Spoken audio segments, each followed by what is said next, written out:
Hello YouTube, my name is Jack. Welcome back to Binaural Gaming and our biggest live stream ever. Yes. Hi Neil. Oh, Hi Unicorn Man. hi, thank you. Hi Jimmy. Jackson. Merry Christmas. Merry Christmas. And welcome to Thankmas.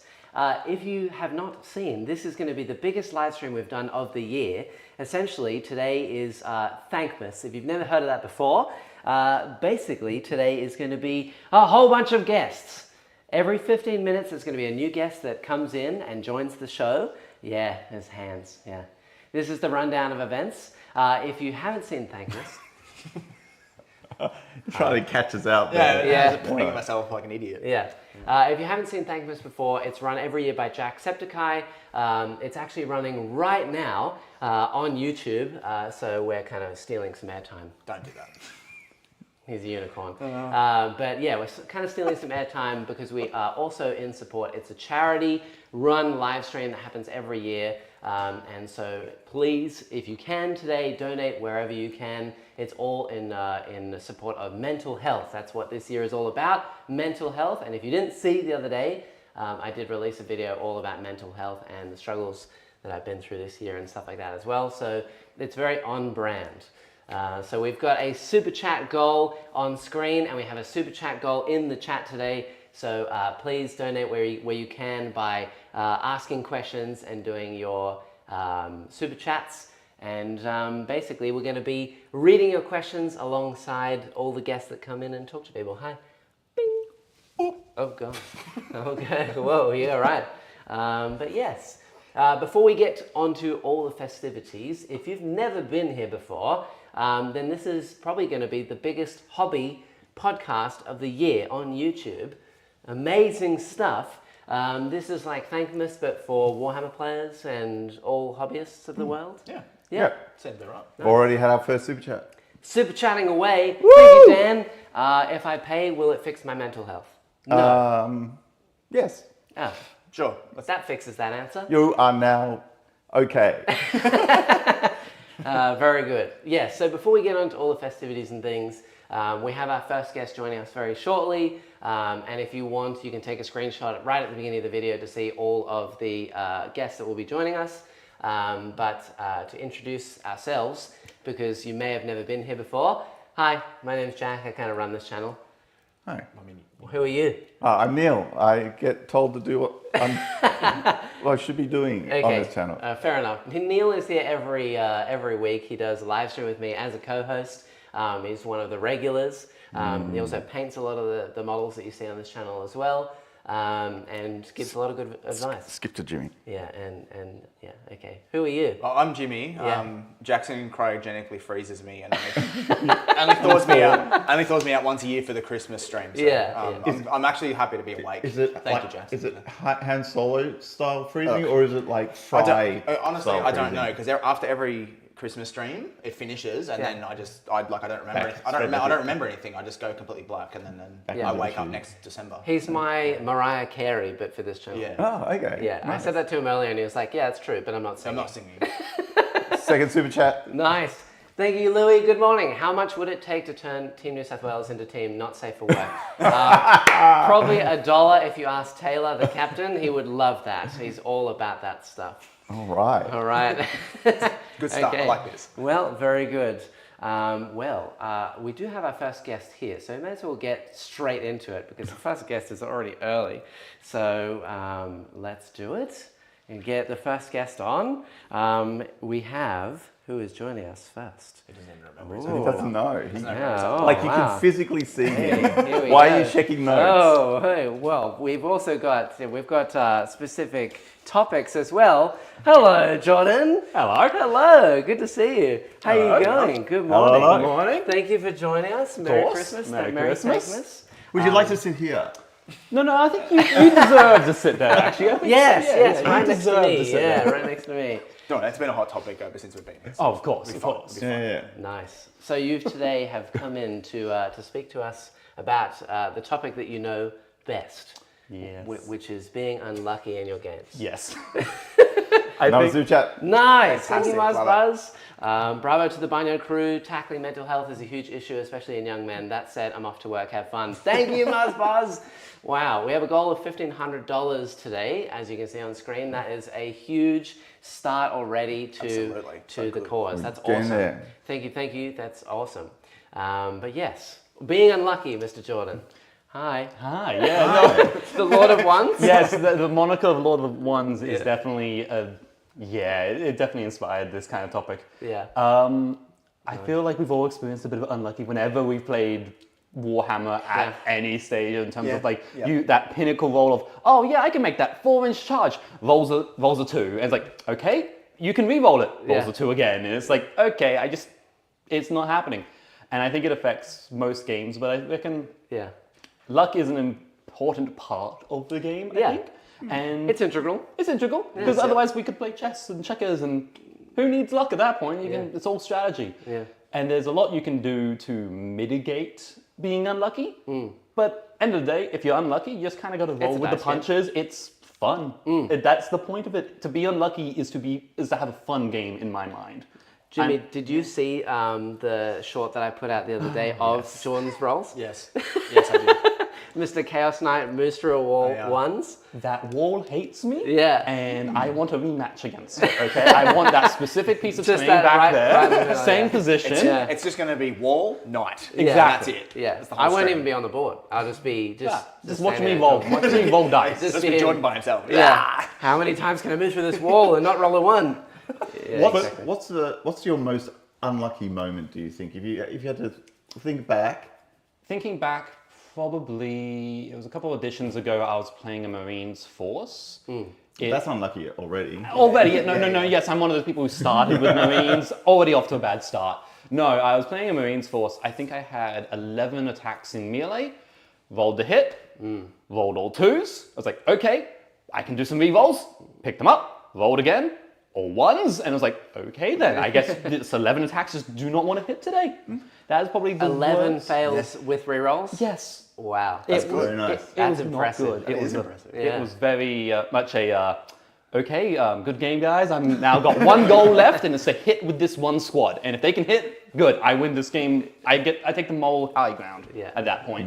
Yeah. But yeah, being unlucky is definitely not, I'd say, a detriment, and you can definitely work around being unlucky. And you can have plans and counter plans and ways to do things to mitigate being unlucky. But end of the day, just if dice decide that you do not win this game, that you don't win, and you just have as much fun as you can and get through it. And that's why I play knights, because I have. It's going to be a short game, one way or the other. I am going to have a very quick game. Yeah. So at what point does it become like, oh, okay, I've rolled a couple of unlucky things, and like, what happens going through your mind when you play your games? Typically, it's to the point of, okay, turn 1, staging turn, not much is meant to happen. A couple bad rolls, that's fine. Turn 2, okay, 1 or 2 things go bad. It's just turn 3 hits, and it's like, okay, I've killed maybe 10 points of your army and scored maybe 10 points myself.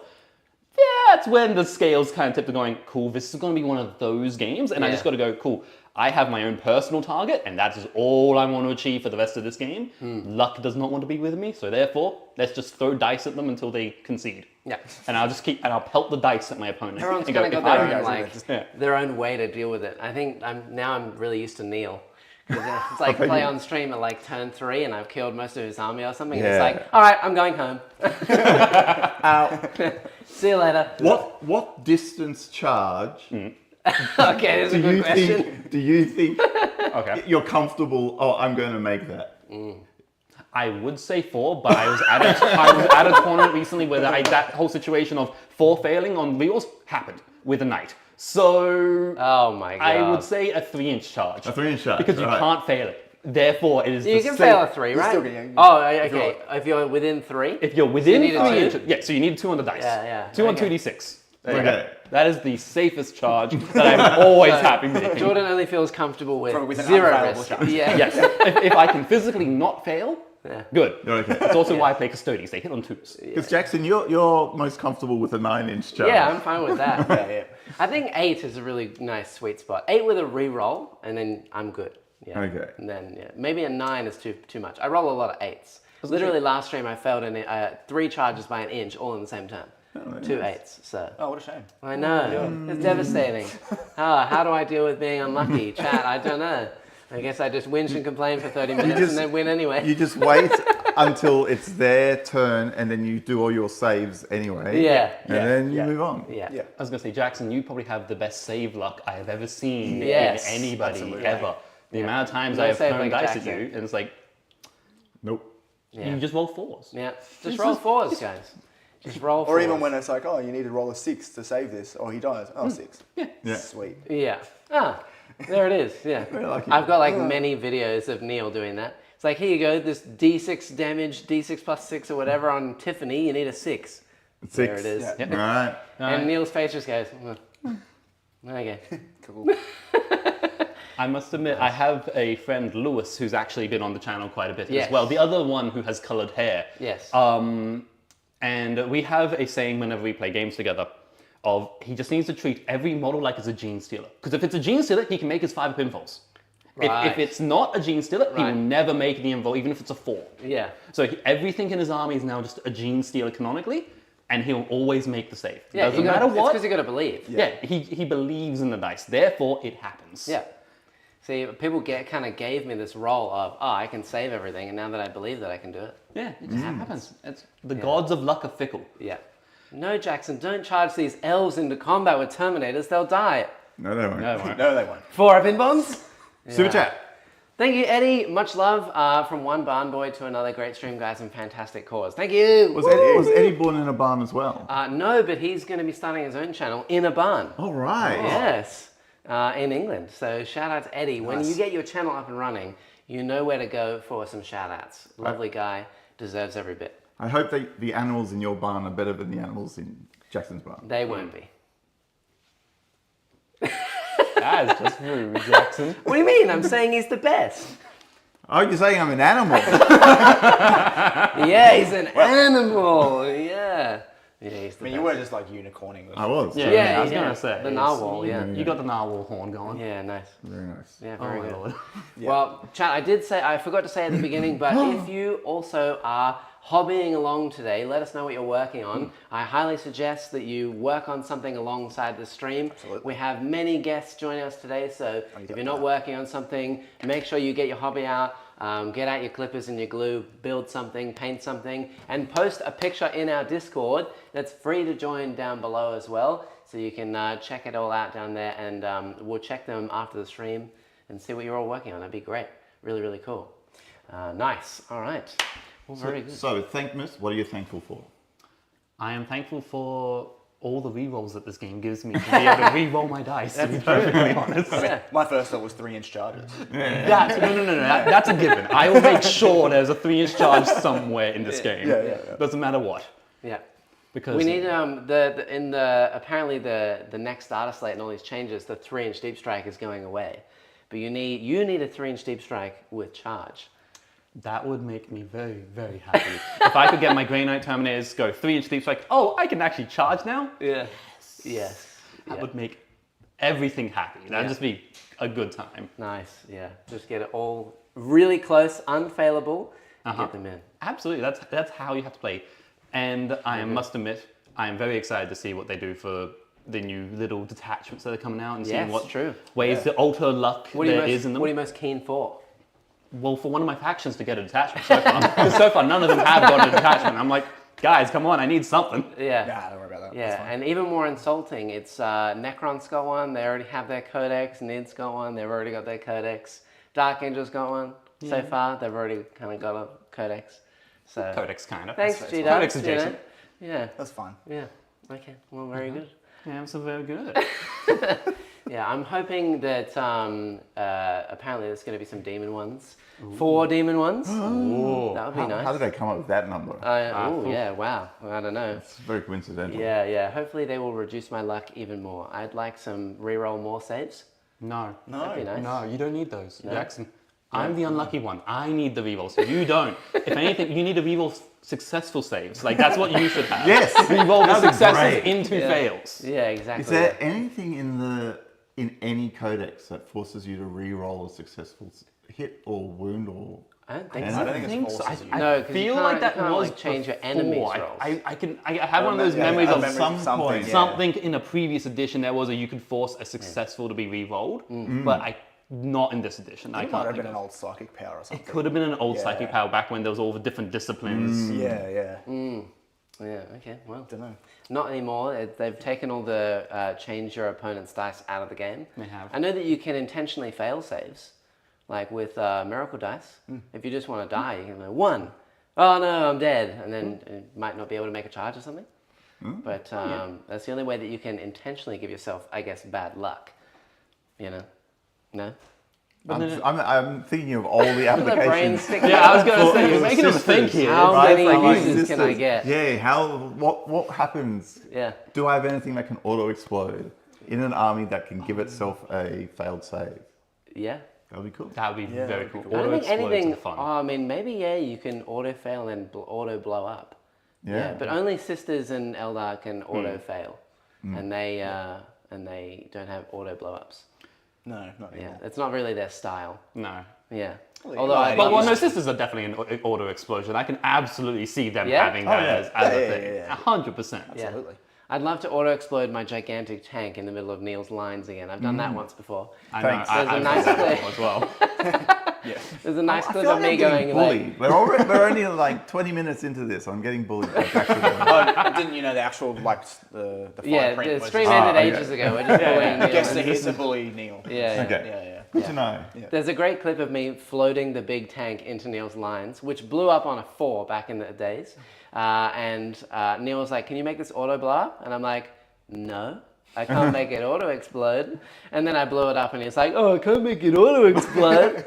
Yeah, it was very, very, very good. Nice, yeah. Well, so I guess in terms of being unlucky in general, the worst timing to be unlucky is probably tournaments. Which is like, how do you deal with being unlucky if you're like, oh, I've won my first 2 games and I have a chance to like win the whole thing, and you get right to the end and then it's like, oh, I failed this 3-inch charge with or 4-inch charge with no rerolls, and it swung the game 20 points and now I lose. It's not really like deserved, but I mean, how do you go away from the game and be like, well, it is what it is. It's a dice game. Well, if it's a 5-game tournament, I've already got 2 wins under my belt. I've hit my quota at that point. Like I've hit my 2 wins. that. I'm good at that point. Like if I don't win any more games, great, it's fine. Nice. It's when you're unlucky, it's always good to take a grain of salt. Like this is a game of dice. It doesn't matter any way you look at it. If you roll bad, if luck is not on your side, you just kind of go, okay, is what it is. You have to just kind of go into the next game. If you're in the middle of a tournament, you still have 2 more games. You're not going to hit the absolute top first place anymore, but you're still going. If you win the next 2 games, you'll still place pretty high actually up in the roster if it's a 5-game tournament, because that's then 1 loss, 4 wins. This is a very positive way to look at something. I mean, if gotta I be had tried positive. really hard, I will admit, if I had gone to the end, I would be like, oh, I'm super tilted for like the remainder of the day. Oh yeah, if you're in like the final, like you're battling for first place sort of thing, and it's an unlucky dice roll that makes you lose. Yeah, it's okay to be a bit tilted at that one because that's kind of like your top place. But it's like if you're not in that super competitive, like first place trying to battle out for the top, Yeah. it's a dice game. You gotta roll with the dice effectively, accept it, yeah. and just accept It it is. and keep moving forward. Yes. Curse says that sisters have an auto fail and 1 CP auto explode with hallowed martyrs. All right. So then well, now- we know your next game. I know, exactly. That's literally going to be it. I'm just going to all I'm hoard gonna do. CP. Yeah. Like, ooh, All right. it's another phase I get to explode. Well, Yes. thank you, Jordan. That has been your time for today. Oh, you're Free. done. I've been released. Yay! Thank you, sir. Thank you for joining us. We have our Thank next you. guest ready and waiting. And yes, until next time. Awesome, Chat, say awesome. thank you to Jordan. We'll see you next time. Bye-bye. Yes, you are welcome to go, sir. So little time. I Wow. know, yeah. It's going to fly by today. But yeah, we shall see. Who is next? We have, joining us in a second, a very pivotal member of the Sydney gaming community. Gets a lot of reps in. Very, very highly competitive player. Okay. Yes, very well known in the community. It shall be Mr. Michael. Here he comes. Hello. Hello. Good to Hello. see you. Nice. Hello. How are we? Good to see you. Yes, thank you for coming in. Today you've come in to Pleasure. talk to us about all things competitive mindset. Oh, yeah? Jeez, am I? Yeah. Whoa. Hey, we're having again I here. suppose. It gets up like 50 palm cards. Yeah. I wasn't Anyway. prepared for this. Yeah. Right. The Oxford English Dictionary Yeah. Here we go. defines competitive as. I think the thing PowerPoint is, slide? I'm actually not that competitive a player. I know it sounds like it is, like I'm doing all right, but I didn't. That's not my pedigree. I'm actually like originally like painting first, social first part of this game, by Oh far. my God, Neil, we found you a friend. Well, do you have. Okay. Do you have a beautifully painted Death Guard army? He does. Yeah, I do. Yes, I've you got, do. I got an award-winning Death Oh, Card. an award-winning Death Guard army? But like, yeah, I did Death Guard way back when I first started, back in like 2018, pre-COVID days and the CanCon days. Yeah, The yeah. only thing I cared about was going and having like had like a Mortarion on a little spin around thing. Yeah, yeah. And I like whole printed out like a little dilapidated church. I remember it. Very You do well. really? Yeah, Oh, yeah, really? yeah. Mad. Yeah, absolutely. Oh wait. Yes, it's Oh, it's all sinking. By 1 point. Yeah. So like that's my pedigree. I started from that space. Competitiveness was not in my brain whatsoever.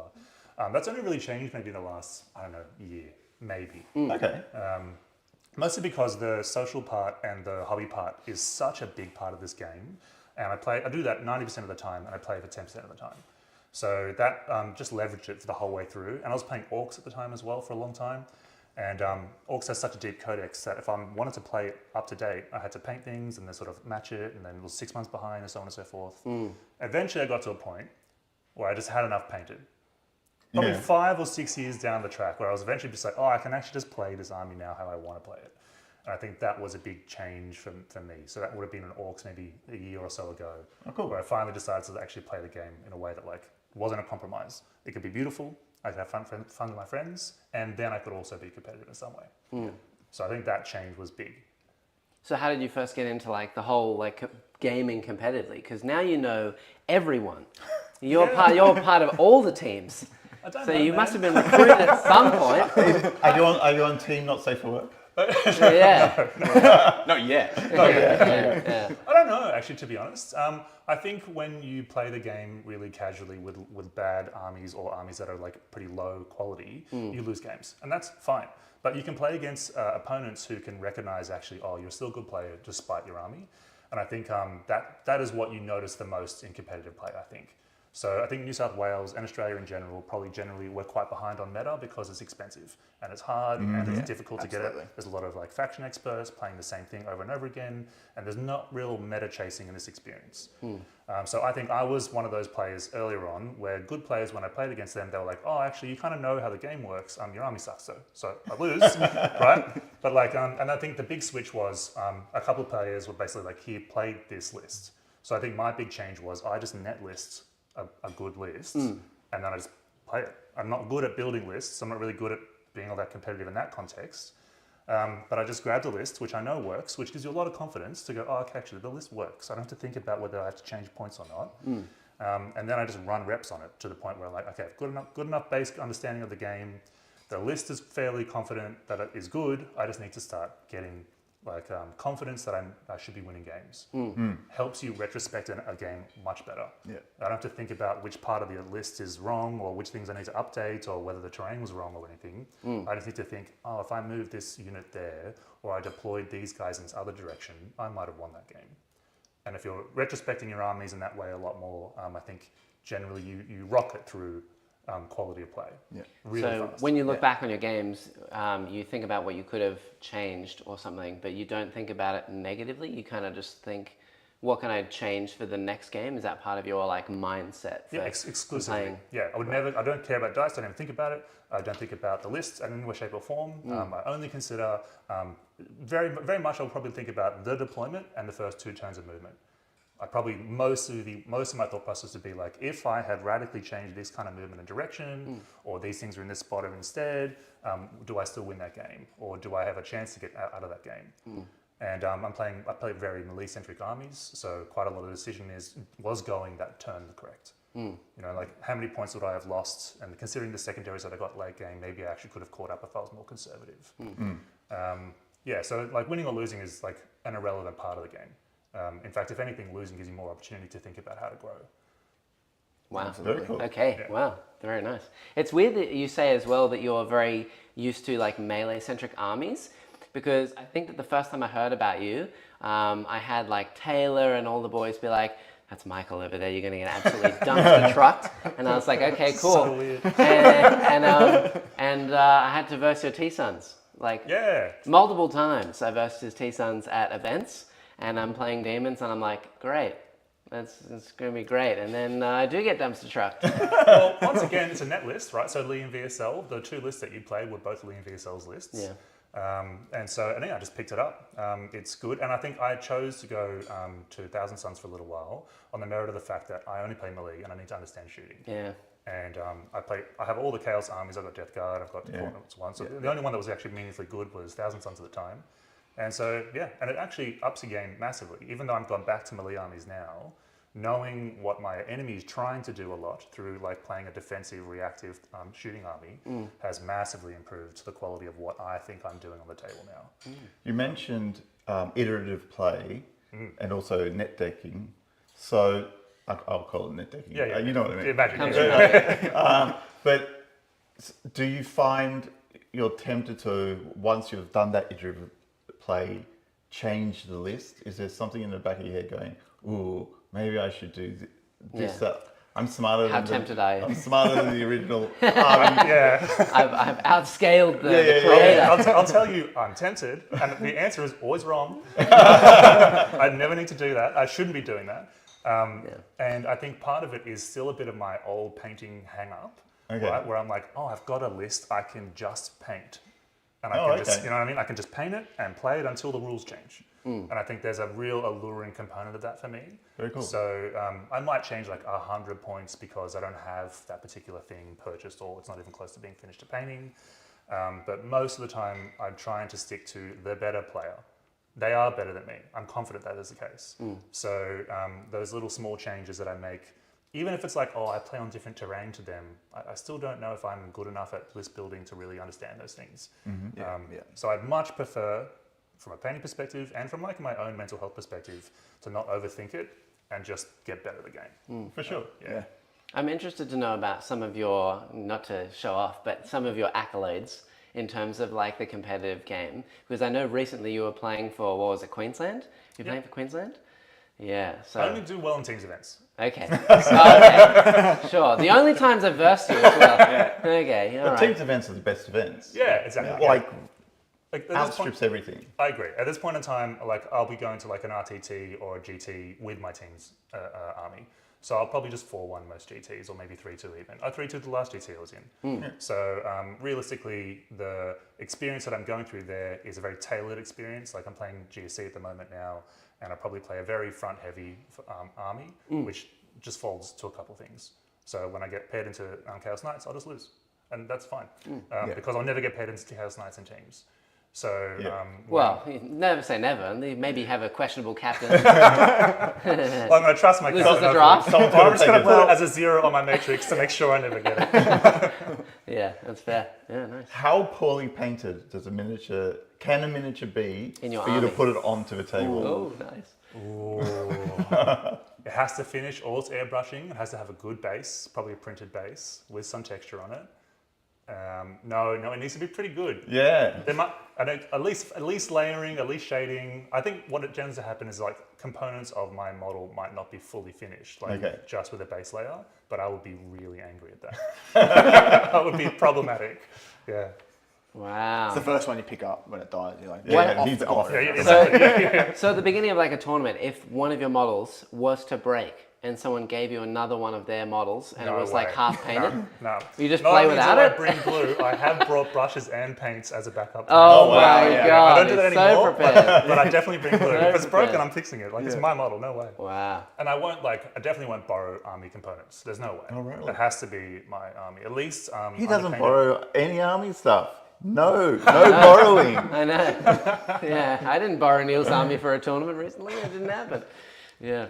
Yeah, I just don't have the time to paint. So how do you paint so quickly to get everything ready for a tournament? At this point in time, I'm cheating heaps, which I think is... No such thing. I think it's still, yeah, I agree with you. I think if you look closely at like my GC right now, probably the waist below and most of the things are just contrast effectively at this point. But I'll paint more and more specifically towards the face and the top end.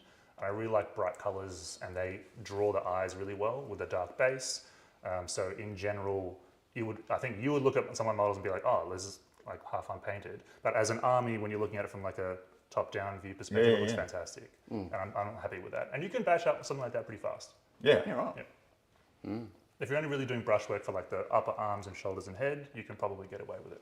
I think that's like the next level of painting because I don't think I'm a bad painter, but I can't paint anything quickly. I don't have like the ability to go, oh, okay, well I know that I can just contrast this area and airbrush this thing and it'll look like amazing in the same way if I'd layered it for like 3 hours.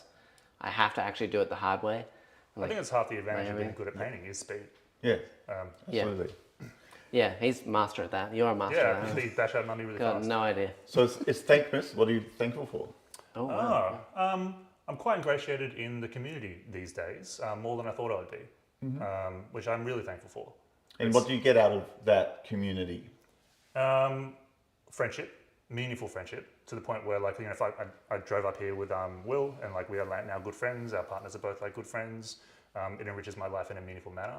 I think overall the hobby is so all-consuming that I get to be competitive with it, which is fun, but like I get to paint every day if I want to in a way that is generally satisfying. I have glass cabinets in my house that are similar to this, completely full of like things that I get to display and talk about whenever I feel like. Some of the beautiful things about the hobby is like walking down to get a coffee in the morning and walking past a glass cabinet of a particular thing that I'm proud of that I painted last week or something. That's really and cool. just having that little experience, just like 2 seconds a day. That's kind of cool. I really think that the hobby can do so much. So it's enriching, which I think is what I'm mostly thankful for. Awesome. Yeah, absolutely. Wow, very nice. Yeah. I'd love to walk past a cabinet with all my models painted in it. It's so grey and No, don't look at wide that one. and- That one's Neil's. Okay. No, it that's not isn't. mine. No, Yeah. it is Yeah. not. We've established this. The Necrons are mean, yours. yeah. They're yours. Yeah, okay. I mean, to everyone watching, that's Neil's cabinet, except Neil's wife, that's my cabinet. Yeah, thank you. Good. Don't look. No. I mean, at least you have cabinets. Oh, yeah. Instead of just tubs. Tubs in a garage. Yeah. That's what I've got. Yeah, But well, that's good. yeah. It's, I think lucky. We're lucky to have the space to be able to display them and stuff like that. So, yeah. So what's the next big project then? I almost just finished GC. Okay. So GC, I got best painted last GT. Very cool. And the down under 40k guys were nice enough to give me best painted for the circuit. Is that because you said don't look below the waist? Well, because of the tricks, right? You just don't just say that. That is, don't look, right? Yeah, so that's been wrapped up. I'm definitely going to get an Emperor's Children army next year. There is no argument. I'll spend millions of dollars on it. I just don't care how expensive it is. I'll buy it. And I think I'm excited to do a black and grey entire scheme with OSL only. So that's probably where I'm going to go because you can cheat a lot with that, as you might imagine, right? And then hopefully that'll effectively look nice enough that I can wrap up and build new units fast enough to play it. Because now that I'm in the competitive space, I do want the army to be up to date faster. So I'm much more focused on making it look pretty quick as opposed to display pieces. Yeah. So I might go to like CanCon this year and submit something for Crystal Brush or Crimson Brush now. Wow. So I might start doing that. And I know you have before. You've Yeah, and it's I submitted pre-COVID and post-COVID. Yep. And in that year and a half, the paint quality went from a point where I submitted something and it got I think silver. Lovely. And Well then the next year I submitted something of the same quality and it didn't rank. Yeah. Right? It just everyone during COVID trained and painted so much that absolutely. it's just astonishing quality now. If you get a chance and you're in Australia, go to CanCon. Yeah, absolutely. The painting is amazing. Just looking at figures in person versus on Instagram is a whole different experience. Yeah. Absolutely. It used to be quite a competitive event, CanCon, but then I think like last year or the year before they changed it so it doesn't have the whole competitive game system for 40k anymore. Yeah. So I think a lot of more people go down just for painting and just display all their models down there. So it's nice. Yeah. All right. Well, I think that is your time for today. Thank you, It is quick. Michael, for joining us today. Nice. Very, very good. See you later. Again, Hopefully you I look enjoyed the forward to studio. competing you one day. From a real competitive perspective, because I still remember that GC army. I talk about that. Nice. Well, chat, I will say sorry. Hopefully, there was apparently some echo sound. It's fixed now, apparently. Interesting. As a bit of a disclaimer, we have not ever run 4 microphones at one time before, so it's all new stuff for us. So hopefully it's all working out. And we also did miss a super chat as well from Cursed Cowboy. Yeah! We'll get to Good that stuff. in 1 second, but we have a, yes, we have new person coming in. We have Will. Will is coming in to talk to us today. Hello. Yes. Hey.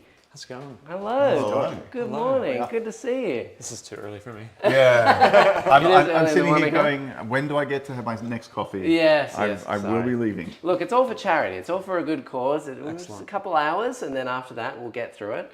And chat, you may remember Will from, you're in one of my thumbnails. You're in one of my thumbnails. I versed you like maybe 2 or 3 years ago now. It's been a while since Clash. And I yeah. got you to hold a cabinet for Yeah. me. I had my little camera on like a boom arm, like a stand. And there was a cabinet that kept swinging open, and Will was versing me, and I was like, Will, do you mind just like standing up against the cabinet while I play my turn? Very nice. Top yes. of my head just shining. Yeah, just the top, yeah. Well, you're here today talking about, I can't remember all the things. Okay. Oh, there's been a bit of a, there's been You a okay mix then? around. No, that's okay. You can talk about whatever you want. Yes, whatever. Playing by intention? That is correct, yeah. Nice. What does that mean? What does that mean? The Oxford English Dictionary defines that. I think we're talking about placards before. I have no idea where they are. Warhammer is obviously a super complex game. And particularly through the years, as we've had more and more armies, now we've got multiple detachments. Nobody in the world knows every rule perfectly. Yeah. I'm probably sure there's actually one person out there that does, just to contradict that. Yeah. And they're in chat. Just one let us know. person. Yeah. Actually, my moment has come. I've trained for this. It's such a complex game. There are so many rules, and FAQs, erratas, things are changing all the time. So being able to be across everything that you're doing and the person on the other side of the table is doing is a huge ask in one game, let alone at a tournament where you're playing 5, 6, 7, 8 games. Yeah. So what's evolved, I think, through the community, particularly as the game has gotten more complex, is being able to say, this is what I'm trying to do. So some maps we can go, before anybody's put any models down, use some trigonometry. This objective is this far away from my deployment zone. So if I've got a 6-inch scout, I can't get onto it. But if I've got a 9-inch scout, I can get a unit onto it. And then by saying I'm deploying here, so I'm 6 inches away from this wall, or I'm 6 inches away from this objective. If I go first, I'm going to move onto the objective. If I'm going second, I'm moving behind the objective, or behind the wall, so I'm not getting hit. Yeah. And some of those basic things, it just then means that you're not having to spend as much time moving or measuring things through the game. And also, we've got a lovely table here in front of us. It's very sturdy. Most of the games we're playing at tournaments are on fold-out tables. Yeah. We've got terrain all over the place. We're picking things up. We're moving things. We're measuring things. Well, if we've said, hey, this is how far away something is a turn ago, we're all in the same game state as we're playing something. Yeah. Then as well, when we're talking about that complexity of rules and you've told me what your army does, and I've taken in 1% of what you've actually said. Yeah. And I've gone, that's a really cool model. Like, how'd you do that? Okay, now we're playing a game. No idea. And so somebody's saying, I've got a 3-inch deep strike, or I've got a reactive move, or I've got a armor of contempt, or a -1 reactive to wound or something. By talking about that out loud as you're doing the game, you don't have to remember everything that your opponent's army can do. It's okay, hey, you're going to do this, remember Aquilans now. I can reactive 3-inch deep strike. Yeah. Great, okay. And now you're making sure that the board state is something that we're all agreeing on. And we're not playing Warhammer where somebody wins because you forgot that your opponent's army could shoot you or something as simple as that. Yeah.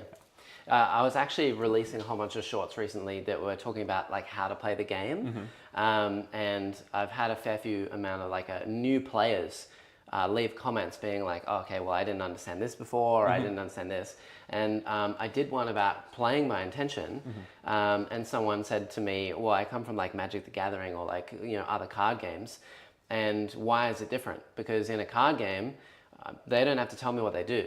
I just play the card game, and then when a new card comes out on the board, they go, this is what the card does. Yep. But it's totally different in Warhammer, because if you do that, it's literally a gotcha moment where you get an ability used against you that you weren't expecting. Yep. It's kind of like you play chess, but you don't know what their pieces do, even though they're the same as yours. Yeah. Yeah. So it's really hard to explain. It took me a moment to kind of, how do you explain that to someone that's never played this game before? Yeah. That you got to tell your opponent what you do. I think a lot of new players come into the game and they're like, I don't want to tell them. I want to surprise them. And they're like, haha, 2CP, I win. Yeah. But no, it's not really the way it works. So I had a miserable experience at a casual tournament where it was me. that's Being honest is good. That's good, yeah. that's a constantly No, I'm miserable proud. experience. Yeah. And I was playing against someone who whenever I said what the rule was, would challenge it, Yep. but then would also really be super into doing their own gotcha at the same time. And so you're like, well, do you want things to be a surprise, or do you want things to be totally known? Yeah. Right? And my preference has always been, and I think that's the way we play on Tuesdays, is we are really, really articulate about what we're trying to do. Yes. Right? 100%. Absolutely. Yeah. The way that I describe the game is it's a puzzle. And you're trying to make a puzzle that your opponent can't solve while also trying to solve their puzzle. Yeah. And you're doing that simultaneously. So it's an evolving puzzle. And you don't want to, or I personally don't want to win a game by gotcha. Yeah. It's here's all the puzzle pieces. Yeah. Have I made a complex enough puzzle that you can't solve? Because cool. That's really cool. Yeah. But if you've made a complex puzzle that I can't solve, and as long as I know all the pieces of information and then I lose, cool, all right, good game. I would rather lose a close game that has a good opponent than win from a gotcha or something that's like, oh, my opponent didn't know that and I won. Cool. Because it's not playing in the spirit that I want to play out. It's no longer a puzzle game. It's just a rules game that, I know more rules than you do. Yeah.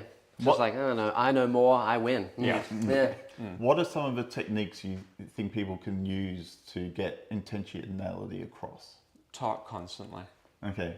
Simple as that? Pretty much. So if when I'm playing, I tend to just be talking out loud constantly. Even if I'm planning my turn. It's like, okay, I need to deal with that unit over there, so I'm going to be trying to do this over here. I don't want you to be doing this. Like strategic reserves. I don't want an angle coming over here, so I'm blocking something off over there. So you can come in over there, but you can't get past this wall. So I'm saying all this out loud, and some of it is my stream of consciousness or thought, trying to figure out what's the puzzle and how am I trying to solve it. But part of it is also, okay, here's what I'm doing. All right, I've made my decisions now. Here's how I'm going to go about doing it. And then that way, we're trying to all be on the same page. Obviously, listening to that from an opponent's perspective, is I've just listened to this guy talk for an hour, and I don't actually understand most of what he said. Say it again. Do it again. Just run me through that. Yeah. Okay, so what playing by intention is. So being able to then go from that, and then also, okay, now I'm doing, this is my plan. And normally there might be 8 things that I'm doing or something. Okay, here's what I'm doing, here's how I'm trying to do it. Is there, and that's kind of like also, do you have anything that interrupts that? Do you have a reactive move, a shoot back or something like that? Okay, I've now laid the puzzle out. Roll some dice, see what happens. Back to you. What do you do if you tell someone, like, oh, you can't reach me here. Yep. We're clear? Yep. And they go, yeah. And then they try and shoot you anyway. And they try and argue like, oh, I couldn't do it. It depends. Michael and I were actually talking about this on the way up here, where when I think the example particularly that we use is if there's been a gap for deep strike. And it's like, oh, like if we're playing and it's obvious that I should have put something there to block it, and then I've forgotten, what would you do? Yeah. And we'd normally do it, but then talking about what he was talking about with competitive mindset, if you've forced your opponent into a mistake, is that kosher? Is that not kosher? Yeah. So if it's something, I'll use a game from a recent tournament where, okay, we've measured out, this is your unit, it's 23 inches away, it can move 6 inches, it's got a 6-inch scout as well, you can advance and charge. So depending upon what you roll in your advance, this is the length of the charge that it's going to be. Yeah. That was like an 8 inches. But when the models were on the table, it was actually a 7-inch. And so I would then say, well, we spoke about this at the beginning, that it was 23 inches away, Yeah. minus 6, Math says minus it should be 6. this far. Correct. The challenge, I think, there is, depending upon the integrity of the player that you're playing against, if they go, well, no, this is 7 on the table, I'm going to go call a TO over, and, well, it's 7 on the table. Yeah. Okay. That to me then says, now I'm going to be watching what you're doing quite stringently and talking aloud a lot more and getting agreements. Yeah. Saying, we said this is Makes for a 23 more inches. stressful game as well. Correct. It's less enjoyable. It takes the social contract. This is a game. We're supposed to be having fun. Yeah. So if somebody is coming back, it really depends how they respond. If they are angle shooting or trying to get some little bits here or there, cool. I'm probably going to be watching them a lot more. Otherwise, hopefully, I feel most people would go, oh, yeah, cool, yeah, we did say at the beginning, or yeah, you said that you're moving back 6 inches here. Hopefully, makes it nice and easy and an enjoyable experience. Very cool. Well, we do also have a super chat. Sorry, Mr. Curse Cowboy. I will read out your super chat. I know. He was I going to missed read it Oh, out. I was, and then it just slipped my mind. I was so distracted by this beautiful man. But I will get to it for sure. Curse Cowboy says, "Thanks for all you guys do. Keep up the great work." That's not a question, but I'll say it anyway. Wasn't a super And question. there's another after that. Yes, yes. Thank you, Dan. Yes, Kirby better be rushing home to play. What is that?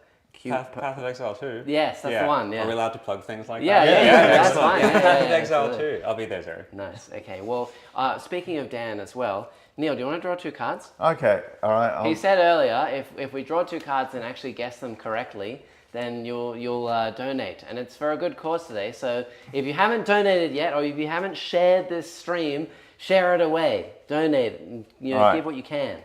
So I think Yes. I'm just making sure they're really shuffled. Okay. I'm going to go for No Prisoners Yep. because it's a fan favorite, Okay, and Sabotage because it's the best Beastie Boys song.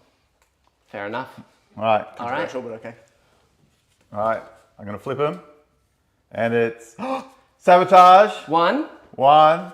No Prisoners. Hey! Hey! Dan, you know what to do. All right. Well, nice. Sorry, a bit of a sidetrack there. Hey, Neil said my mental health was cured. I don't need to donate anymore. That's Sorry. not how it works. That's not how it works. You have to heal everyone We haven't else's. hit the goal yet. We're still not at the goal. But yeah, I think I also skimmed past it at the beginning. But there is a goal. It's right there. Please share the stream and donate where you can. If we can reach 1,500, that would be amazing. Because last year, I think we got to 500. This year, we're trying to get to 1,500, which would be insane. Big goal. It's a big goal. Big goal. Link says, I want to say this channel has actually been a saving grace for my mental health and has gotten me through some rough patches in the past few months. Cheers to everyone on this channel. Please don't forget to tank Shark or tank Sheep. We will always tank shot. Always be tank Every shopping. time. Always. Yeah, You have always. to. That's just the way it goes. Dan gifted a membership. There. Yeah. Thank you, Dan. Nice. Very, very Well good. done for whoever got it. Who got it? Devon. Oh, lucky Devon. Thank you. Good stuff. Nice. Welcome. Thank you. I will count those as part of the goal today. Anything raised today, obviously, is all going to charity. So we are now at 200 out of 1,500. Come Ooh, on, we're get getting donating. nice. Let's do it. Give it away. Very, very good. Yes. Okay. So what are you thankful for? Yes. Yeah. Nothing. Nothing. Whoa. Nothing of a single We gave thing. you that Being time alive to think and about it. think about it. To echo a little bit, I think, of what Michael said, this is a social hobby. And I think particularly having played for much longer than I'd like to care to admit, the way the New South Wales community is now is it's so large, it's so cohesive, you've got so many different groups that work well. Like you've got your painters, you've got your casual tournament goers, you've got your really competitive scene as well, and there seems like a lot of cohesion amongst that. While sometimes, obviously, you get lots of people together, and those factions can be very fractured. And no, this is the way that I play the game, sort of thing. But talking about things like playing by intent, where there's a very big community around and in New South Wales, I think that is really awesome to see. Particularly in the last few years, it's grown quite a lot since I've come back in 9th edition, and I think that's a really good thing to be thankful for. The fact that we can all play a game, enjoy it, and all have a really good time with that. Very cool. Best hobby in the world. No? Yes. Took a while. I had to think about it for a second. Don't wildly agree with me straight away. Hobby, so I don't know if I can say it is the best, Okay, but all right. I obviously enjoy it. I keep coming back. Yeah. I'm always Something back. about it. Yeah. Well, that is your time for today. Excellent. Thank you for Thanks joining so much us. for having us. Thank you, Good Will. To see Thank you you, all. thank you. Enjoy. We shall see you, Continue hopefully. being thankful. Hopefully you enjoyed the studio. I'll get you back for a game, definitely at some point. 100%. Yes, absolutely. All right, and you got to tell me, when can I go for another coffee? When can I leave? I don't think coffee exists. Oh, It doesn't, No, it doesn't exist. I'm No, definitely it not doesn't. drinking it right now. we don't need it anymore. Thank you for watching. If you're watching along so far, again, make sure you donate and please share the stream wherever you can. We're trying to raise that 1,500 gold today. So if you can, donate. It's for a good cause. It's all to do with mental health. So please donate where you can. Yeah, that would be great. We only do one of these a year with the best person, time. Mariah Carey, sitting over there. So I can't get him in anymore. Now, next up, we have a very pivotal guest. The incredulous Tay-Tay. Get out here, Tay-Tay. Hello. Hello, Yes, how good we to doing? see you. all? Yes, the new captain of Team New South Wales. That's right. Thank you for joining us team today. not safe for work. That's Team right. not You safe saw that, for work. saw that proposal? Yeah. Yes, it's in the works. I want to see the T-shirt. Just Yeah. Team NSFW. I'm thinking about calendars. yeah. Oh, true. Okay, we can have like an 8 and then go through, and then maybe we can like double up on a couple people. Yeah. Be a good fundraiser. Oh, absolutely. Yeah, absolutely. Maybe you make 2 calendars. There's 24 players. You can have 2 calendars, and then you sell one, sell another, A different side, B colours. For side. the next 2 years, that's all Yeah. we're pushing out. Yeah, exactly. Yeah. No, yeah, absolutely. Yeah, I'll think about it. Yeah. Jake, get on that. Yeah. Start making something right now. Something quickly. Well, you are here today. Very, very, great topic for today, which is all about mental health in the hobby. Yes, mental health in the Mental hobby. health in the hobby. I didn't need to look that one up. I remembered from last time. It's so important, right? Yes. No, it's like truly, it's one of the big areas that I'm passionate about in my own personal life, and then not to mention, obviously, it trickles over when it comes into Warhammer as well, and something that obviously we have to, I guess, closely monitor in the hobby as well, because we're all from such different facets of life as well. You never really know, especially when you're playing against someone at a tournament, and you don't know everything about them, and it's like you still want to make sure you have a good What they're experience. going through. Yeah, exactly. You just, how could you ever know? Unless you have that conversation with people. But yeah, it's incredibly important in that sense, in that facet. And like I said, in this hobby, you meet so many people from so many different walks of life. It's just insane. I can definitely speak from experience on that. Yeah.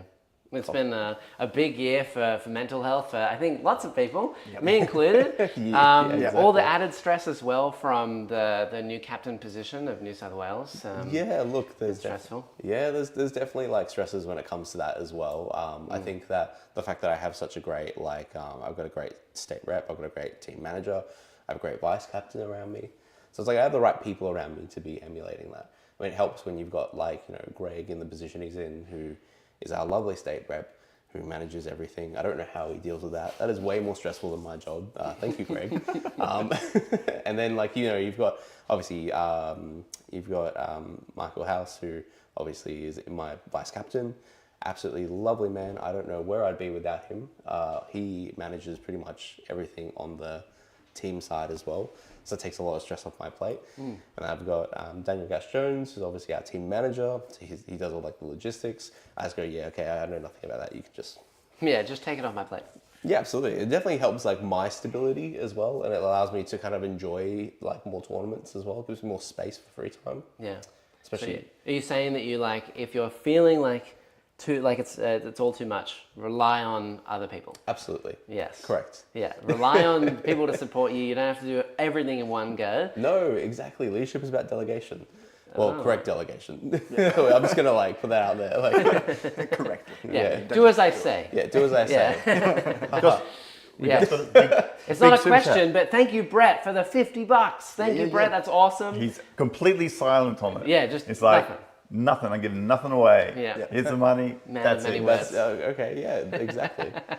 But yeah, like it's incredibly important, especially inside of our hobby as well. Especially when we have a lot of, I would say, in my opinion, very like you get like, I feel like there's two different types of Warhammer players. You get the very like self-reserved Warhammer player, so the general introvert, and then you get like the extremely colorful Warhammer player that, you know, happens to be someone like Kirby. Yeah. Yeah. Will.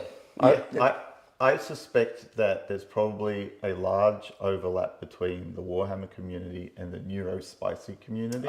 Yeah, you'd be absolutely right in that. I definitely agree with that. And is that something you keep in mind when you're working with the team?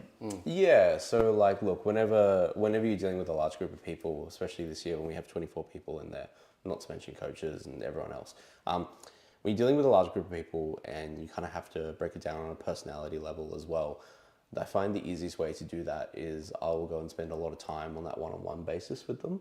So more what I mean is that I'll just take time to make sure I know them first, and then I'll kind of like take social cues from that, being like, okay, this is how I can operate and treat with these people, and yada yada yada. Like it's more about like me understanding and learning their personality, and then forming that framework with them from just like a one-on-one basis, as you would with anything, I guess.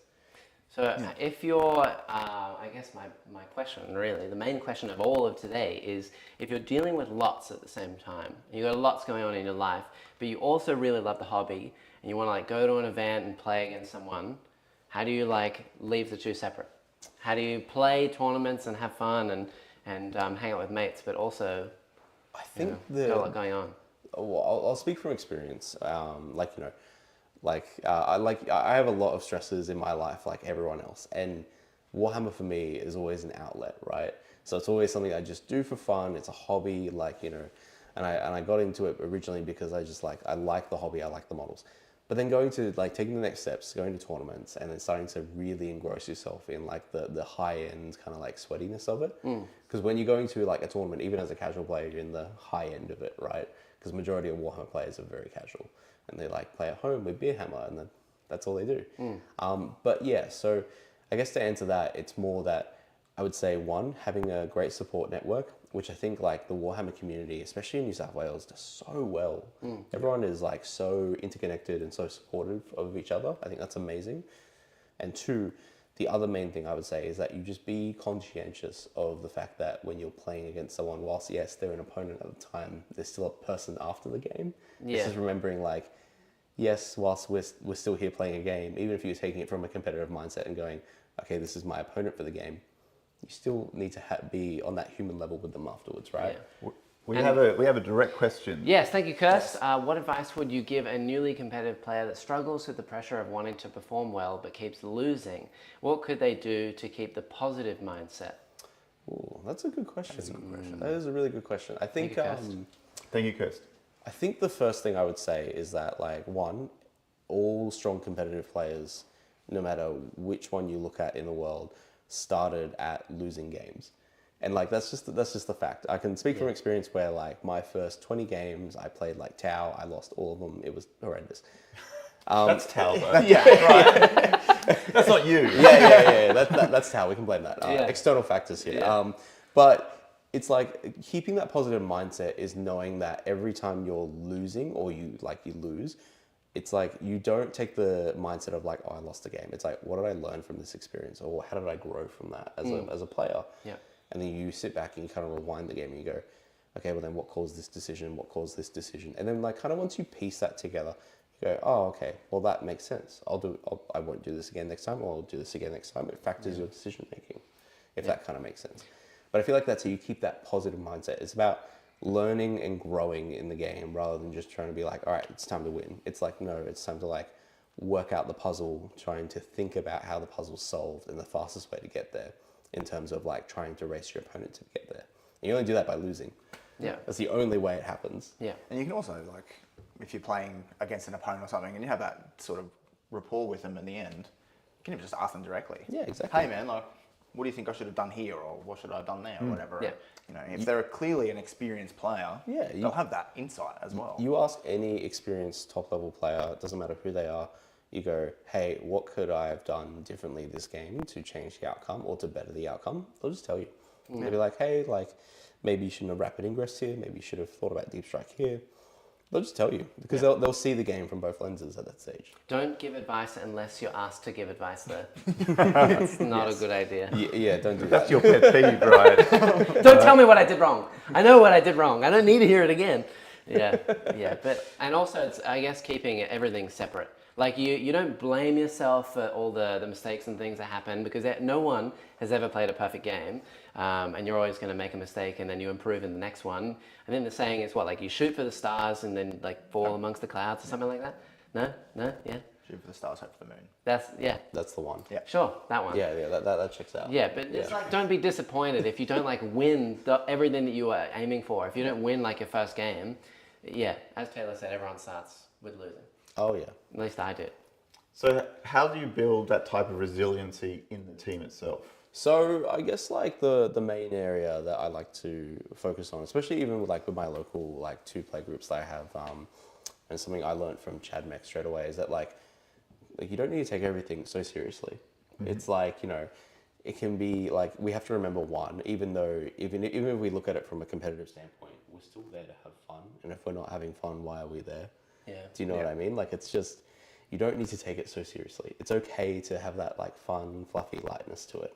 And the other side of it as well, like that just takes the pressure right off. And it's like if you're in a play group like that, it's super easy. Yep. And the other side of it is just like, you know, I think with just more consistency of reps, you just build that practice in. So it gives confidence. The more reps you play, the more you start to understand like how an army works. Like your experience with like, let's say Death Guard.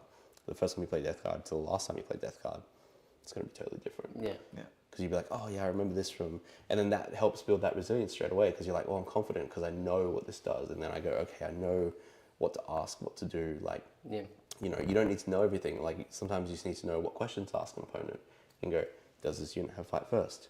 Oh yes, it does. Great. I now know, like I've confirmed it has fight first. Now I can play around that. So maybe I don't need to charge it. I can charge something else, then pile into it and get around it. If that kind of makes sense. Yeah. And so I think as well, surround yourself with friends that always speak highly of you. Always, even, you know, up your game and be like, you did really, really well. You're still an amazing player. No matter what happens, if you lose a game, you don't want to be like standing there alone and be like, oh, I'm all in my own head. Do you ever speak highly of him? Do you? I don't know. Yeah. Try and surround yourself with people that speak highly of you, but sometimes you won't find them. But yeah, you know, surround yourself with the people that are going to speak highly of you and be nice. I kind of deserve it for bullying you earlier, so it's okay, it's fine. It's all right. So it's Thankmas. What are you thankful for? Ooh, I am thankful for, I guess, like my own internal support group with Warhammer, and the friends I've made inside of Warhammer because of the hobby. That's what I'm thankful for. Very cool. Yeah, it's a great communicator of like bringing people together and finding new friendships and yeah. Oh yeah, you met a whole bunch of people you never thought you'd even meet. Yeah, and all people from all walks of life, as you said. Exactly. Wow, it's full circle. Wow. Full circle. We're back here again.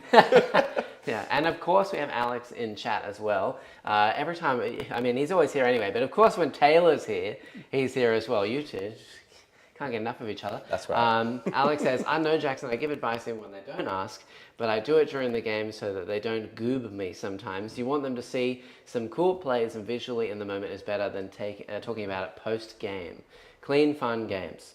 Yeah, you want to get your cool combos off, but you also don't want to like gotcha the hell out of your opponent at the same time. You want cool combos to be cool for both parties. Yeah. Like if something explodes or something happens, it's like you want both people to be like, oh my god, that was like insane.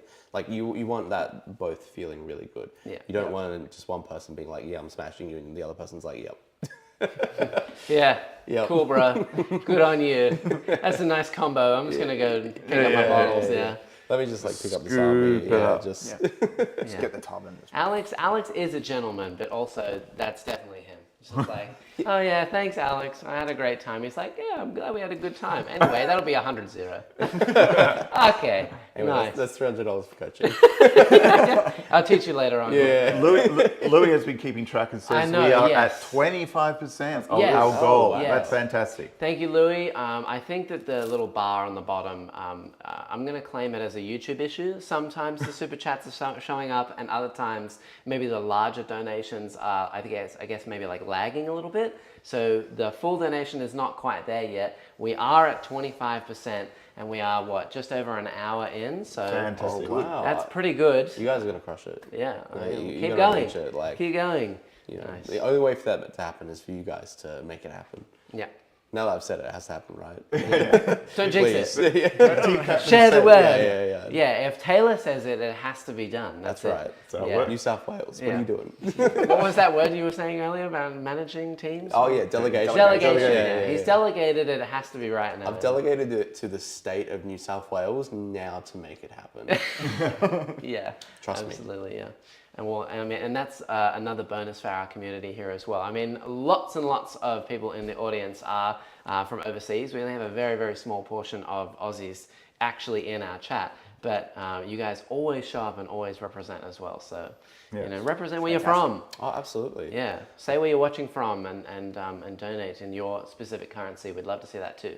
That'd be cool. I feel like whenever like one of the Chadmec guys are on, it's like you just have the entire Chadmec team in chat. Yeah, It's like, yeah. I know. Yeah, one of you shows up and everyone shows up. There's I had Arian on the other night, and all of you in chat. Oh, Arian! It's so funny. We just sat there, just like watching it. We're just like, yay, Ari! Like it was so dumb. But Yeah, team spirit. See, surround it. yourself with the people that are going to help you. that's right. Nice. That's what you got to you do. change the words now. Yeah. Oh, okay. Me. Yeah. I don't remember what I that people say. would compliment you and then it changed to. Yeah. Yeah, it's that's, his help. yeah. It's That's for what it branding. It's fine. That's like what I do with the rules. I change them to suit my needs. Yeah.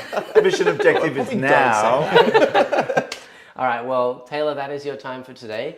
So thank you for joining us. Thank you. Thank you for coming in. Pleasure. All of you. Nice. Merry Thankmas, and we shall see you next time. Very, very good. Now, yes, I was going to say, you beat me to it. The whole little bar is a bit glitchy. I don't know what's going on with that. But if you haven't shared everything yet, if you haven't shared the video, make sure you definitely share the link. And spread it to everyone, even if they're not a Warhammer fan, even if they're a hobby fan. We've got topics today about painting and building models and converting and all of that stuff. So White yeah, bullying on Jackson still. yes, Yeah. get involved. So next guest, let's go check the roster and what we have. There's been a slight change around, but it looks like we have Mr. Ben. Ben's joining us. Hello, make your way in, sir. Good to see you. Woohoo! Yes. Speaking of one of the boys, yes, you've definitely been on stream before. Welcome back, but not too often. I can get you on when I need you sometimes, but When the time arises. when the time arises, yeah. When Gondor calls. Exactly. When the Ben flames signal. are lit. Yeah. I've got a Ben signal that just shines up into the night, and it's like, it's my time. It just says Ben to every Ben in Sydney's like. No. There's only one. There's only one. Yes. And you're here today talking about work-life balance. Yeah. Yeah. What's that? I know. I don't know. I don't Never have heard it. of that. that Yeah, I is. don't know what that Yeah. is, I think. Yeah. Well, I thought it was like something especially prevalent for a lot of us this year. And I think I heard Taylor mention in his previous one, he uses the hobby as kind of an outlet for his. And I guess I should give some background coming from a medical degree. I have very little time on my hands. Yeah. And it's really just a time for me to connect with the community and take myself out of something that's predominantly, unrelated. Yeah. And it's really important because if you don't have that time to yourself and that time to focus, your passion and your hobby, you just burn out. Yeah. And flips both ways, right? Like if you put all your energy and everything and you don't have your other, like you'll burn out of Warhammer. So it's like it's really that balance between your hobbies and your work life. Yeah, well, you know what that is. Yeah, you especially. Well, Jackson, I'm just thinking of you because your hobby is your work life. That's true. So how do you balance? I just don't burn out ever. I'm like a shining star. Yeah. Just a machine. No, I mean, that's been very evident. I mean, I literally put a video out about this the other day about how I burn out.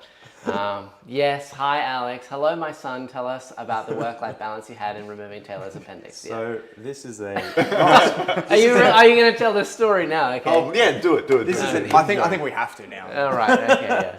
This is an in-joke in that I work in the hospital, and it was a Sunday morning, and I was working, and Taylor came in with appendicitis and had to get his appendix removed, and obviously I was in the theatre. He was getting his appendix removed in. Yeah. So And you were like, I'll take over. I got this. and before he got anaesthetized, the doctor told him I would be doing the operation.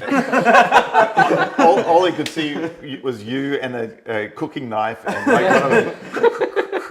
Yes. Holding up the things like. Yes. Now, I mean, for a bit of context as well, that's even funnier because look, it's not my words, okay? It's not me, but a lot of people describe you as I don't want to say the dumbest. I'm going to say the silliest person in the room. You're always the silliest person in the room, but also the smartest person in the room.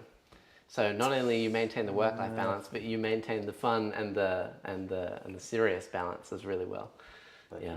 we'll see how that goes. It's terrifying to walk into the hospital and be like, oh, by the way, Ben's doing it. And he's standing there like, yes, ready to go. Oh, man, okay. So you know, anyone in health as a profession, that's like a very consequential job, right?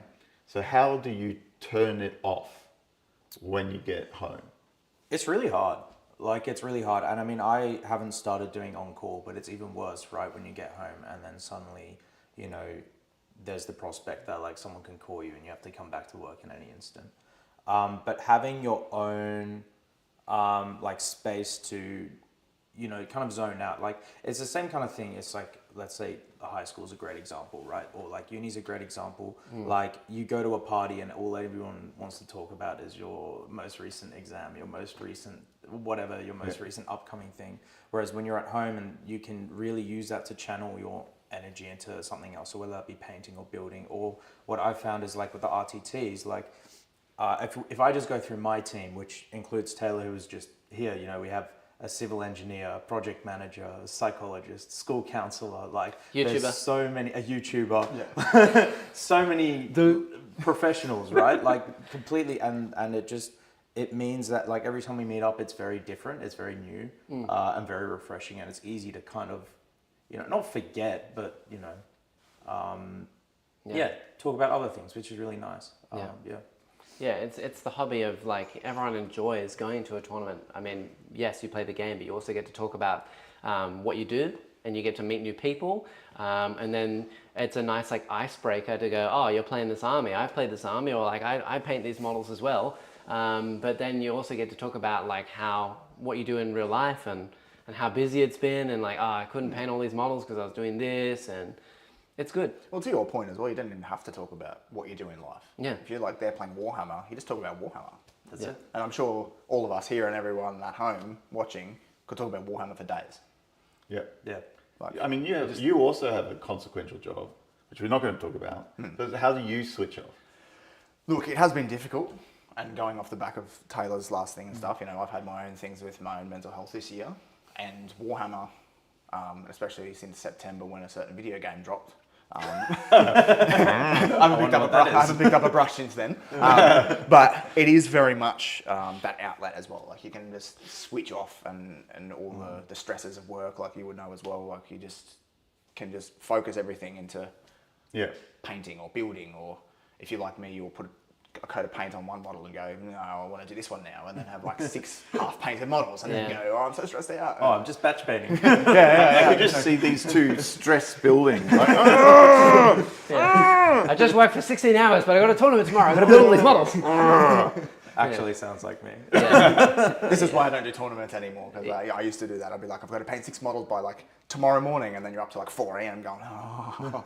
Yeah. So now I just, but I know, it's also like kind of motivating, right? Like you get home and it's like, I've got this to get to. Like I've got this to do. It's like something to look forward to, you know, at the end of the day. So, Wow. Thank you, Mahafi86. Thank you. Keep up the good work, lads. Incredibly powerful video, Jack. Sorry I couldn't make it today, bro. Connor. Oh, nice. Whoa. Thank you, Connor. That's Thank you. insane. Wow. Thank you. Why did you change your name on YouTube? Okay, wow. just Thank you, to Connor. keep you guessing. That's massive. Thank you. Yeah, I think that we are. I cannot remember. Louis, give us an update. What are we on at the moment? Someone in chat's keeping track, but yeah. It's fantastic. Yeah.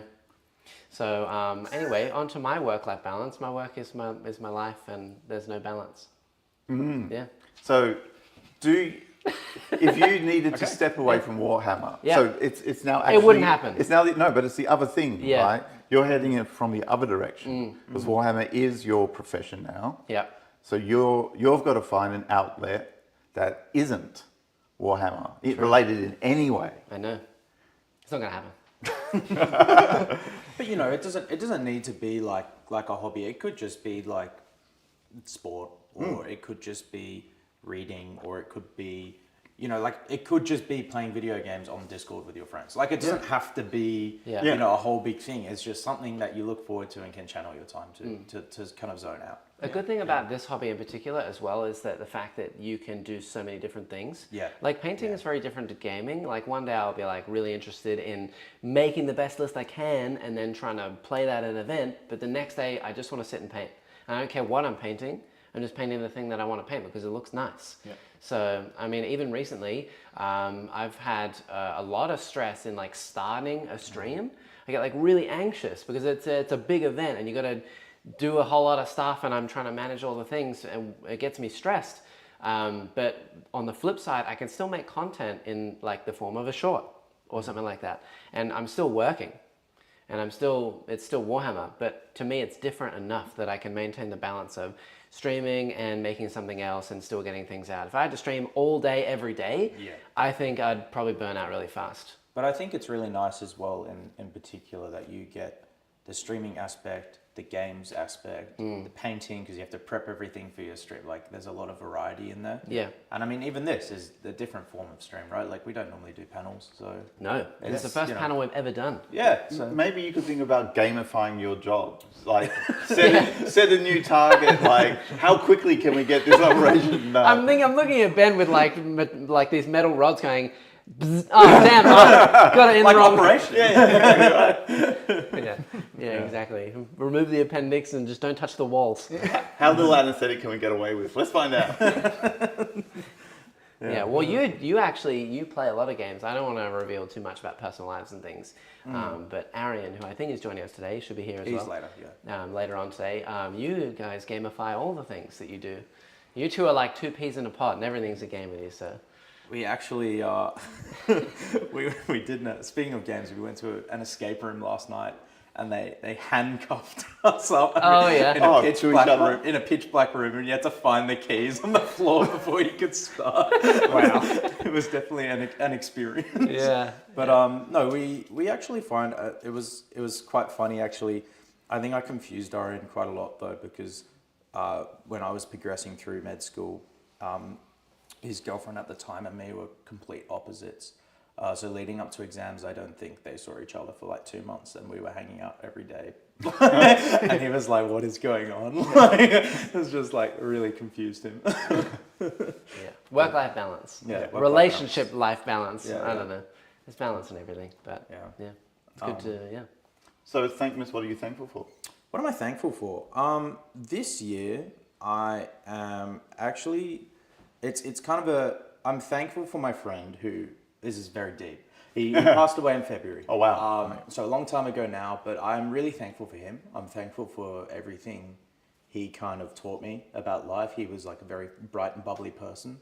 And it's been a big year of reflection for me. So that's what I'm really thankful for. And I'm also thankful for the community and I'm thankful for Taylor for building the community more this year. So yeah, it's a deep one. But It has been a big year for New South Wales and in growth. I mean, a lot of new players have joined, and it honestly, it kind of feels like a lot of those people have known each other for forever. Like I basically met Ben last year. year before. Year before. Yeah. And this year, everyone has got into playing 40k and playing like these competitive games and meeting all these new people, and it's great. It's amazing. It's really good to have all these people who know each other really well now. It's like when you leave school, you go, oh, okay, well, thank God I'm out of there, and then you always want to go back. But it's not for like learning. Ew. It's for spending time with your mates in like lunchtime, and that's what Warhammer is. Yeah. So I just want to explore something. So you had a good friend passed away, Yeah. and this is all about mental health. Yeah. You seem in a good place about it now, at least a better place. I'm in about it a now. very good place now. Okay, but how did you get there? I was in a very bad place actually. If we're talking about mental health, so I suffered something called adjustment syndrome for a very long time. It was really quite a challenging period for me, and I think there's a lot of guilt as well. Like, the whole like, what if I had done this, or what if? And as I kind of said, like, really thankful I've got this community, like the art, like hanging out with Taylor and I had a psychologist on hand, but hanging out with, like, it's really nice to have like your friends there. Like I had a really, really good support network. I was very, very lucky. I'm fortunate to have that, but unfortunately it was for me, it was juggling the grind with trying to find time for myself, which is why I kind of wanted to come and advocate for work-life balance, because it's not always just work and life. It's for me, it was balancing my life really. So that was the main thing, and I think this hobby in particular helped me get through a really tough time this year. So Good. Thanks for sharing. Yeah. Thank you. Speaks volumes of the community. Absolutely. Yeah. Yep. As jokes aside as well, because you guys love your memes, We do love our but names. everyone really loves each other, so it's great. Taylor's still mad that I took his ice block. Yeah, absolutely. I had a question lined up, and then it's just like straight out of my brain. distracted about ice blocks. It was a really deep, nice, serious topic. Thank you. That was a great question, but it's just zapped my brain, gone. Nice, yeah. But like, I think a lot of people do use it as that kind of outscape, like, because I know a lot of people have had a tough year this year, and especially a tough year post-COVID. And actually I got back into the hobby post-COVID, or like during COVID, with Arian. We were doing research together. Yeah. And we just kind of fell into the community. I think one of the ways we got into it was actually Jackson's League, and we played Woody Woo, who is a common man of the stream. Yes, everyone loves Woody. I did a great impersonation of him the other day. Actually, we were saying that was an awesome Woody impersonation. Yes, thank you. But and I think but during that I met a lot of people as well who really were like kind of having it tough at the moment, and they were using it as their escape. So. And I think we're clearly about to enter another 4 years of political noise and chaos, right? Where Whatever. But crypto's going on. what's really nice is that Gen Z will get to learn what we lived through about the constant fear of nuclear annihilation at all times, right? Okay, all right. That's Well, something we grew up with. Well, And now we're I was born at the end of the Cold War, Neil, so okay. not quite there. But yeah. So thanks, Neil. yeah, well, I think your audience should know. They're going to get used to it, right? But for yourself, thinking about backwards, when the COVID period and like all the shit that went down, and then looking forward where it's going to be a bumpy ride for another few years. Yeah. Like the economic system isn't going to be getting better anytime soon, and it's going to be crazy. How do you feel about what can people do to build resilience in themselves? I want to really strongly advocate the benefits of seeing a therapist or a psychologist. Yeah. First and foremost, I went and saw one for the first time ever this year. And it really helped, like really, really helped. And there is a massive stigma, and this is like, it's crazy, right? Like, I literally did a medical degree. I sat through and I had lectures on how good psychology was, and when it came to be my turn, I was like, no, I don't want to do it. Like that's just mind-boggling to me. And that's someone from a medical background. So like, I really just want to first and foremost promote that. Like, really important. And we had literally like 3 psychologists on this already. So like, you know, they're around. They're really nice people, and it really helps. I think aside from building resilience, is you need a good support network. That's the second thing. Like family, friends, you know, I think are the big two pillars: family, friends, community. Yeah. Well, on that bombshell, thanks, Neil. Yeah, that's okay. That is your time for today. Thank you for joining us, Ben. Thank you. Until next time, Thank you for sharing. No, Merry absolutely. Thankmas, and we shall rotate you off for another guest. Very nice. Also, I didn't say at the beginning, but there's a surprise guest joining us at the very end. It's not on the roster, so wait around to the very end, because we have a surprise guest that's going to join us, which is going to be amazing. I hope so. Excited for a surprise? Do you have any ideas who it will be? Santa Claus. Yeah? No? I mean, I wanted to be Santa. You guys like 2 Yeah. big kids. Oh, gosh. And I wanted You to have a big big kids. sack, and I wanted to give out lots of presents. Okay. Big sack full of wine. All right. Yeah. All right, here comes the next guest. Hey, Luke, good to see you. You too. Amazing. Finally met you in person. Nice. Now, everyone, you should know who Luke is. But you might not recognize him with the new mullet that you've got going on. No, I asked for the Captain Planet haircut. Yes, Oh, wow. it looks Nice, yeah. exactly I like like that. You're totally right. Yeah. But yeah, Luke has been on many of a live stream. Used to be a Thursday regular. Now a bit busy, lots of life stuff going on. But here today, what was your topic, Luke? Miniature community.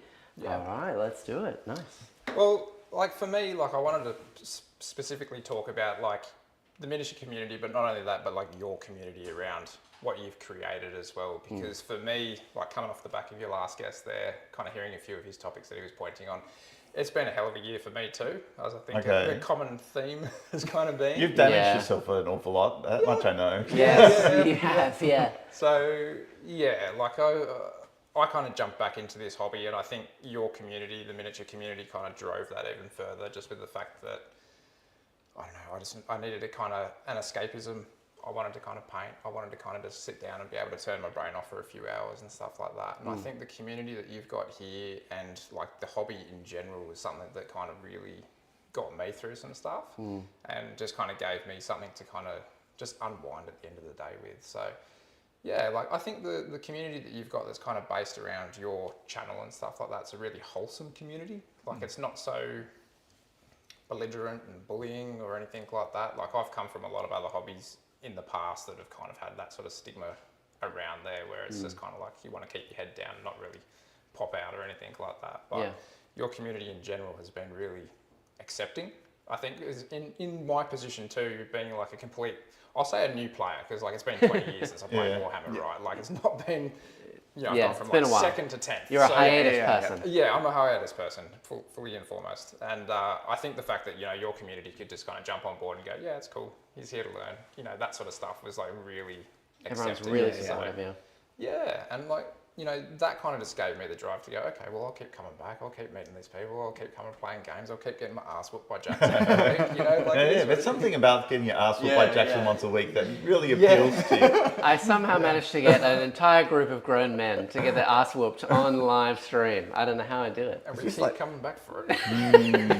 I feel like you should Phrasing, rephrase that. Jackson, phrasing. Hey, you just said Santa's big sack. I think it's fine, right? Yeah. There's a difference. Yeah, sure, But right. everyone loves Santa's big sack. When everyone says Santa's big sack, they think of Santa's big sack. When you know, When you talk when about, they talk about beating, whooping grown men's butts online, then it's, Right. Yeah. I was actually going to say, I don't know how I managed to, but I got me and then a slightly older version of me and then a slightly older version of that, all to sit in front of a blue backdrop with fancy hats on. So I don't know how I've managed to do that, but here we are. Yeah, the first panel event.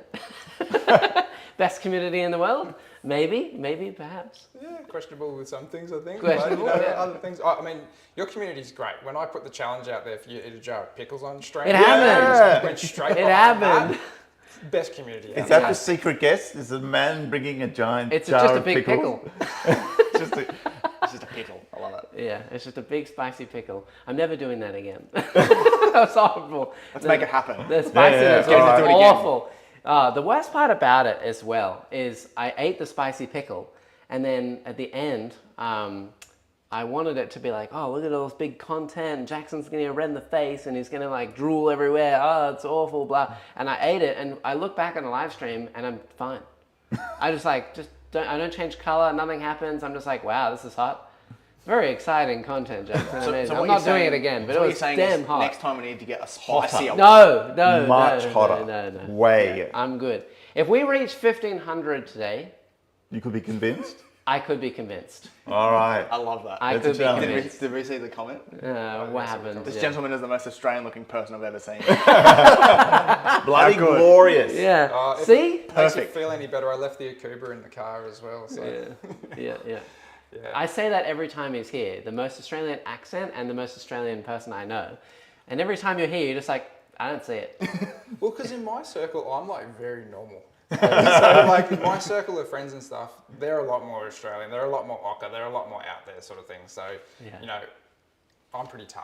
So you mentioned some things that you've been through. Are you open to talking about some of those? Yeah. So I'm open to talking about whatever, to be honest. I've giving like a very brief history. I've been through ups and downs in mental health probably for like the last 15 years or something like that. Okay. And recently, in the last couple of years, I had my first kid. Okay. And that kind of came with its first challenges for me, kind of being a single income for a while, you know, Yeah. still wanting to be very much involved in being a dad, being Yeah. hands-on and all that sort of stuff. So my pressure just kind of built up inside of me where I felt like I was doing it all, not sleeping. I had 2 jobs at the time. I was running a business. I was doing YouTube. I was doing, I had 5 different incomes basically that I was trying to juggle. Yeah. And it kind of just built up to the point where I went, this is a lot. And I think I just imploded, Okay. basically. And I got to the point where my brain, like I'm going to be really honest, my brain, after breaking my finger last year in June, not the June that's just gone, but June prior, Wow. I went like, you know what, like this is how long I've been kind of going through this last kind of stint. I got to the point where I kind of hit a wall where I went, you know what, like I think it's actually easier if I check out. Wow. And I got to that point and I had kind of like maybe 3 or 4 different times where I started kind of considering those sorts of thoughts. And it got to the point where I went, who's that good for? You know, like it's not good for anybody at the end of the day, right? Like I've got a 2-year-old son. He's going to grow up without dad. I've got a wife that I'd leave. I know that she loves me. You know, all these sorts of thoughts were kind of coming through my head. And that's what got me to the point where I went, I need help. I went and saw a therapist. I did probably about 15 sessions of therapy or something over the last year that, you know, just gave you some perspective. Yeah. And then it got to the point where maybe that wasn't all that I needed. And I kind of realised that maybe I've got a few imbalances and stuff in myself. So I actually went out and I got myself some medication. I'm now like week 7 on my meds or something like that. And I've noticed a dramatic improvement since then. I'm sleeping better.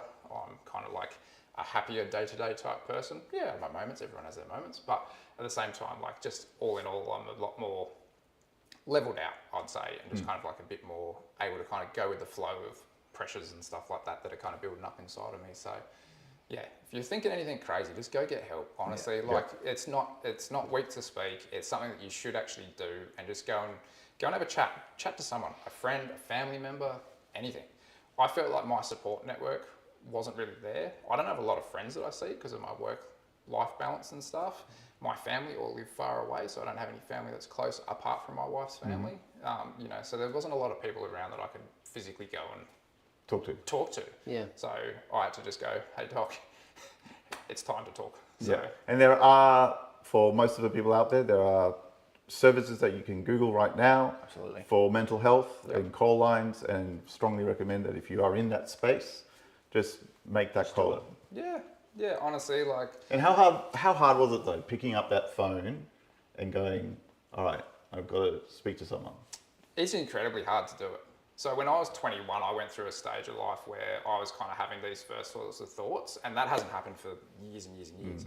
But coming into, about a year ago or so, recognizing that in myself was kind of like, hang on, I'm going back to where I was like 10 odd years ago. I don't like this. I need to be able to make that call. And you do. Like, I literally was just like, I was actually, so I worked as a track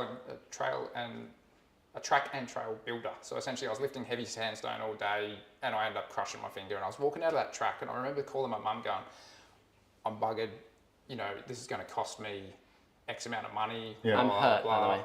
Yeah. I'm buggered. Yeah, I'm broken essentially. And mum just said, you need to cry. And I was like, what? Like, what are you talking about? She's like, no, you need to cry. And I was like, okay, sort of thing. And then all of a sudden the floodgate just opened and I was like, oh man, I needed to cry. I needed to let my emotions out. I needed to just kind of break down my own walls and go, you're just not this tough guy. You don't have to be this tough guy all the time to provide all Do you this think stuff. there was an element of what's called toxic masculinity as part of that inability to acknowledge the emotion? To a degree, yeah, I'd say that. My kind of family network, my dad is very much kind of, I wouldn't say like a hard ass type character, but he's kind of like, he never really showed like an emotion like that around me or anything like that. My grandfather, who I lived with, was very much the same. The work environments I've come from in the past were very much that. But in saying that, I actually found, and it's funny, but this particular group of guys that I was working with in the bush every day weren't that. And these are some of the toughest guys that I've ever known in my life, like lifting stupid things, doing stupid things, like as far as like our work went, was the most physical thing I've ever endured. Okay. But they weren't that. They were always checking in on each other and making sure it was all okay. So it was really weird to kind of feel like I still had to be that kind of shell of a person and be tough for my family and all the rest of it, to then have that breakdown and go, it's actually okay just to speak to these guys and stuff. And since then, I opened up heaps. We were always checking in on each other and stuff. But That's good. yeah, real good. It's very common though. Like that sort of like work environment where everyone does kind of just put up those walls and stuff. Yeah. And it's horrible when it's like that.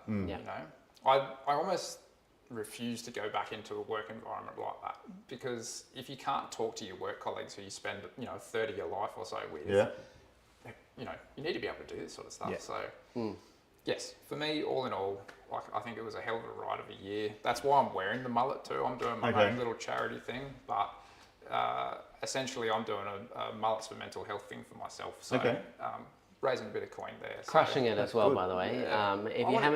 If you haven't checked out Luke on Instagram and also on YouTube, he does all of his own things. Beaches, Scaly Beasts on YouTube. And it's the same on Instagram? Yeah. You got many Instagrams. I've got too much stuff. so many Instagrams. But yeah, definitely go check out Beaches, Scaly Beasts for all things like Australian reptile. Yep. Australian, more than reptiles? You used to do other things, right? Yeah, I used to do a lot of the track and trail building stuff on my other Instagrams, but that's Yeah, but if you feel like you need to be part of a community that's good, this is a wholesome community. I really have enjoyed being part of this community. I still want to come back and play games where I can. If I can fill a slot, I'll fill a slot. But at the same time, juggling work and life is a lot. So I suspect you've already said the answer, but what are you thankful for then? What am I thankful for? I'm thankful for being part of this community, because this is something that, was a big part of my life when I was a teenager. And I enjoyed it so much, but now I'm thankful to be back part of this community. I'm thankful to have gone and spoken to somebody as far as my own mental health goes, because that sorted me out a lot. So I'm thankful for a lot. I'm thankful to still be here. Yeah, so it's good, big plus. Yeah, for me and for everybody around me, I think that's the biggest plus to take away from this is, I'm thankful to be here. Go talk to someone. We also did have a question, well, it's not really a question, it's more of a statement from Taylor. Thank you, Taylor, for both being here and supporting the donations today. The level of support in our greater community is crazy, and Ben speaks to this very highly. Jackson, you are doing something amazing here. Good luck in reaching your goal. Thank you, Taylor. Yes. Hopefully we do. That would be great. It's a great community, but it would really make it absolutely insane if we did. So spread the word. Please do so. If you haven't yet either donated or at least shared the video, do me a favor, go to like Reddit, post it there, get some people in here, post it on your Instagram, share it in all the Discords that you're in, and yeah, help us out.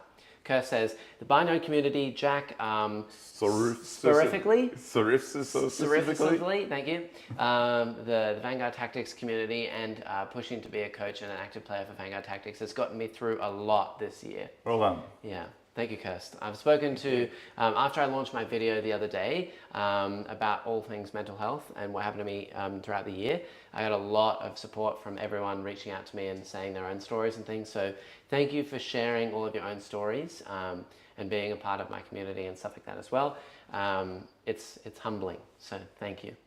The Okazaki mech as well. Hello, good to see you. I've been struggling silently with my struggles with mental health, mainly regarding issues with weight and stress from work. What you're doing here is so good. Keep it up, Jackson. Love you so much. Love you so much. Thank you, thank you. You're the best.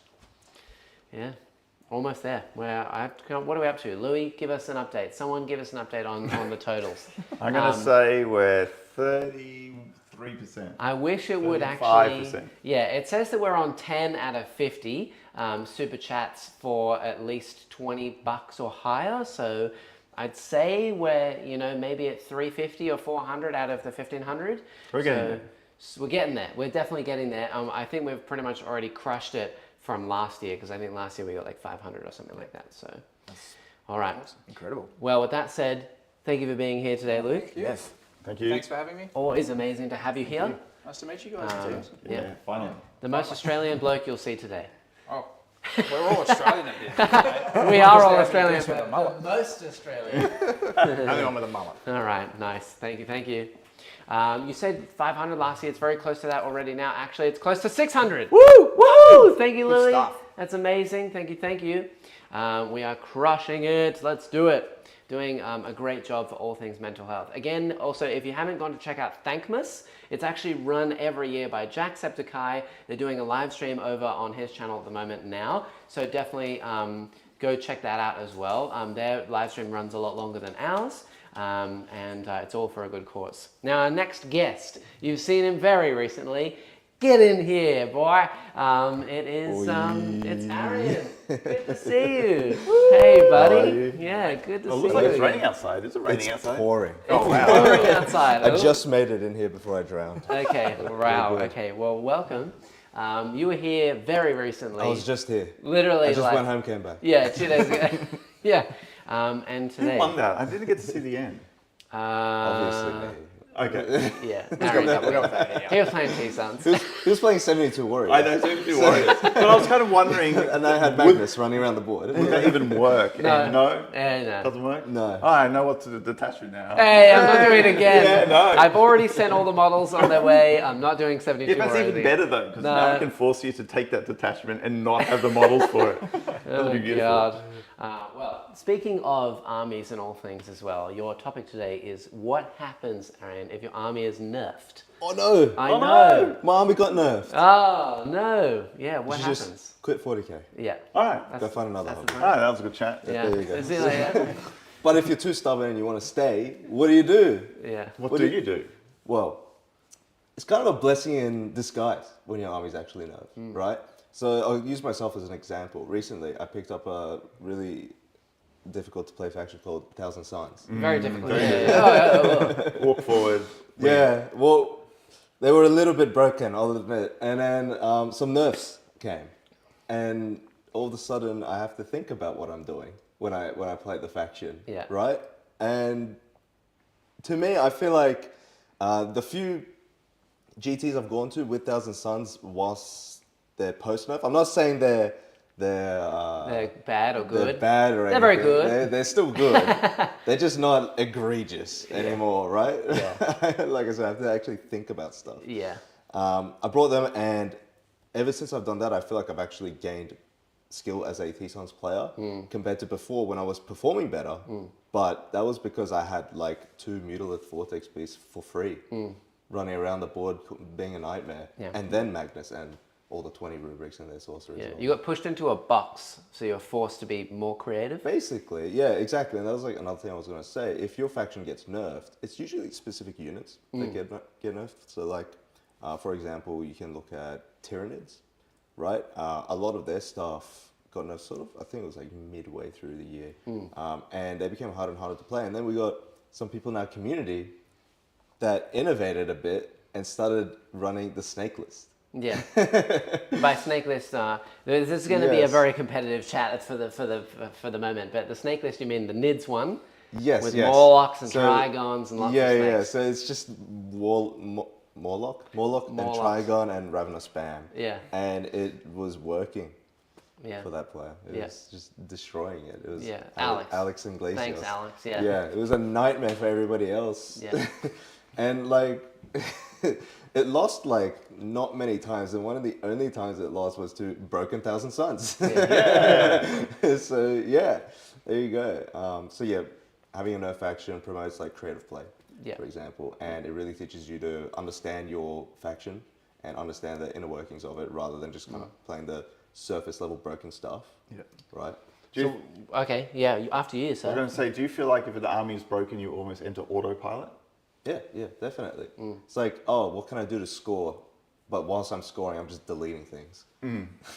At least that's what T sounds, right? What do you say to someone that is like just getting into the hobby and they picked an army and they like that army a lot, but then they get a whole bunch of changes, or like a lot of the models are removed and they go to Legends, and then all of a sudden your army is not the same as it was anymore? Like, what do you do? Do you move factions or do you stick it through? I think, well, for me, I started as an Ultramarines player, and then I was getting less enjoyment out of that army because I was finding it hard to make it work. And then I tried another faction, Necrons, and then after that, the same thing happened. And then I tried T-Sons, and now I've found my 3 favorite factions. So yes, it's not a terrible idea to go and try other factions if you can, but not everybody has access to that, and it's honestly fine to just try out different units in your own factions. Things getting Legends is a whole other thing. That's just unfortunate. Yeah. But that does happen in 40k, especially if you're a Marines player. A lot of stuff just getting Legends. Yeah. Constantly. Yeah. Constantly. All of your beautiful dreadnoughts, Neil. Ah! Here's a prediction. You see all these people buying Vindicators right now? Yeah. Do you think the Rhino chassis is... Yeah, I think the Rhino chassis might disappear. Like, Yeah. you see things like the Repulsors and the Gladiators coming out and like replacing all that, and then we've just had that like preview article. What do they call the rumor engine? And it's it's like the engine of what looks like another Repulsor-esque vehicle. Yeah. What if it's like the Vindicator of the Primaris line? Yeah. Right? Then the Vindicator's gone, and all you fools that have been buying Vindicators because they're broken. You fools! Fools! Yeah. I mean, I'm salty because I didn't get one, and they've been deleting my stuff. But Yeah. Yeah, it's the same for all the Eldar stuff. I mean, there's rumors for all of this Eldar stuff to go to Legends, all the Forge World units that I've had for such a long time. And apparently rumors that even all of the Eldar chassis will all be changing. It's like the Night Spinners and the Fire Prisms, Wave Serpents, Falcons, all of that's going to change, which means like, what do? Do I buy all the new stuff? I have to repaint my whole army? I've got like 16 of those vehicles. Or do I just leave them the same? I think it's up to you. Like sometimes the old models just have that vibe that you just want to like hold on to, right? Like, I know a lot of people will take their like jump assault marines from the firstborn range, and then they'll run with those as jump pack intercessors, and that's completely fine because they look sick. Yeah. Right. It's the same kind of thing with your Eldar vehicles, unless they're super different. Yeah. And like the whole like look of them are different, then maybe you might have to change, but hopefully not. Hopefully you can just hold on to what you like, run to that. Yeah, instead of like changing the entire thing and just go, okay, well, I'll keep playing the faction. I'll try something new. I'll try a different set of units or something and see if that works for me. You don't always have to like run the net list from the internet and be like, this is the best thing ever and I'm only going to play this. Sometimes it might not be as good, but you also want to play at something different and try something new. So, yeah. Exactly. Yeah, there you go. Yeah, I definitely like the creative play path of things. You see things like stompers and stuff being used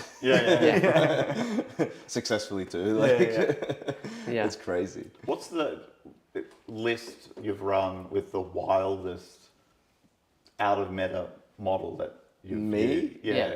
Oh God, I have enough models that I don't have to worry about that too much. Yeah. But for about a year straight, I was running Gilliman, whether or not he's good. Yeah. And most of that time, he was not good. Not good. He's your guy. He's your I bro. think, I think it became a joke because almost every time he died in that was my first year of competitive play. And almost every single time he died at a GT or RTT or whatever, he never came back. Yeah. He had the Yeah. rule in 9th Yeah. edition, he comes back on a 4-up, he just never came back. Yeah. I was so upset. I don't know how many What's times. the point? I don't know how many times I failed a 2-up save to bring Celestine back. So. Yeah. Yeah. Oh wow. Yeah. It's like, that's alright. She gets back up 1. Yeah, fantastic. Yeah. Failing the 2-up hurts a bit more than Yeah. failing the because you 4-up. play expecting it to come back. Yeah. With Gilliman, it's like I just know he's not going to come back. Like, You had one of the Phoenix Lords who comes back, which I think you roll a 1 on stream All the time? every single time. Yeah, what Fugan at the moment? Yeah, he's the one that respawns. Yeah, I don't like them respawn units. Yeah, there's a fair few of them, and I kind of avoid them like the plague. Yeah, as soon as you need it, it never happens. As well as like in Eldar, you know, like the 9-inch charge off Deep Strike or something. You use a 6, you need like a 2-up or anything but a 1 on the other dice, and I always roll a 1. And then it's like, oh, I've used the fate dice and I don't make my charge anyway. Great. Yeah, so actively avoid them, but yeah, it is what it is. Sometimes trying something new is good. yeah, definitely.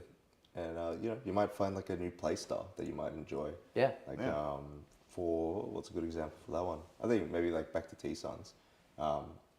Before I was used to just shoving a Mutolith up the board as like a distraction kind of fix. My opponent goes for that whilst I just kill everything. Yeah. Now I've removed the Mutolith because I can't afford it. But I want all my sorcerers, and so I have to play a lot more careful and smart with my list to just not lose everything in one go. Not saying that's the best way to play, but it's like a different way, right? So it definitely like helps you innovate as a player as well. Yeah, absolutely. Nice. Yeah. Yeah, sorry, there's distractions going on in the Yeah, background. but something's going on Yeah, out we're there. all distracted. Something's happening. What's happening out there? Speaking of distraction card effects. Yeah, distraction contexts. Yeah, exactly. Yeah, If a Carnifex were We'll to sort come it out. straight through The right front now, of the oh front- my I've gosh. been playing enough Space Front Marine door? too. I know what to do. you know what to do? Yeah. You just reach down, get the chainsaw I'll out. just reach out, I'll Auspex it, and then grenade launcher it to death. Seconds. Well done. I think you've been playing too much Space Marine. Maybe a little No, bit. Not enough. Not enough Space Marine. I'm really sad that my computer, it's just reached a point. It's like a gaming laptop.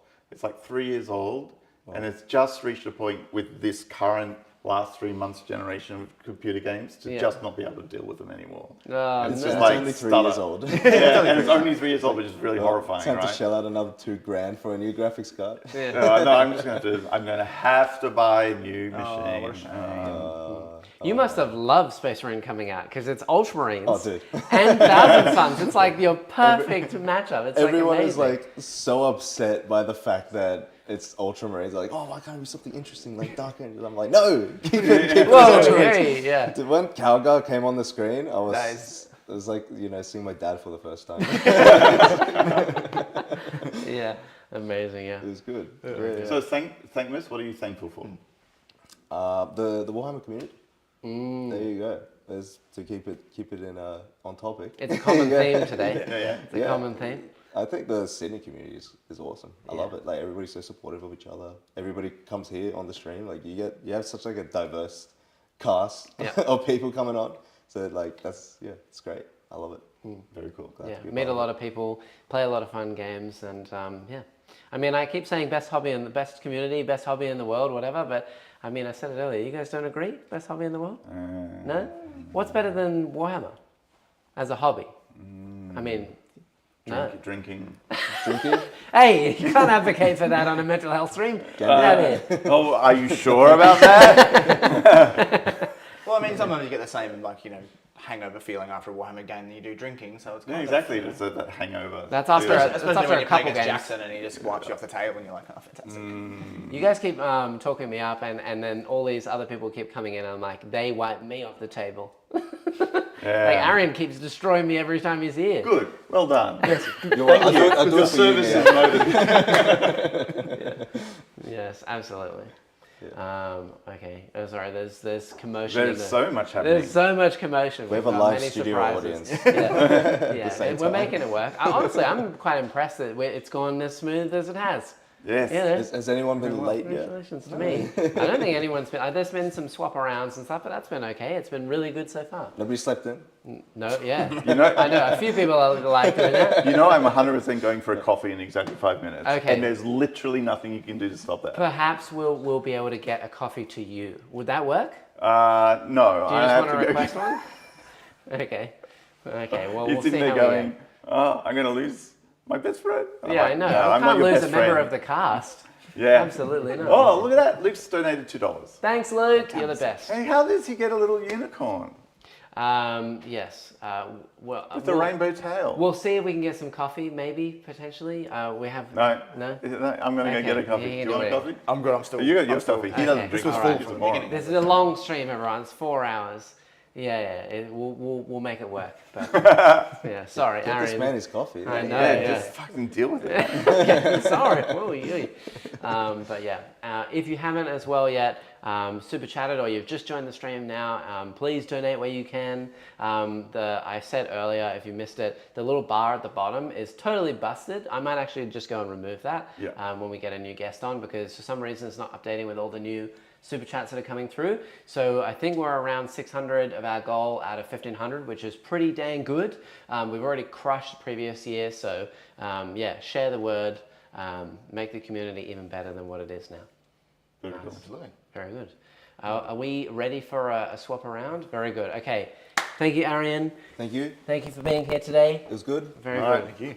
I'm going to You're swap gonna- out for this okay, conversation. Go do your thing. Yep. And then go do your I'll be coffee back. stuff. We'll get you. Do you want me to? I'll steal that for you. Yeah, you can do that. All right. Thank you. All right. You Very guys good. want anything to eat? This is your chance. No, we're good. We're good. We're in it for the long haul. Unless you want something, Something. I'm in it. I'm in it for the long haul. I'll be fine. Very good. Well, thank you, chat, for joining everyone here today. Yes, we're going to do a bit of swap around. There's lots of people all getting ready. We have a whole bunch more people to be on stream at the moment. If you missed the beginning, actually, here I can show you again.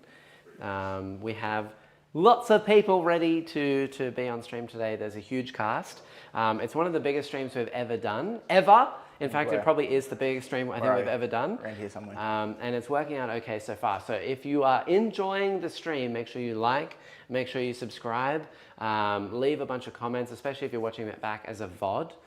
Make sure you leave comments down below and say that we're doing a good job, we're crushing it. So thank you all for tuning in today and supporting something that I've tried to get together really well and for a good cause. Yeah. Very good. Are we ready for the next guest? All good to go? All right, let's do it. Nice. This is going to be a little bit more quiet without Neil here. Oh, That's God, fine. what are we going to do? We'll manage. We'll have to do it. Very good. All right, let's do it. Hey, David, good to see you. Hello. How you going? Hello. Good to see you, buddy. Hey, thanks for nice. being Here, I'll move into the middle here. It'll be nice and easy. Set Very us up. good. Good to see you. Thanks for coming. Yeah, thank Joining you. the Thanks stream. for inviting me and Oh, you're very get welcome. to talk about a few things. Absolutely. Yes. Here, let me find your topic. I forgot what it So was. it's What are we doing? fun and fair games in Warhammer or just Playing in fair. general. Yes. Yeah, because I think the two, you can't have a fun game if it's not fair. Yes. So They go together. that's why I chose those two. Just a quick thing about my hobby history, I suppose. Yeah. I started playing the hobby in my early 20s. I'm in my early 40s now. I started playing in fantasy. I played many years. I was a regular tournament goer. Just like now, where we know pretty much everyone knows each other in Sydney. Yep. Same thing in fantasy. And then Age of Sigmar came in. Yep. And most of my friends, the close group that we had, they all moved to War Machine. So naturally I went with them and I played War Machine a bit and I didn't like it. So I stopped playing the hobby altogether. Yep. And then a couple of years later, 8th edition came out, someone at work said, oh, there's Dave, I know you're into this sort of stuff, 8th edition, I'm a cop by the way, you know this, at work, and he's like, you want to get involved? And I was like, yeah. So so I started 8th edition, I started playing Warhammer, I never played Warhammer before. Yep. Fantasy, I had demons. And so I could take the square bases off, put the circle ones on. Lovely, yeah. Started playing straight away. Yep. I said all this because what we're about to talk about, I wish I knew when I started playing. Absolutely. Like, it's taken all these years to get to now know all the things you should know when you're playing with someone else at tournaments and all this sort of stuff. So I've got a few topics here. Oh that I wow! wanna- Okay. Oh, So you are like the best person. A little bit prepared. Yeah. You're the best person to come on while Neil's gone. You're keeping the streak going. Let's go. Wow, nice, very good. Well, I've got a few things. So mindset. I think mindset's really important. I think someone else is going to talk about it as well. Yeah.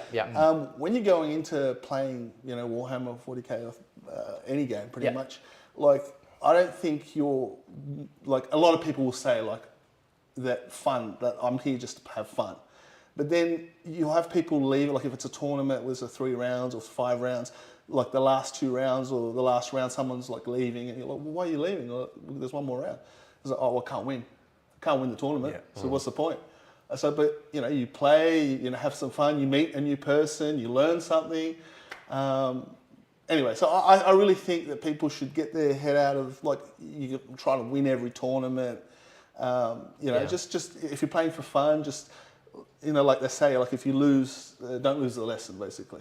So, and you're not going to grow unless you keep playing those games where you lose and you learn from your losses. Yeah. You're listening, Mr. Competitive? No. I know what you're talking about. So I'm straight I into just it. win. So All I do is win. So that was my first one. The other one that I found, and this is like a recent phenomena or whatever, is chess clock. Because we didn't play with chess clocks back when I was in my early 20s or whatever.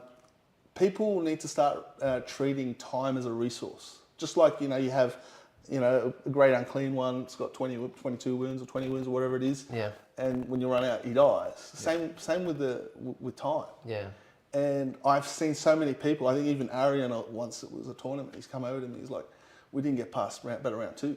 Like a tournament like years ago, 2 years ago or something like that. And like, that's not fun. No. You get to battle round 2 and you have to stop.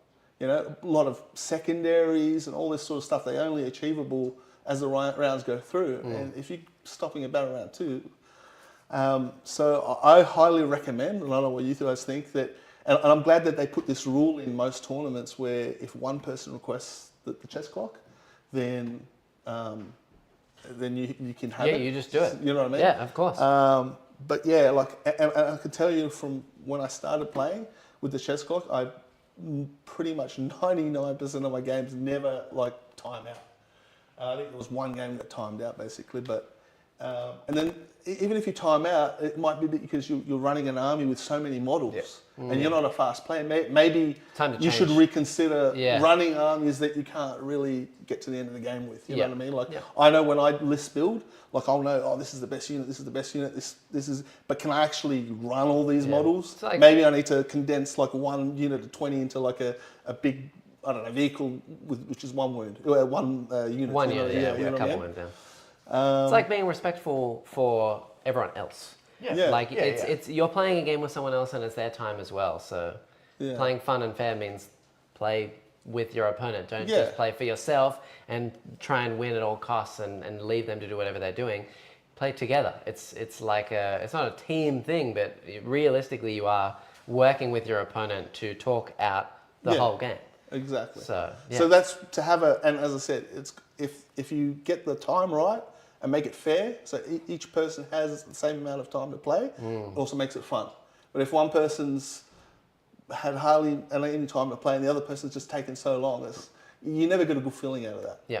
So Yeah, it's sort of like a cumulative thing too. Like, these miniatures that we come and play with, there's a lot of time and effort put into that. Yeah. And you're taking this labour of love, putting it on the table, Yeah. and you're like, I want to have a full game with you, I want to have a good Yeah. time, and then it's like, oh, we got through Yeah. 2 battle rounds, cool. Yeah, and it's not. I think people don't think people do it on purpose. No. It's just that when they don't see that there's time there, they're like, oh, should I do this? Should I do that? Should I do that? But when you see that there's time ticking, you're like, I got to go. Yeah. I got to do it. You know what I mean? I can't just, it's like that decision paralysis, but with the Analysis with the- paralysis. yeah. So when you've got the clock there, you're sort of like, I got to go. I can't think this through. I had a lot too of much. people asking me about that recently on live stream, and I think a lot of people kind of gravitate towards you play slow at the beginning and get all your moves done, but then you rush at the end. So I was saying, at least for me, when someone asks to play with a clock, I just rush everything. I rush like my first turn or 2 turns and give them all the time that they want. because it means that they have like a really good time and they play the game the way they want to. And then at the end of the game, I've just got all this time left over. Yeah. And I can like really slow it down and be like, okay, well, I got like an hour left. I Yeah. may as well think through all my moves. I might have made a mistake earlier, but now when it really matters, Yeah. I can like play it how I want. But each to their own. Some people like to really just play slow and get their moves down really effectively at the beginning of the game. But as long as you're being respectful to your opponent, Of course. then it's good. Yeah. And the next thing, the next point, moving on to the next one, is just clarifying a few things at the beginning of the game, like with the terrain.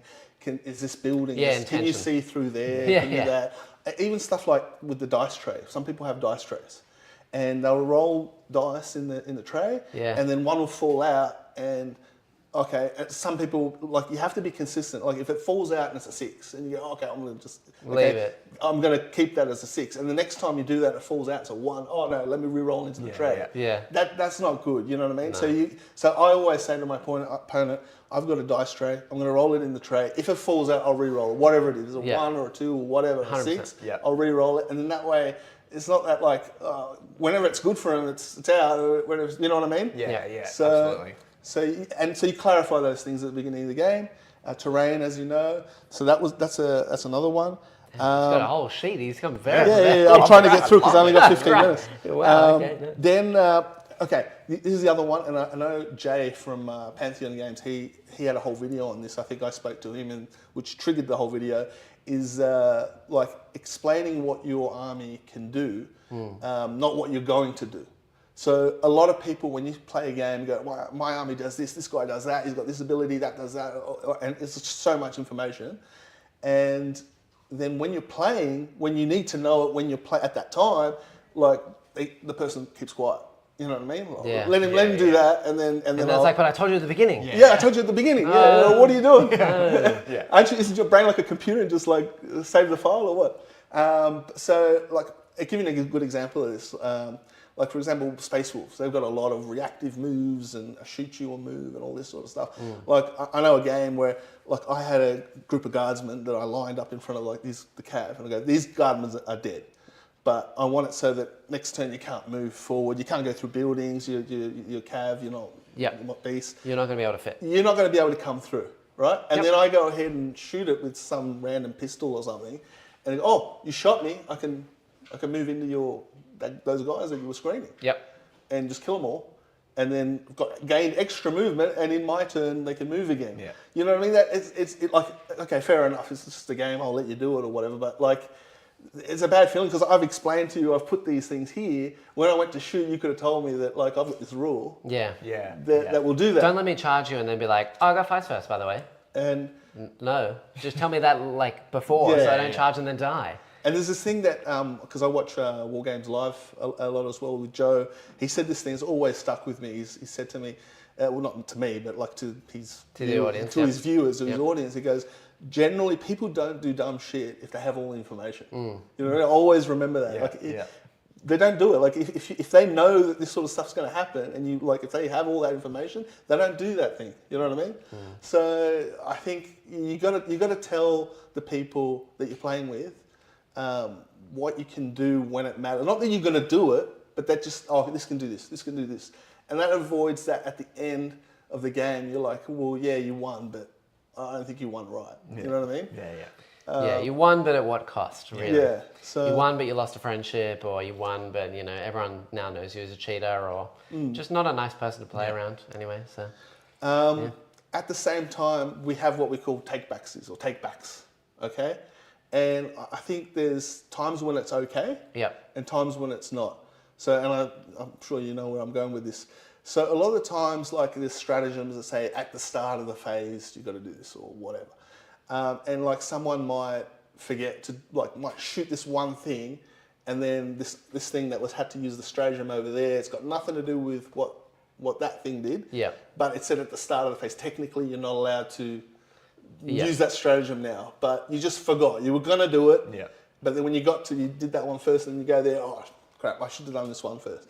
Those sort of takebacks I think are all right because it doesn't affect like what that thing did there didn't affect that. Yep. And so I let those things, or for example, like with rapid ingress.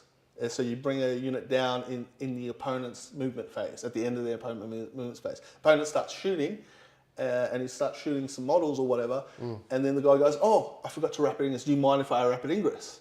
And I say to him, look, if you put it somewhere that there's no way I Where could it have doesn't shot. change the game. Yeah. But if you put it somewhere out in the open where I had the choice to shoot this or that, then it changes the whole game. Then so I'll let you do it, but as long as it didn't change anything that I did, you know what I mean? Absolutely. So here, I think that I got it. Come over here. And we've got an extra. Come on then. You got your coffee now? You're a happy boy? I'm a happy boy. I have caffeine. All right, I have it. new caffeine. Yeah, no, okay. I'll be doing this again in another hour. Oh, God, all right. Yeah. Hey, how are you? thanks. Welcome. David. Oh, thank you. Yeah, welcome to the stream. Yeah, I was feeling weird sitting in the middle. I got to sit on the end. That's where I am. Where I belong. Yeah, you just missed Everything. Well, That's great. Pretty I still got a few. Don't try and catch me up. Okay, it's fun and fair. Okay. That's the games. Yeah. All right. Well, so we're up to point number. He's got a card. He's come. Yeah, he has the cup. Yeah, Come a little bit prepared. Yeah. absolutely. Yeah. So the next one I want to talk about is when you want to get a rules clarification from the TO or looking up a rule.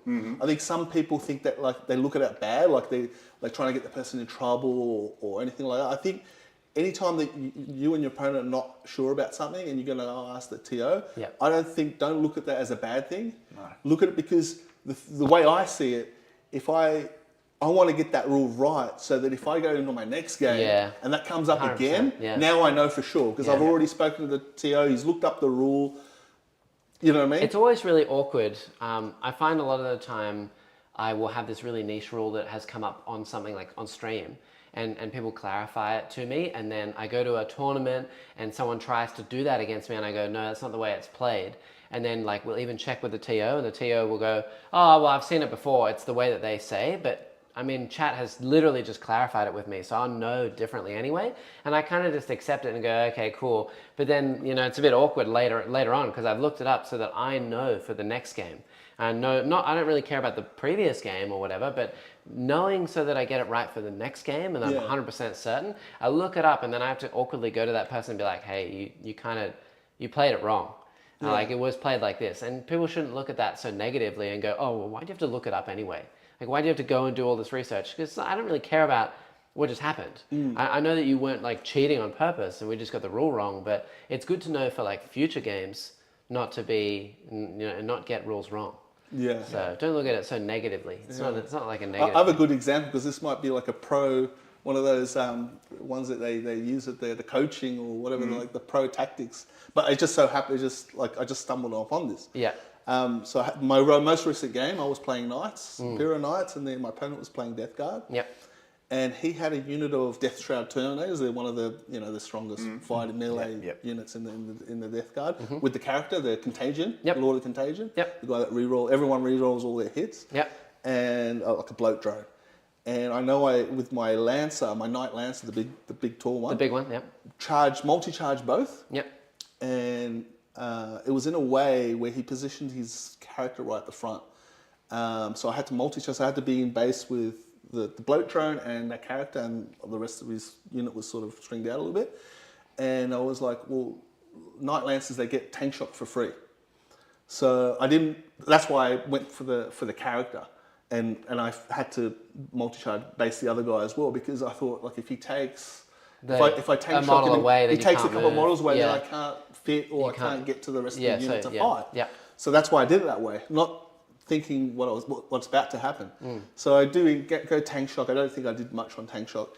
And then I epic challenged his character. And I just, epic challenge, he's got 5 big swings that do 8 damage. Attack the character Killed the character, maybe one other guy. Yep. Right? And so he had to pull the character. And then I was looking at it and I was like, I don't think you can fight me back. Yeah. And he's like, what do you mean? I was shocked. He's like, there's no way I'm fighting you back. I'm bringing all my guys in to attack you or whatever. I said, but you don't have any unit, any model that's within an inch of my Lancer now. Yeah. And so that's when we brought the TO in. I don't want to cheat you or anything. Maybe you're right. And he looked it up and he goes, you can only activate a fight if you're within engagement range, which he wasn't, or if you completed a successful charge. So neither of those applied to that unit. So it was like, and the TO, I think Sean Bowman, he was the TO. He was like, "Hey, that's a big brain move that you just did." And I was like, that just happened, stumbled on. I didn't plan that; it just happened. So like the guy was devastated. He was like, "Oh no, you charged me, you get nothing, you don't take any damage back." So anyway, that's a pro tip for anyone that's charge the character, kill it with the heroic, what's it called, the epic challenge, and then they don't get to come back and fight you. Well, we are slightly short on time. Oh. We might have to swap you out in a second. Yeah, no, I've done all my points. What are you thankful for? Because it's Thankmas. I'm just thankful for being healthy and my family around me, my kids, everyone's great. Yeah, Awesome. Very nice. just that. Thank you for... And wait, before I go, I just wanted to do a donation because I didn't want YouTube Not or to be anything, physical. Oh my gosh. YouTube to take a cut. You know what I mean? So Put that in my back pocket. there we go. A donation. Yeah, that'll go. Thank you. Yeah. Thank you. Thanks for having me. Thank And you so much. Hopefully we can do it next year. Absolutely. Yeah? Yes. All right. Every year. Thankmas. Very good. See you later, guys. Thank you. Thanks, David. All right. While this all happens, I'm going to just... See, everyone wants to leave eventually. No, I don't want to Except leave. Jimmy. I'm not Except going Jimmy. anywhere. I'm here for the long haul. I'm not like a going rock. anywhere. You're I'm the not rock. I told you, I'm only thawed out this time of year, every year. So off I've year. got to take advantage You've of got it. a not- use of energy, sort of. I'm not going anywhere. I still need a caffeine, Yeah. I offer Okay. more. but I had enough. I'm not going anywhere. I just needed to go remove that annoying banner that was not All right, working. I'm going to try and pull two more Oh, things out. All right. Yep. All right. Yep. What are we And going for this time? I think I'm going to go for no prisoners Yep. and sabotage. Again. No prisoners. Wow. Sabotage. Wow, Dan, you're going to have to donate Yay! some more membership. Amazing. Yeah, okay, Perfect. very good. Okay, well, we have our next guest ready to go. Here we go, let's do it. A very, very, very pivotal member of our community, someone to come in and share their story. Hello, Jim. Hi, how are Good you? to see you. Happy Thankmas. Happy Thankmas. Yeah. How are the energy levels? Two and a bit hours in? Much We're getting better. there. We're getting there. Better after the caffeine. It's been 2 hours. It has been 2 hours. Okay. A bit slow, I'm very though. used How to much this. fun you've been having? I had a lot of fun. How did you expect me to go 2 hours without going to get another cup of coffee? Well, you stream with that. But you got to remember, he doesn't drink coffee. So you Yeah. don't understand He doesn't the crash understand. when you Yeah. have caffeine. What's a So it's coffee? It's not good. Yeah, I don't do that. But you are here, Jim. Yeah. To talk to us today about joining new communities. That's right. Because you have an interesting story to tell about joining the Sydney area and meeting all the new people and... Yeah. Well, a few different communities. So we moved across with the family. One of the boys is slightly off camera, actually. But Yeah, I mean, the guest is welcome to be... well, he's welcome to come see and how stream it as you wish as well, if you want too to. much valuable equipment to have that sort of charm.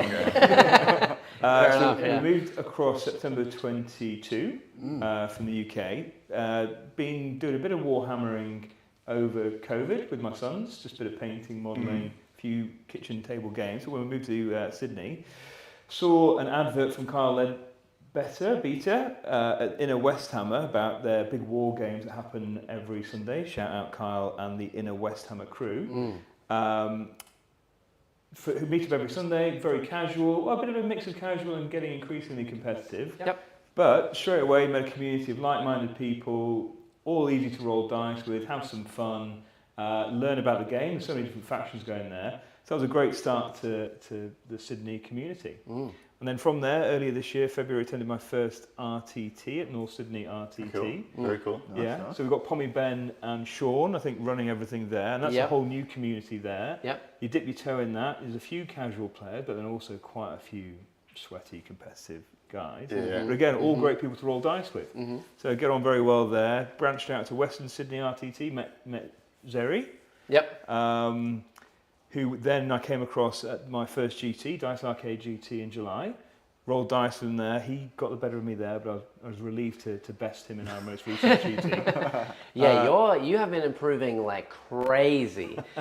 Everyone that I talk to about you and your games has said that they played you like once a little while ago, like I don't know, a couple months ago, whatever. Yeah. And I was like, yeah, he seems like a pretty good player. He's it's fine. Yeah.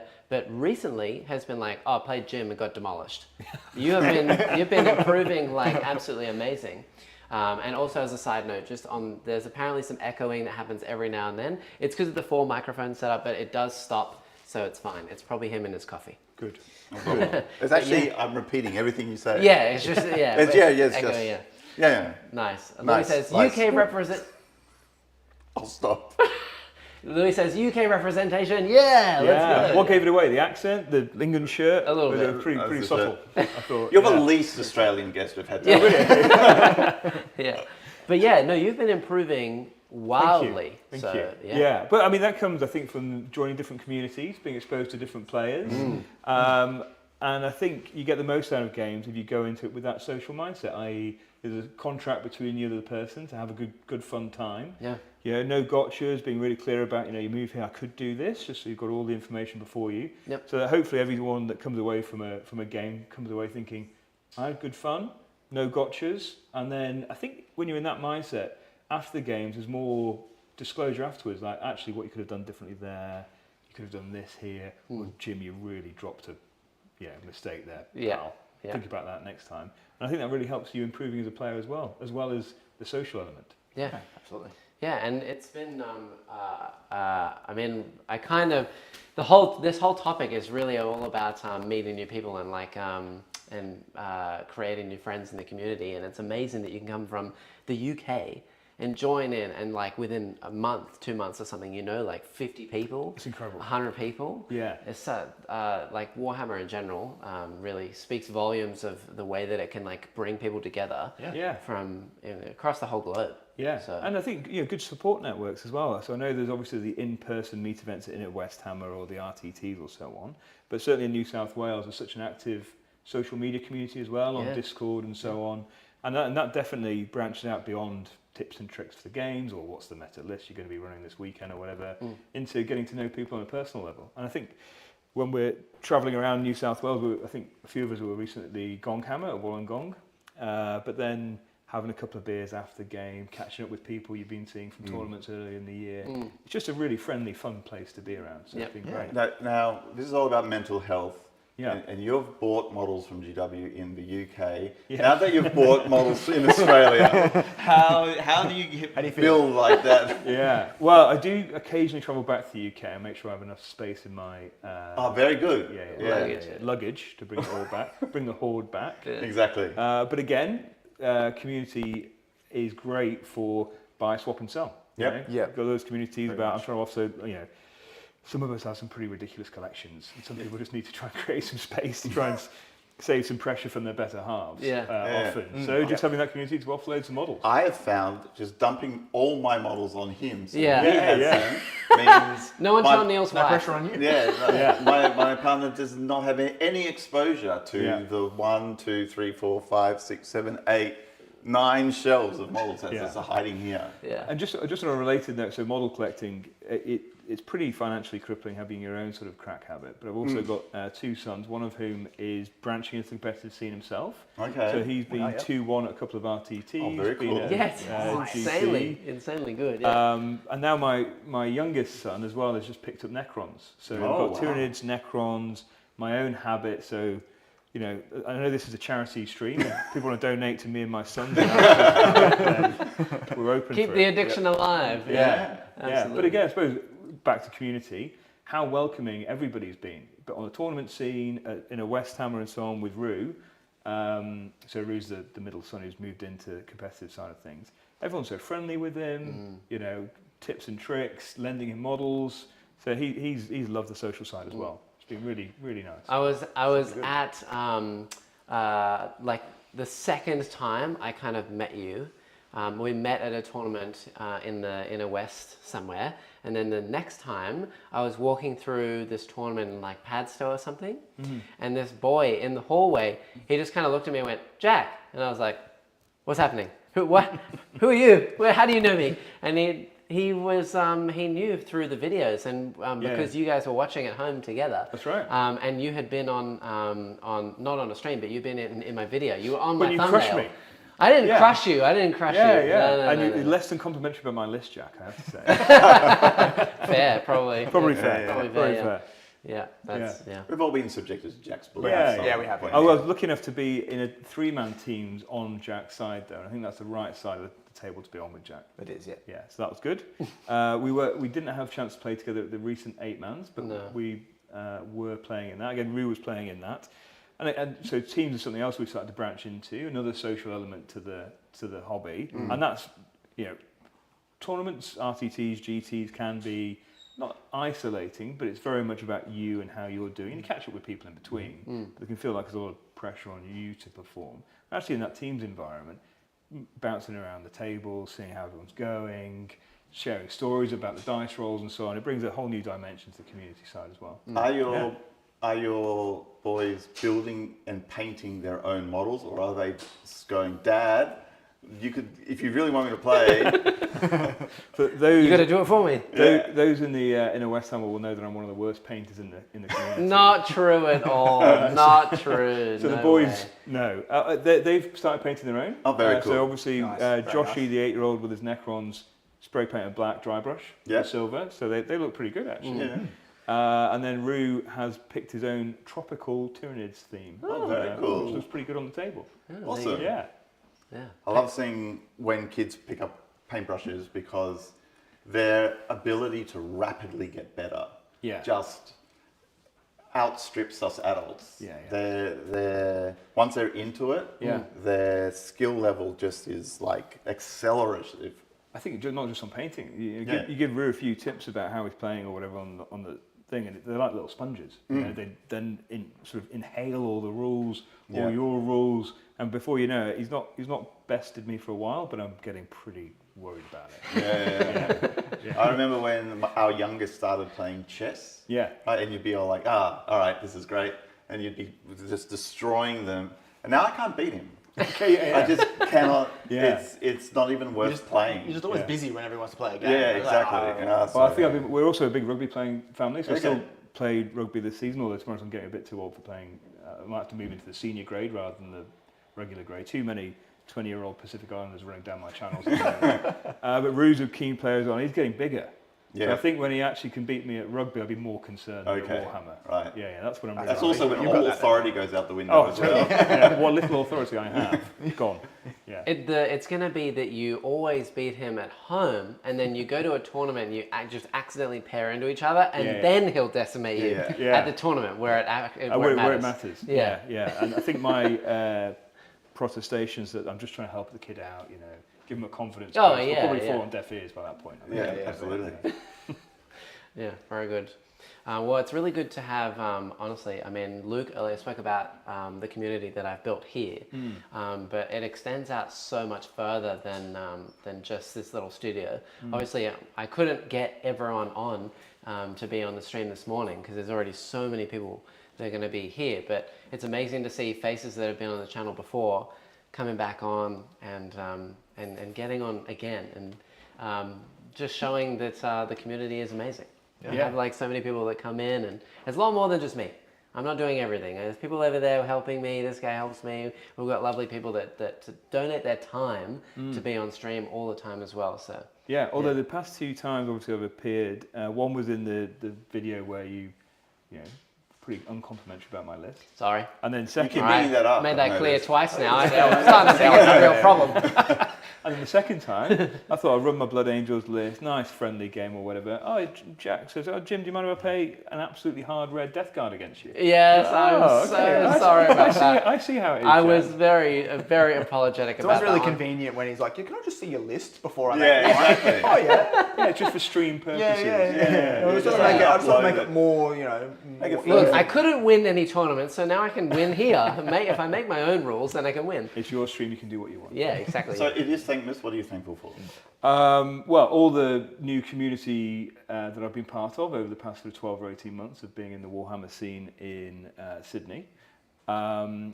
Everyone at Inner West Hammer, so Kyle's an absolute hero, keeping that community going, and Alex Wolf as well, who help out on there. But so many good lads around there, Stu, Ewan, Sam. Someone else will be upset that I've not actually met them on stream, but Sure. yeah. And secondly, very patient and tolerant wife. Yes. So I That used does to, help. yeah. So obviously playing a lot of rugby. I'm away most Saturdays, getting smashed up by Pacific Islanders, and then actually to spend weekends away again, playing tournament, even the GTs down at Warren, going away. I mean, she probably wants me out the house. Yeah. But at least, I'm grateful that she allows me that. And now you can take the kids with you as well, so it's even better. To be honest, she does that, yeah. Yeah, take my boys with me. They roll Yeah. some dice. They're out her hair. I say relaxes at home. I'm sure she's got plenty of stuff to do, Yeah. but very thankful for that. It's interesting that I think pretty much everyone that is on stream this morning has a partner, and no one elected to talk about how they keep their relationship alive, their balance with Warhammer.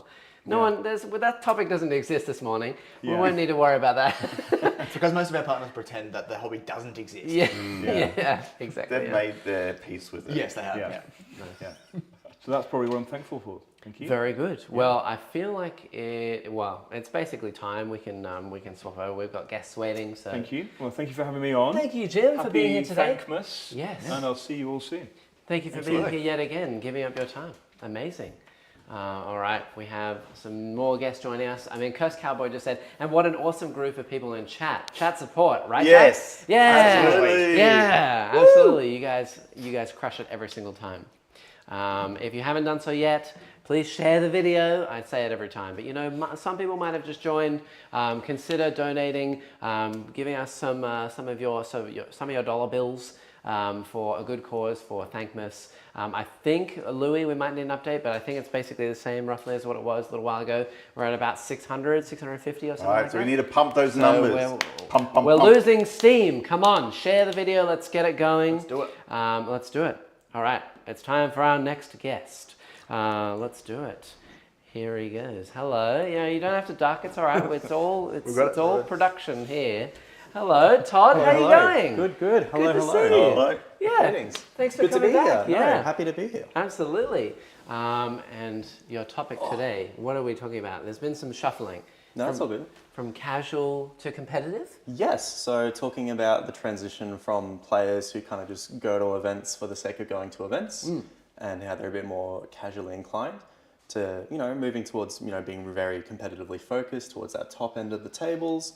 And, there's players specifically who want to go from, I go to events from events, to the players who want to go, I want to make the state team, or I want to do this, I want to do this, So, yeah. Yeah. So how do you, obviously, kind of like when you start to play Warhammer, you go to like a GW store or someone tells you about it and then you pick up some models. Yeah. But then how do you go from, okay, I've played a couple games, now I want to go to a tournament. Yeah. Now I want to get better. So the first thing there, in my opinion, this is something that I've gone through, is figuring out your expectations from what you want to get out of Warhammer. So for me, it was that transition from a casual player to competitive.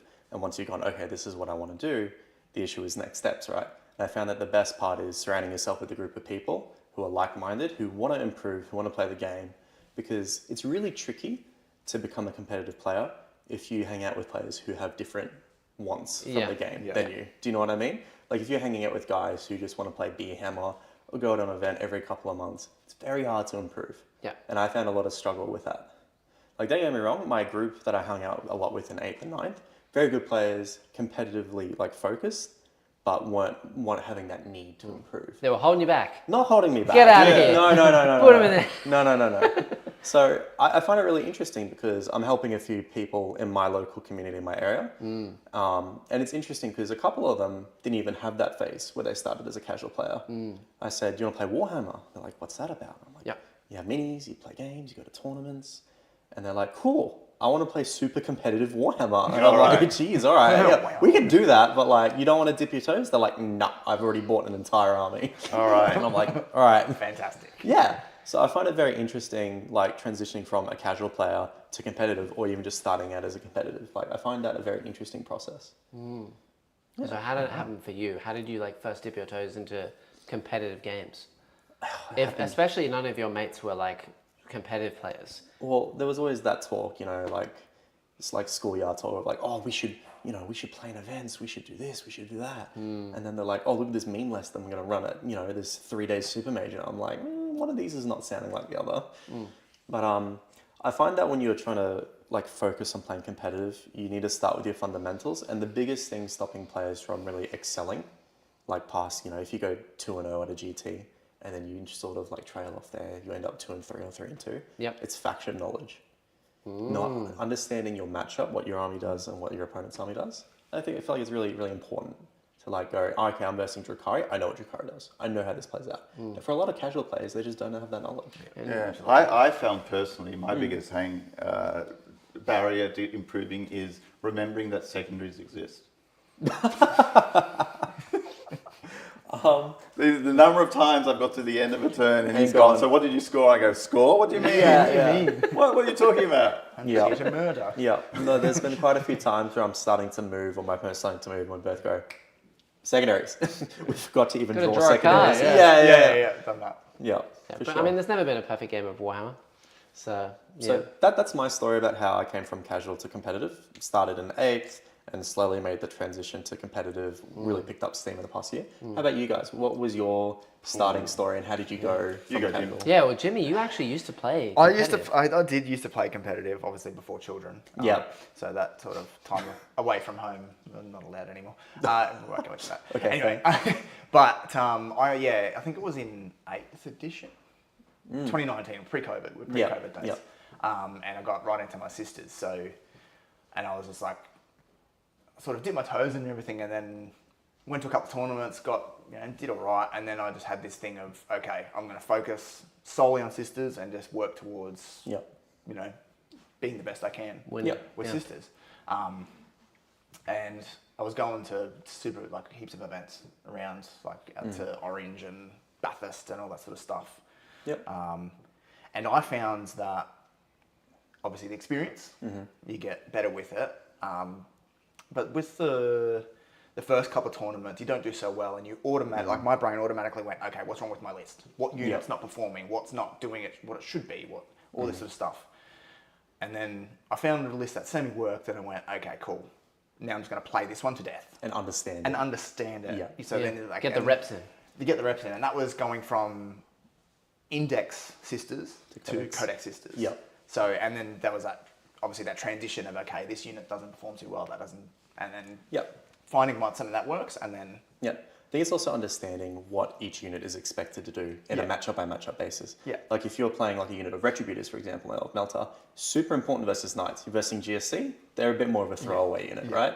And that's understanding, once again, looping back to understanding the matchups. Yes. How your army functions in a matchup and what your units on a more granular level should be doing in a matchup. Yeah. So I 100% agree. Yeah, very cool. How about you?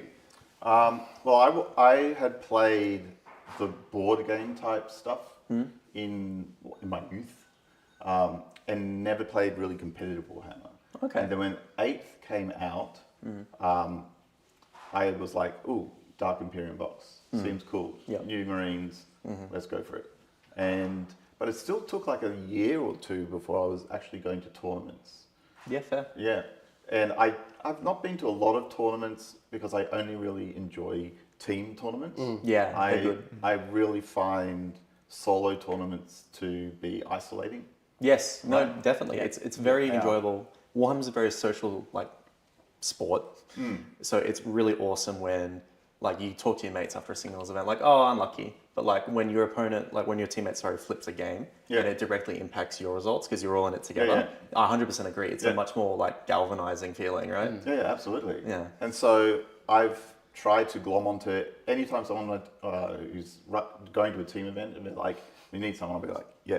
Except him, he abandoned me. He fucking abandoned me. He was always like, oh, if there's a team event, let me know. I'm like, Neil, there's a team event. And he's like, I'm busy, sorry. And then he turns up on a different team or it's like, what, Neil? Come on. Yeah, this is very he said, she said. I don't know who to believe at this point.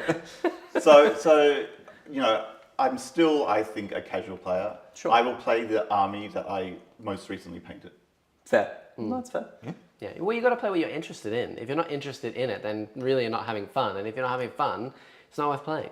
Yeah, absolutely. So 100%. If you're gonna put in 20 to 30 reps on an army, at least enjoy what you're looking at and enjoy how the army plays. And I think that's when I've played best.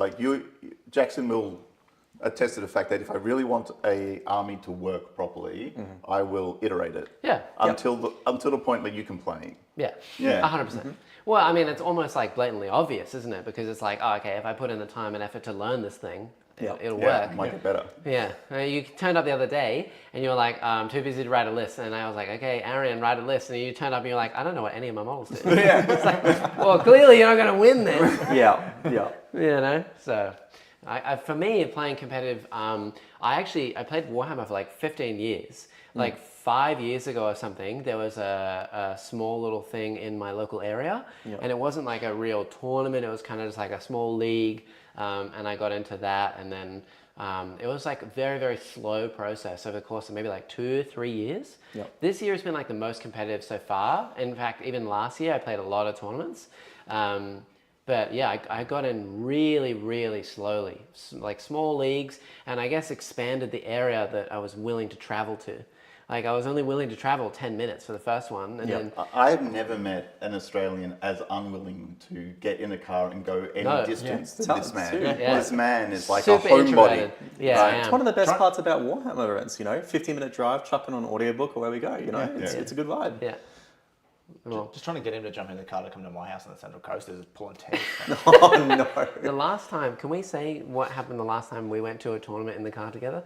We Oh, yeah, you played can. a specific like sound track thing over the. Oh yeah. So we went in a team event, and I put on a playlist because I was driving, and I'm like, my car, my playlist. Yeah. And Yeah, I yeah. challenged the rest of the team to figure out the theme of the playlist. Oh, dear. Right, and we were driving for like an hour and a half or something. Yeah. And in the last 10 minutes, they finally Got it? guessed the theme. Yep. It was so hard. Data collection. No. No, it was songs that are banned in the US from being played on 9/11.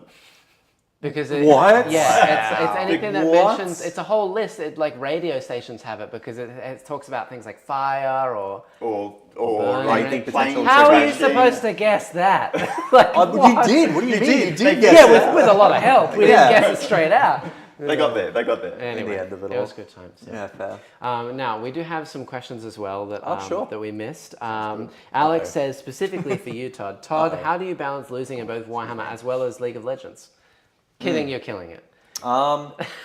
Look, Alex, come on. I will say there is a direct correlation between one game's win rate versus the other. If I'm winning a lot at League, it means Then I'm you're usually good. losing at Warhammer. Yeah. I've been doing pretty decently at Warhammer, but you just ask anyone I play League with, I've been sucking at that game. Yeah. So, like, if I have to pick between the lesser of two evils, I'd rather be good at Warhammer than Still League better of than Legends. Taylor. So. Pardon? Still better than Taylor. That's all that matters. Isn't it? That's it. That's 100% It's right. really But easy if thing. you ask Taylor how I've been performing at League, he totally just glowing reviews. But Nothing bad to you must say. have like 200 hours in Space Marine PvP by now. Yeah. I don't play PvP. Just PvE. Wow. Just PvE. Wow. All right. Yeah. Operations man. No, that's a gentleman's choice. It's It fair. is, yeah. I played some PvP last night, Yeah. and I just got spawn camped by 2 level 25 guys with las fusils, and I was having a great I'm time. not about it. I'm not about I was like 3 and 15. It looked like my league KDA. It was awesome. Other questions? Yes, we also had a donation from Shinobu. Thank you very much. We had Warlord Old Sale One coming in here and gifting some memberships as well. Been a member for 6 months. Thank you very much. Cheers all. stuff. And gifted 3 memberships. And you even gave one to the Disgustingly Resilient podcast. Oh, wow. New friends of ours. So thank you very much and congrats to you guys. And yeah, absolutely. And another membership. Oh my gosh. Oh, yeah. Amazing. I am counting all the memberships today. Or everything donated is all going to be going to Thankmas as the charity. If you missed the beginning, everything today, all the memberships, all the super chats, all that stuff is all going to go over to Thankmas. So, and if you also missed the details, just Google Thankmas.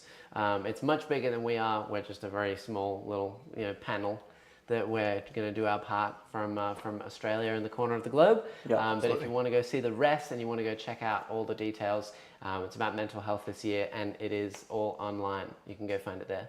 Amazing. Very cool. What are you thankful for? Yeah. What am I thankful for? Yeah, it's thankless. Oh dear. Yeah. I know I thought it was a misnomer. I didn't expect it to be asked this question.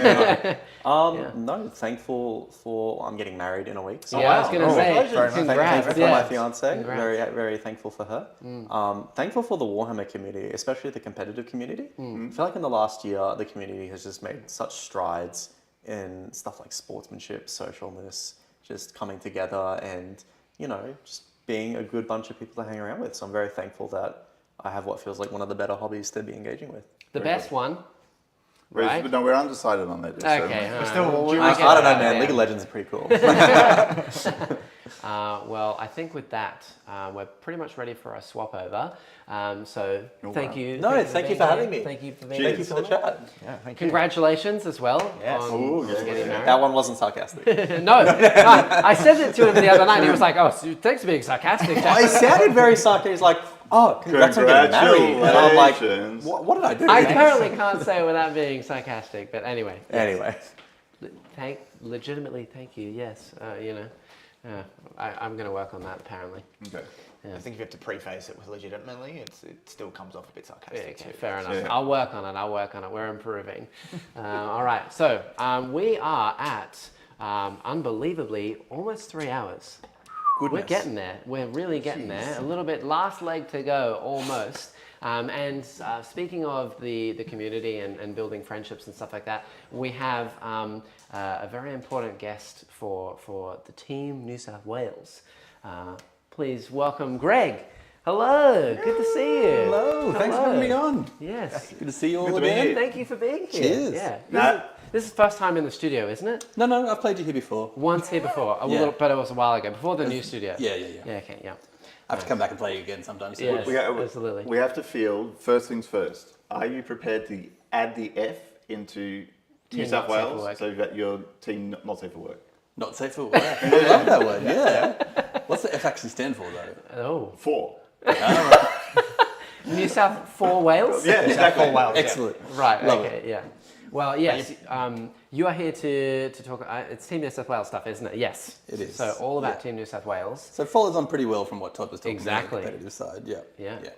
So I guess start with your role. I don't know exactly specifically the names of all the roles for the team. Yeah, so I'm the New South Wales rep, okay? The New South Wales rep is actually a pretty minimal responsibility. My job is to make sure we get a team to the ANZTC every year.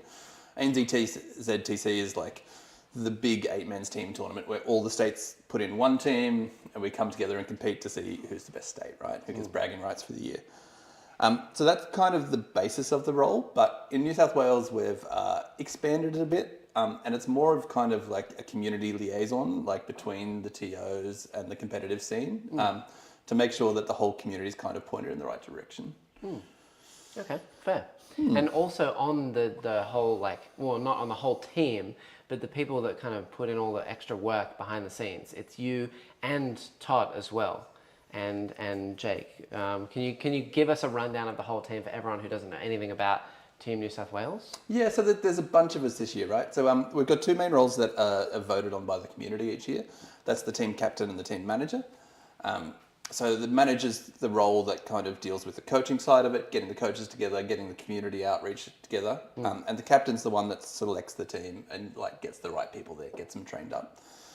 So underneath that, this year, Daniel Gash-Jones is our manager, and he's reached out to a couple of people to help him. So we've got Todd helping with the social media side of things. We've got Jake Dobby helping with the graphics and the design side of things. And we've got Blake helping with the merchandise for the team. So they all kind of like sub-roles to prop us up and like make sure we're doing the right thing, right? Part of that this year is we've actually turned Team New South Wales into a incorporation. So we've registered that with the state. And the reason for that is to allow us to do better fundraising, like more fundraising, and get that together, and report that back to the community about what we're doing, what they're spending on that. And the primary goal there is to kind of, obviously it's expensive to go to an 8-man teams tournament, right? This year it's in Tasmania, so it's probably one of the more expensive places to go. Yep. But if we can back that with a little bit of fundraising, a little bit of merchandise, then potentially we can remove that barrier, and that means that we've got access to more players, right? So I think there's a lot of people asking questions about what went wrong to allow Jackson into the team. I don't think there's anything wrong with that. They made me spit out my drink. I think this is a really good segue into like what we've done this year that's different to the past, right? Yep. I think my goal over the last kind of 12 months, that's how long I've been in the role, is to kind of demystify Team New South Wales a bit It used to be very much like this private process that happened, and then these 8 people would be selected, and they'd go off and play a game, right? So what we're trying to do this year is actually build a community around that, like a competitive culture around that. So we've opened up the Team New South Wales Discord to anyone in New South Wales that wants to get that competitive feel. Rather than go straight to an 8-man, we've gone to a 24-man this year, so that there's like a wider group of people and different play styles to tap into.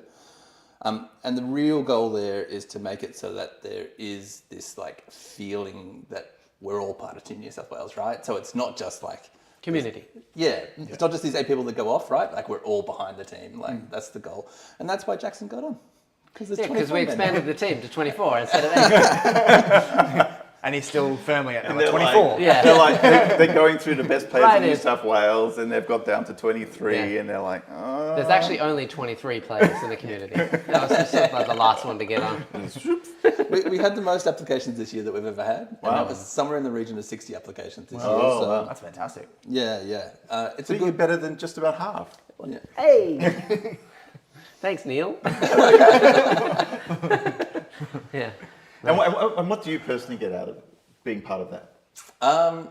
Okay, so like the community piece is like super important to me, right? Like the real reason we play 40K is to like expand the people we interact with, expand like the number of people that we've got to rely on as friends, like that sort of stuff, right? So I think for me, one of the key things is to like, I've got a very competitive focus. Like I've always wanted to be on that kind of cutting edge and pushing it. So I'm like, how do I build a community around that piece as well? So it's not just, we've got places we can talk about the hobby, we've got places we can talk about like meme lists and whatever, right? Like let's have a place where we can talk about the competitive culture as well. And through that, we can also drive the like sportsmanship and integrity component, which is super important to Team New South Wales, right? Like we don't just pick on skill, we pick on those components too. Because I think like at the end of the day, it's you and somebody else together for 3.5, 4 hours, Yeah. whatever it is, Come together right? to play a game, you know. It's a Yeah, long and time. so if there's like a breakdown in that communication, a breakdown in that sportsmanship, then like that becomes an unpleasant experience. So how do we like train ourselves to be better at that piece, right? So that everybody has a fun game, everybody walks away. So I think to loop back to the question, like what do I get out of it personally? I get like more people I can talk about competitive, more like sportsmanship in the community at large, so that we can all have better games. And I think there is this I really do believe that like a rising tide lifts all ships. So if we can expand that base of people that we're talking to competitively and get that like mid-table skill up, that pushes the top level of skill too, right? We have to keep improving to stay ahead. If there was one thing you could ask of the New South Wales community to do something in support, what would it be? So the number one thing I'd say there is like just jump on the Discord, right? Like if you've got like a competitive bone in your body, just like reach out, we'll give you an invite, just jump on the Discord, engage in the community. I think that's the main thing, right? Because then we've got this loop of conversation happening. Yeah. Like we can help you get better, you can help us get better, like, and then everybody's part of New South Wales, or Team New South Wales then. All right, get on Discord. Do it. Yeah, I mean, if you are in any part in the Sydney area, all South of Wales. New South Wales as a whole, yeah, definitely go on the Discord because there's multiple parts to New South Wales. I mean, if you're unfamiliar, we have the city, like Sydney region, but there's a massive gaming community in South Sydney and north of Sydney in the Newcastle area. And then also in the inner west, there's another community, but also even far out like Orange and places like Orange, that. Bathurst. Bathurst, there's a lot of communities out there as well that they travel in to play some bigger tournaments that might be closer to everyone, but also sometimes we go out there and play tournaments with them. So yeah. Yeah, Far North Coast is like a really growing community over the last couple of years too. And all of that is part of New South Wales, right? So all of that is welcome. 100%. Fantastic. So do you have any, I mean, not that we can really talk about it too much, but is there any plans for tournaments and things? Can you talk about processes for like how you like build to work towards getting a team to go to a tournament? How's that different to singles and things? Yeah, so a lot of our focus on the team side of thing will be around kind of army compositions and play styles. We're really looking for like building a team around a couple of like attacking type roles, people that can really kind of crush, and then like supplementing that with some people that we can throw into those hard matchups. We can throw into a red and they'll come back with a 10, right? Like, and there's obviously armies that like suit that kind of play style, right? Like a World Eaters is a real go crush army if played well. An Orcs is a real go crush army if played well, right? Whereas it might be that like a Sisters army will bring you back a 10, right? Or an Eldar will like score points against anyone. So we think about that from really early on, like what armies people are on and how they're going to be playing those armies. And then what we're trying to do over the next 6 months is start to have regular little get-togethers, right?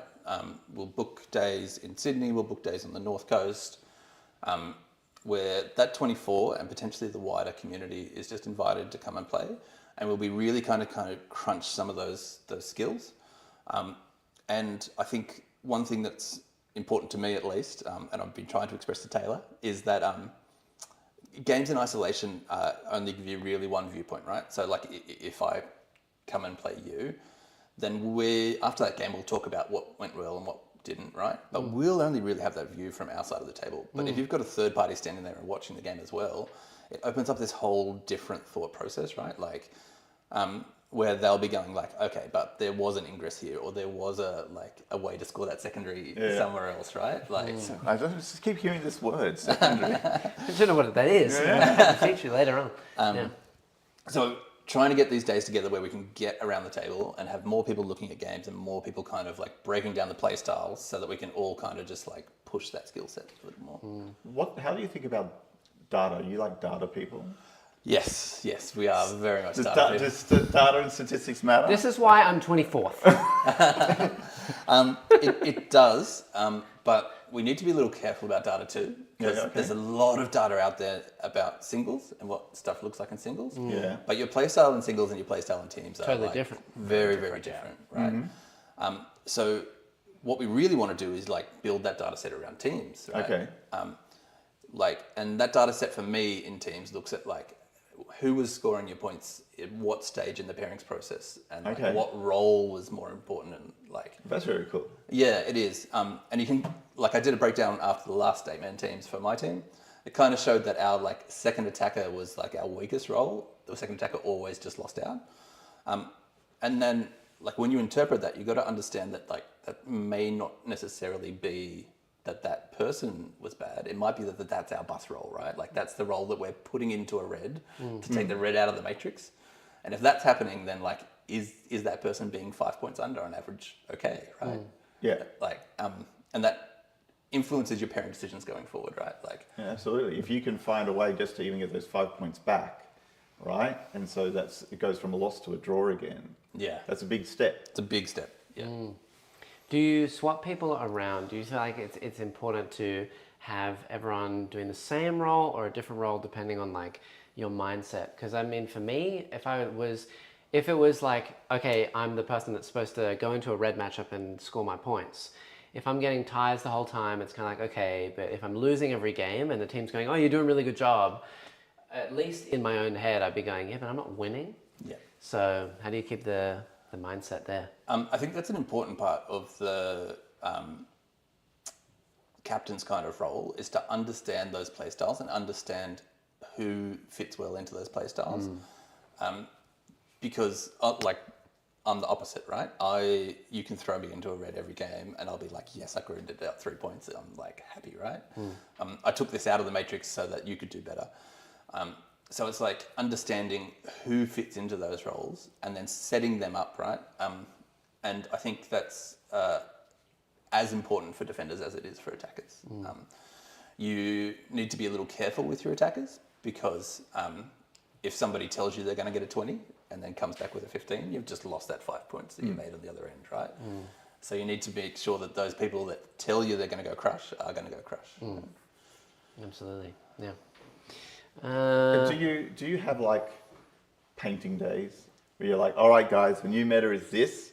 You're going to come in, you're going to build your models, You got to paint your models. I'm going to make sure I get on the There's table. way too many people already in the community that have gigantic piles of shame, and it's like, I need this model. Yeah, but You're like we're not Jim losing, with 400 of these. We're not losing points putting grey models on the table. So you're coming in, you're painting them up. So, like, an interesting point there is that of the top 24 that we've chosen, 4 or 5 of those guys regularly win painting awards, right? Oh, very nice. So just because we're the competitive end of the scene, like, we don't ignore the other parts of the hobby too. And there's also guys in there that have every army collected, right? So often we'll just be like, can we just borrow this army off you? Like, Just borrow a little bit. Yeah. I'm pretty sure you know that anything that is mine, at least, I can't vouch for this weird nerd, but for me, if you ever needed to borrow something for New South Wales, obviously. thank you very much. It's good to know. Nice. Very good. Well, Yeah, but your question. What are you thankful for? Yeah. What am I thankful for? I'm super thankful that the community on the whole has embraced what we're trying to do with Team New South Wales and this widening of the gap. I am super thankful for the 40K community on the whole, right? Like, not just the Team New South Wales component. I love that there's little groups of New South Wales all across the state, of not New South Wales, of 40K.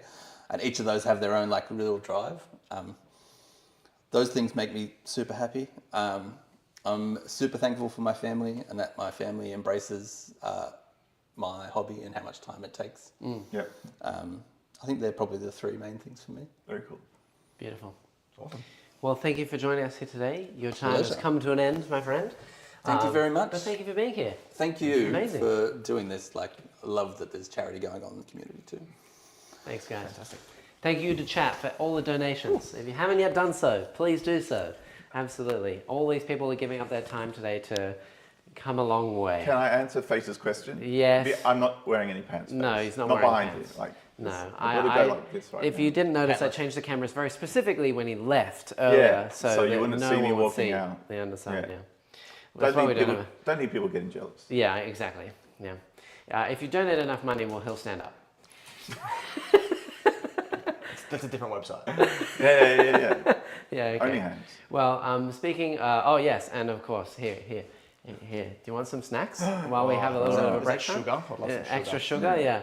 Fantastic. Well, speaking of tournaments and organising tournaments and everything, we're in the final stretch now. it is. Wait, I'm what are trying you not doing to over make a there? heap of noise. Right. Oh, no. We're in the final stretch now, the last hour. So if you haven't donated yet, definitely go and donate. We're at like $650 at the moment, I think. We want to get halfway. So at least halfway. That's $750, another $100. Please do what you can. And we have another guest ready to go. Let's do it. Come on in. Speaking of organising tournaments, we have a TO ready to go. Hi, Peter. How are you going? Hello, how are we? Good to see you. Yeah. Nice. One more Barnyard membership, that's another $4. Thank you, Warlord. Old Stefan. Nice. Woo! Go on it. Very good.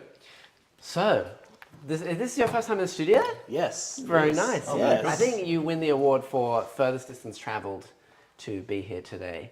It's, what is it, an hour and a half or something?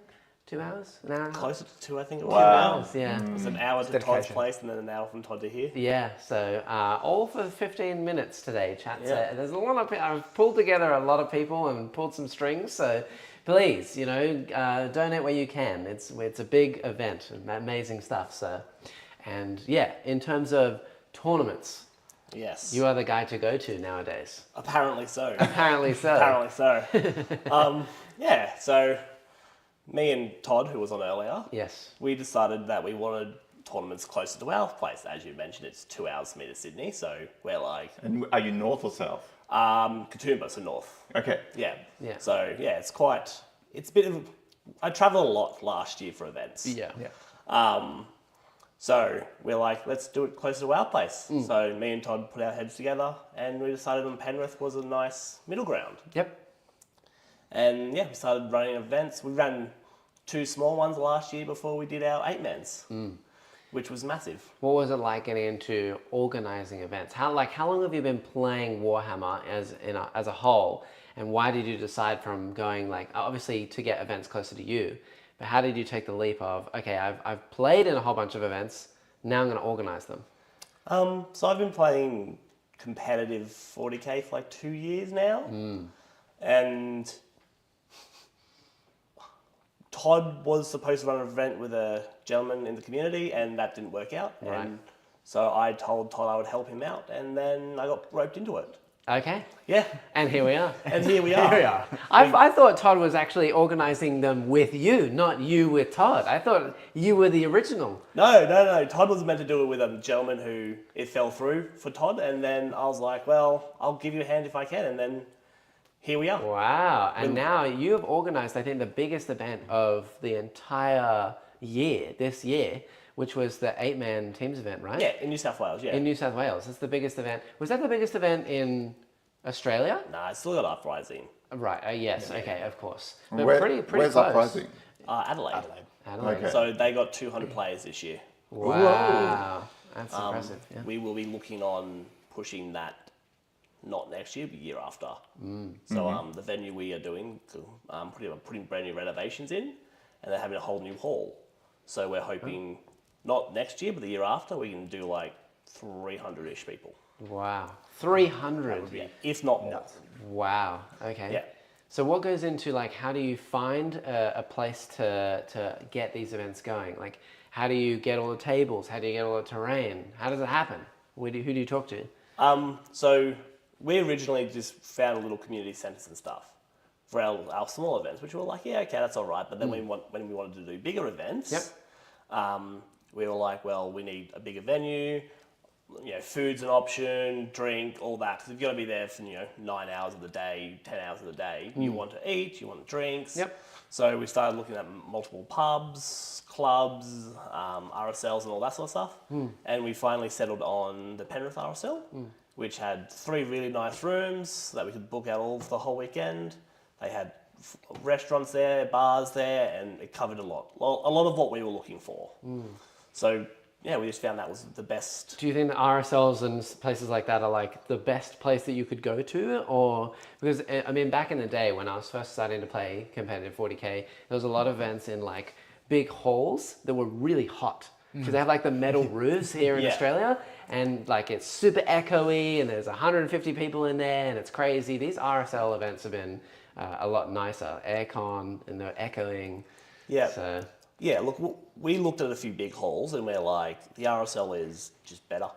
Like, the RSL we had aircon, so at our events it was like nice, cool, chill. You didn't have 50 sweaty nerds in one room, which is, if you've been to a good hot event, it's it's a interesting smell. Very much so. Yeah, so the aircon really helped with that. There was 3 or 4 restaurants there, so different food types of heaps of people. And the bar upstairs was open for us. Yes, so, and drinks in particular, closed drinks, Important? No? Yeah, what do you reckon? No? Pretty important. Yeah, pretty important. Super important. A huge amount of community was like, oh, beer, I'll be there. Yeah. Warhammer's a second option. That's like the plan B is you play your couple games, and then if you lose a couple games, it's like, well, now I'll just have a couple more drinks. It's Exactly. Well, losing is more fun when you're drinking. Yeah. fine. Right. Yeah. And you can blame it on the alcohol. So I'm not Exactly. making I'm not great making decisions great anymore. decisions. I can barely stand up. Exactly. How many plastic folding tables do you own? 0. Really? Yeah, so RSL provided us with all the tables we needed for 200 people? for 8 minutes. Okay. Wow. Which was 96 people. Okay. But we do own close to 50 sets of MDF tables. Okay. Yeah. Because when we first started, we only had 1 table per thing, so we bought MDF tables to put on top.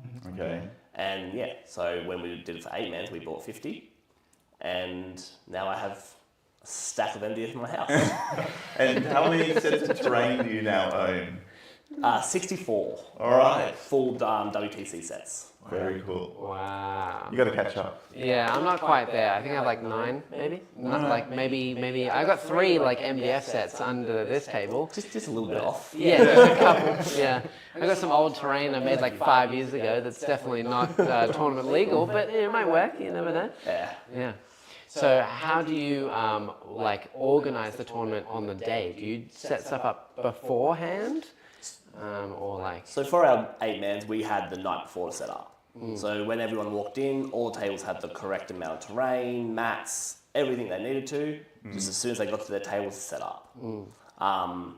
We didn't set up because 8-mans you have different table layouts, so it's like the players can do that. We made our rounds long enough that the players have time to set up, do pairings, and still have an ample amount of time to play the game. Do you ever miss the days of the tournament table terrain just being this ad hoc, whatever it is you got? No. No? It's so much better nowadays. When I started, we used to use books and stuff. All right. And we'd have them up there with like cans. Yeah. It was horrendous. It was horrible. It was so bad. Where now we have consistent terrain, which is fantastic. Good stuff. Yeah, it's much better, yeah. And in terms of, I had a great question. No, it slipped my mind. I love doing this every single time. No, 3 hours in and I'm losing it. What do you have in your head looking forward for how to improve tournaments? Because obviously Warhammer is a massive thing, but Warhammer competitive is niche within niche.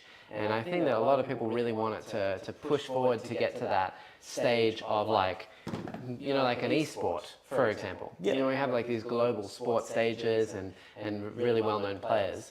So what do tournaments need at the moment to get to the next level? So personally, I think consistency and exposure.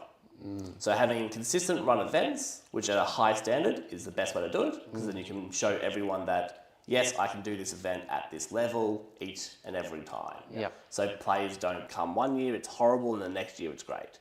So just go, we run good events, every event, it's got to be the same for every player. And as for exposure, just get the word out there, streamers, yourself, like there's a huge amount of media we can use to expand the knowledge of competitive 40k. Can I add a third thing? Go for it. Free rule sets. All the codexes free, GW. No hidden information. Yeah. Thank you. Yeah. Yeah, we said that a lot on stream the other night. It was a bit. I feel like there's a lot of passion that's coming out. Yeah, it's just a little bit. It's Yeah. about bloody time. Yeah, it's not wrong. Like, it is about the ability to know everyone's rules. Yeah. So you don't feel cheated, you don't get cheated on, any of that sort of stuff. Do you ever feel pressure as a TO to be like absolutely up to date with all of the rules and things like that? Absolutely. Yeah. That one weird question that you get from one player that will come up in during That was one me. game. It's just like, I don't know, this is such a niche thing, but it's always good to have, like for our 8-man event, we had a lot of very high skilled players there. So it was very good to have them there in case a very niche issue like that popped up, where you're like, well, I don't know, let me go find out. Yeah. So I had an interaction with Norns and supply drop, when you picked your one, but like, what happens if that one disappears? And I was like, I don't know. Or when they picked the disappearing one. So I had to ask one of the Queensland fellas how it worked. Yeah. And he told me, and I went to tell the table. So it's about having that community, that network, to be able to go, this is super niche, I don't know. Give me 5 minutes, I'll find out for you. Direct question. We have a couple direct questions. Thank you guys. And even better as well, one of them is demon related, which is actually really fitting because not only do I play a lot of demons, Pete plays a lot of demons as well. So Faith says, all my questions and comments are Demons Army related. So I'll just say Merry Christmas and wish you you and all your families safe and happy holidays. Well, thank you. But if you do have a question, ask away. I mean, he is also a massive demon player as well. And The Watch says, Pete, if I was going to come to an event this year, what should it be? We have 3 super, super exciting ones. We have 2 8-mans next year, which teamed is hugely fun. It's a great way to spend the weekend getting drunk with 7 other friends playing Warhammer. Right? I mean, sign me up. Yeah. Where are we going? So much more fun than sitting at home by yourself getting drunk. Exactly. Yeah. And the second one is we're going to do a major in June. We're going to do it 3 days, 140 plays we're looking at. Ooh, is that singles or? Singles. Wow. Nice. So Fantastic. we're going to do that over the June long weekend. June long weekend. I'm Yeah. going to put that in my diary So right now. 3 days, 8 games. I know it. Aiming for 140 players. I know I'm not a singles player, but if it's 140 people there, I might know someone. Yeah, you might. Maybe. And if not, it'll be the RSL. Yeah, so there you go. Exactly, there'll be alcohol Just drink there. beers. That's how you meet new people. Exactly right. What day in June would that be? I think it's the 7th, 8th, and 9th. All right. I think it is. Right. Ooh, it's that's over Labor Day. I think it's over the King's birthday. Right. The King's birthday. I don't acknowledge the monarchy as a sovereign citizen. It's a Okay. it's a public I guess holiday. you get a long weekend. Oh. Yeah, it's a long weekend, so hail the king. I've changed my mind. All right. Well, as we cut to the end here, what are you thankful for on Thankmas? The community. You know, we can't, as TOs, we can't do what we do without the community. The more people come to events, the bigger we can grow, the more we can get out there. Like we couldn't do 8-mans without the community. They were hugely supportful to us during the 8-man process. Getting the amount of teams we did was fantastic. But yeah. And it's not just players as well. It's people who come in and like donate stuff and donate terrain and donate mats and Painting show and up. stuff and Yeah, prizes. You just show up, walk around and talk to people. We gave away an army that was commission painted by 2 commissioners, so Wow. they did a huge job for us. It looked fantastic and it went nuts. We sold more tickets than we thought we would. So that was fantastic. Fantastic. Amazing work. Well, thank you for being here today. Awesome, thank you for coming probably a long way. That's all right, thanks for having me. Yeah, and we shall see you next time. Thank you for joining us today. Amazing stuff. We shall rotate over. We are in the trail end. 45 to go. How are you feeling? We're getting there. I'm going to try and get there without another coffee. I'm feeling like I'm going to need another one, but I think I'll We'll wait. 45? 45 minutes? I'll just 45? eat more chocolate. Eat more chocolate. All right, fair enough. But Yeah, I'll we're unwrap getting it down here. So I'm Yeah. Turn your mic off briefly. So much Yeah, noise. okay. Thank you to Steiner as well for donating a membership. That's awesome. Gifting a membership. That's I so think loud. we are at 700? So if we get another 50, we're 730. halfway. That would be at least really, really good. So consider gifting some memberships. Kirsten says if we can get to 900, it'll get us to 1,000. Okay, if we can get to 900, I will donate $100. All right, I'm just chat, gonna- you know what to do. We have 45 minutes Can left. you Let's donate do it. on your phone? I don't think 45 you to can. go. Okay, if we can hit 800, I will donate. All right, fair enough. Let's do it. You can, one sec. Okay, cool. It looks like we have our next guest. Very good. And on you get. Come on then. Don't be shy. Come in here. And it's quite an old guest in the sense that you used to be on all the time. I used to be on all the time, that's right. Yeah. Hi Matt, good to see you. Good to see you too. It has been ages. I'm very glad to be back, and for obviously a very good cause. So. Yeah, very, very good.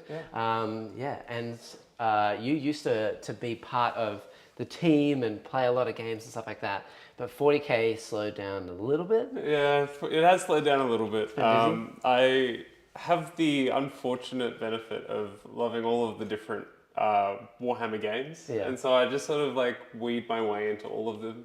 It's Age of Sigmar, you have Underworlds, you have your Old World, you have Horus Heresy, like all of them. I'm really deep into it, so 40K is there, but it's a piece of the bigger puzzle.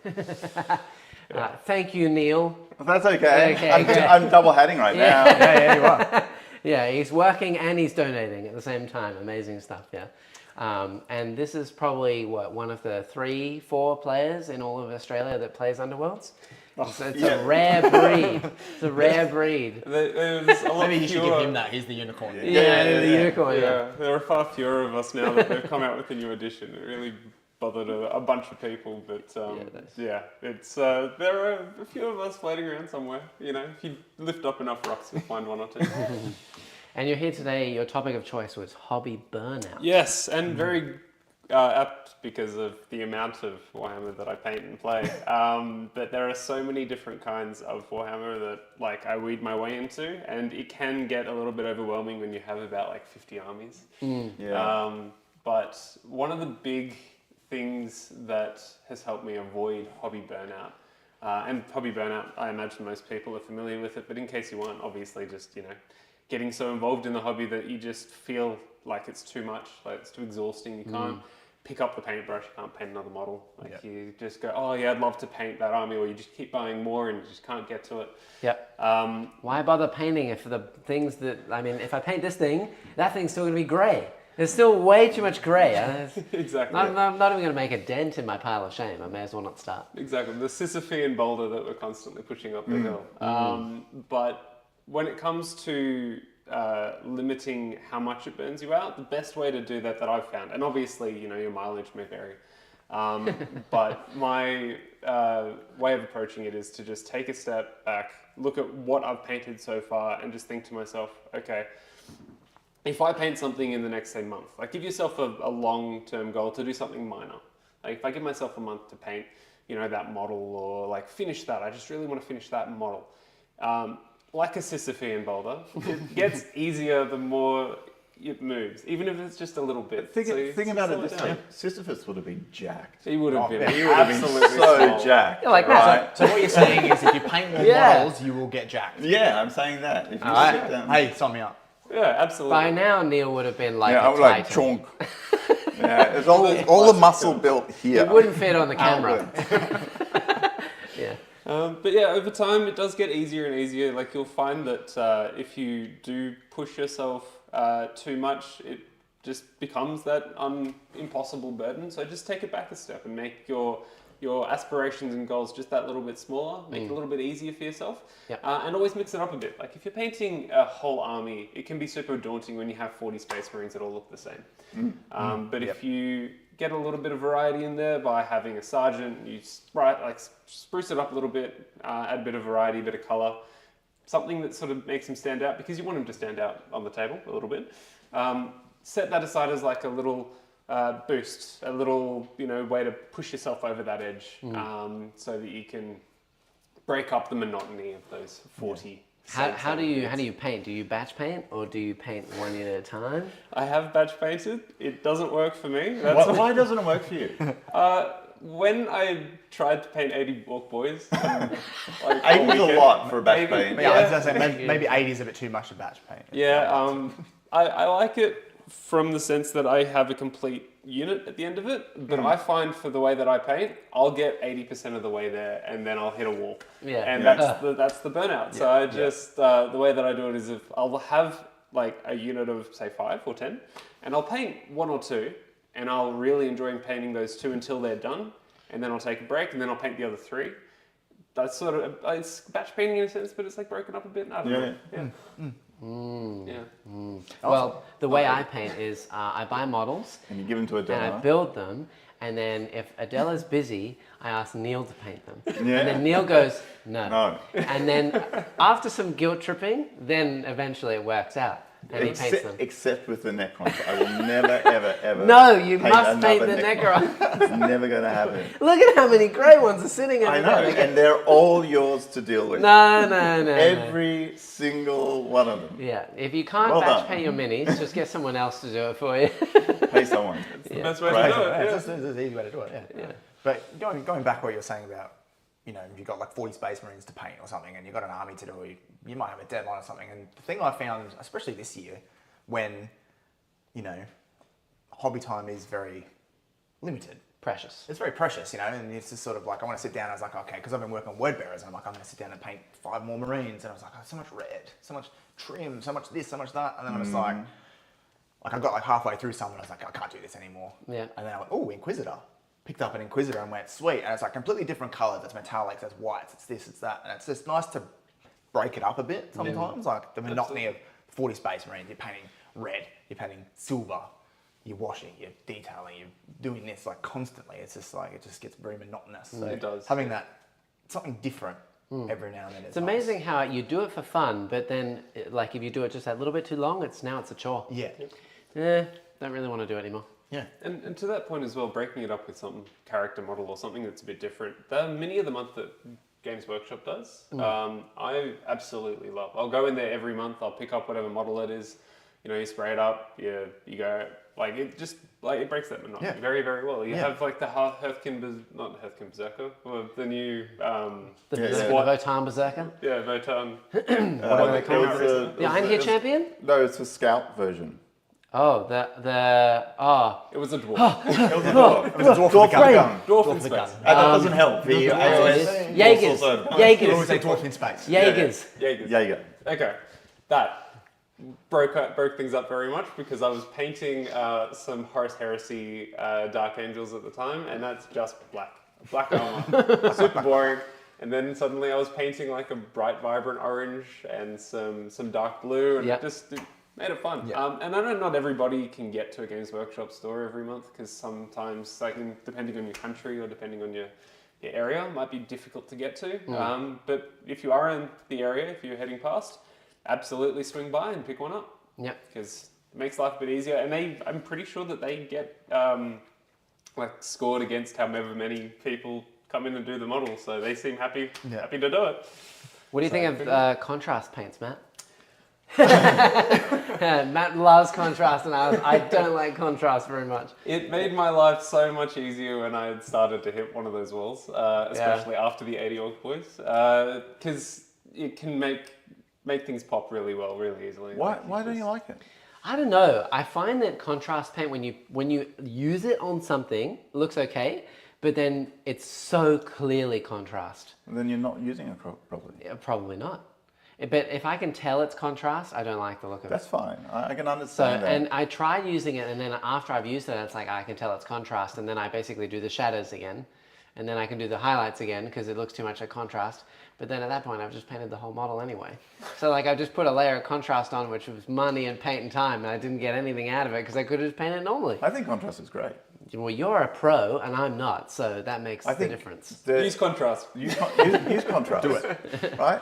I don't think you should use it for everything. Yeah. I think some applications are better than others. Yeah. But I think some of the recipes that like I have in my head now, even simple ones like using a pale blue as the prime and then putting it with like the Basilica grey contrast over the top. Oh, yeah. You suddenly have an excellent base for like a semi non-metallic metal thing. But how right? often do you use contrast with a brush? Are you talking airbrush right now? No, I'm talking brush. You use a brush? Yeah, absolutely. Okay. Yeah. I found as well, if you use just a silver base and you apply the contrast over that, it makes that metallic color and it pops excellently. Especially if you just do like a black base coat and then dry brush the silver or whatever it is, and then use the contrast. I think it pops. Yeah. The other one I've used is for like my Templars and Black Space Marines. We'll do a color grading using an airbrush, and then over the top of that put a thin down black contrast, and it just blends it all perfectly. And you're like, yep, all right, done. Yep. Black done. Yep. Happy days. Well, we do have some chats as well, just while we're on this topic. Noob Henry says, Cadia stands. Amen, brother. I mean, boo, no, Imperium, ooh. Yeah, well, luckily you've got a lot of Imperium players. Yeah. All, We'll just push you over it. A very guardy player right here too. Yeah, okay. And Louis says, I'd throw in more, but I've done all about I can spare with this. Thank you, Louis. Well done, thank you. He's been here the whole time, keeping track of everything as well. So massive Champion. thank you to you, Louis. You're amazing. Curse Cowboy as well, keeping track all day today. Amazing stuff. Michael said, your champion guests are champions. Well, that's a tautology, and that doesn't help at all. It's nice for all of you who are champions. I don't really go to tournaments. But, No, you're a champion. You're definitely a champion. okay. At least in Underworld, because there's like 4 players. Exactly. Yeah, I do top actually four. have the trophy for Underworlds. Yeah, I'm the 24 out of the team of 24, and you can be the champion of Underworlds. Yeah. It's fair. And also thank you to Steiner for donating 5 memberships. That's amazing stuff. Thank you everyone for donating stuff today. We have a little bit more to go, so if you haven't donated yet, get it in now, because there's some people who are trying to push that goal to really get the numbers up there. So if we can make double what we did last year, which was I think about $500, that would be amazing. So please. Almost there. Please. So close. That's Jimmy! it. Jimmy! Jimmy! What you doing, Jimmy? Did all that under the radar. Well done. Wow. absolutely. So smooth. He's like butter. I know. Amazing. And I it's was a waiting for hot my opening too. Well, you're just like over the top. Bang, done. Did I mention that my champions come here free of charge for charity? They put in all the effort to get here, and they also donate money as well. And I don't know where It's a I good find these cause. It's a good Absolutely cause. is. Amazing stuff. Yeah. I just won't eat dinner tonight. That's fine. Yeah. My children don't need to eat. Yeah, my family doesn't need to eat. So Yeah, that's fine. they can go a night without food or electricity. Well, I mean, jokes aside, it's not going to me. It's actually legit going to charity and people who probably need it as well. So you know what? They can. It's absolutely worth it. amazing. Yeah. Absolutely. Yeah. What's one hard day? Exactly. Nice. Amazing stuff. So now that it's Thankmas, what are you thankful for, Matt? I'm sure everyone else has said it so far, but the people, like you guys, are all amazing people, and everyone out there who's watching, donating. I'm thankful that everyone can just sort of like get together around a hobby like this and have a great time, meet nice people. I've met so many of my friends through this hobby, and yeah, just the niceties that come along with that, but like the lifelong friendships that you make.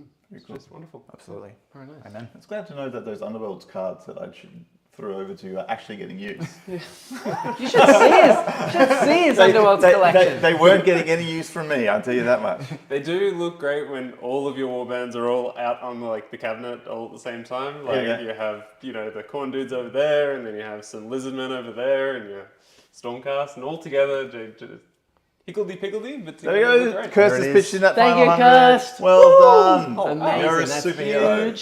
That enormous. that almost certainly gets us to the 950. 950? To 100. Yeah. Is it 950? Wow. Yeah, because that's about our 125. That's crazy. And plus 50, then we jump probably from 80, All 800 right. all the way up. Well, Louis is going to do the math and he'll get back to us in 5 minutes. Amazing stuff. All right. Well, I think we are waiting on another guest. $99. We're waiting on another guest.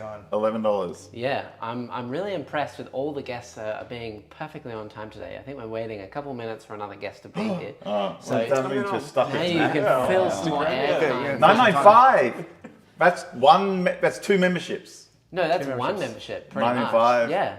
Well, for No, a membership's $9.95, $4. Oh. 2 memberships because you can't do maths. I'll fill in the final dollar. Is this why Louis here? Because you can't do the math? Yes. Yeah. Okay, Yeah. makes sense. Exactly right. Only 11 missing to double last year. That would be an insane goal. Thank you. $9.99. Oh, I tried $11. Okay. $11. Yeah, see, I knew it was one. Doing the Emperor's work there, Louis. You're doing it. No, psychically, he's like, Yeah. The Emperor tells me 9, 8. Oh, the other part was lost in the warp. The Imperium's not very and good then at the maths. demon comes out. So, Matt, when was the last time you actually played 40K. 40K? Yeah. Oh, that's a great question. Oh, Kirst kicked in the last bit. You That's were such my a God. legend. What a legend. You're a Kirst hero. Cowboy, Thank what you, a Kirst. champion. An absolute champion. By the way, I will also say that I know that Kirst Cowboy had a lot of change, and he legitimately donated it to Vanguard Tactics as well. Oh, wow. So he is an absolute champion. Yeah.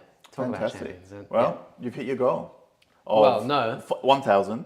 Okay. Doubling the last year. That's very good. We've doubled last year, yeah. We have like another half hour or so. I believe that there is 2 more guests, so we're waiting on one, but we'll have to maybe fill some airtime. And if we'll give it maybe another minute or so, and then we might have to replace our special guest and do that earlier. That might have to be the way it goes, but we'll see how it goes. We've done really well. Is the special guest Adela? No.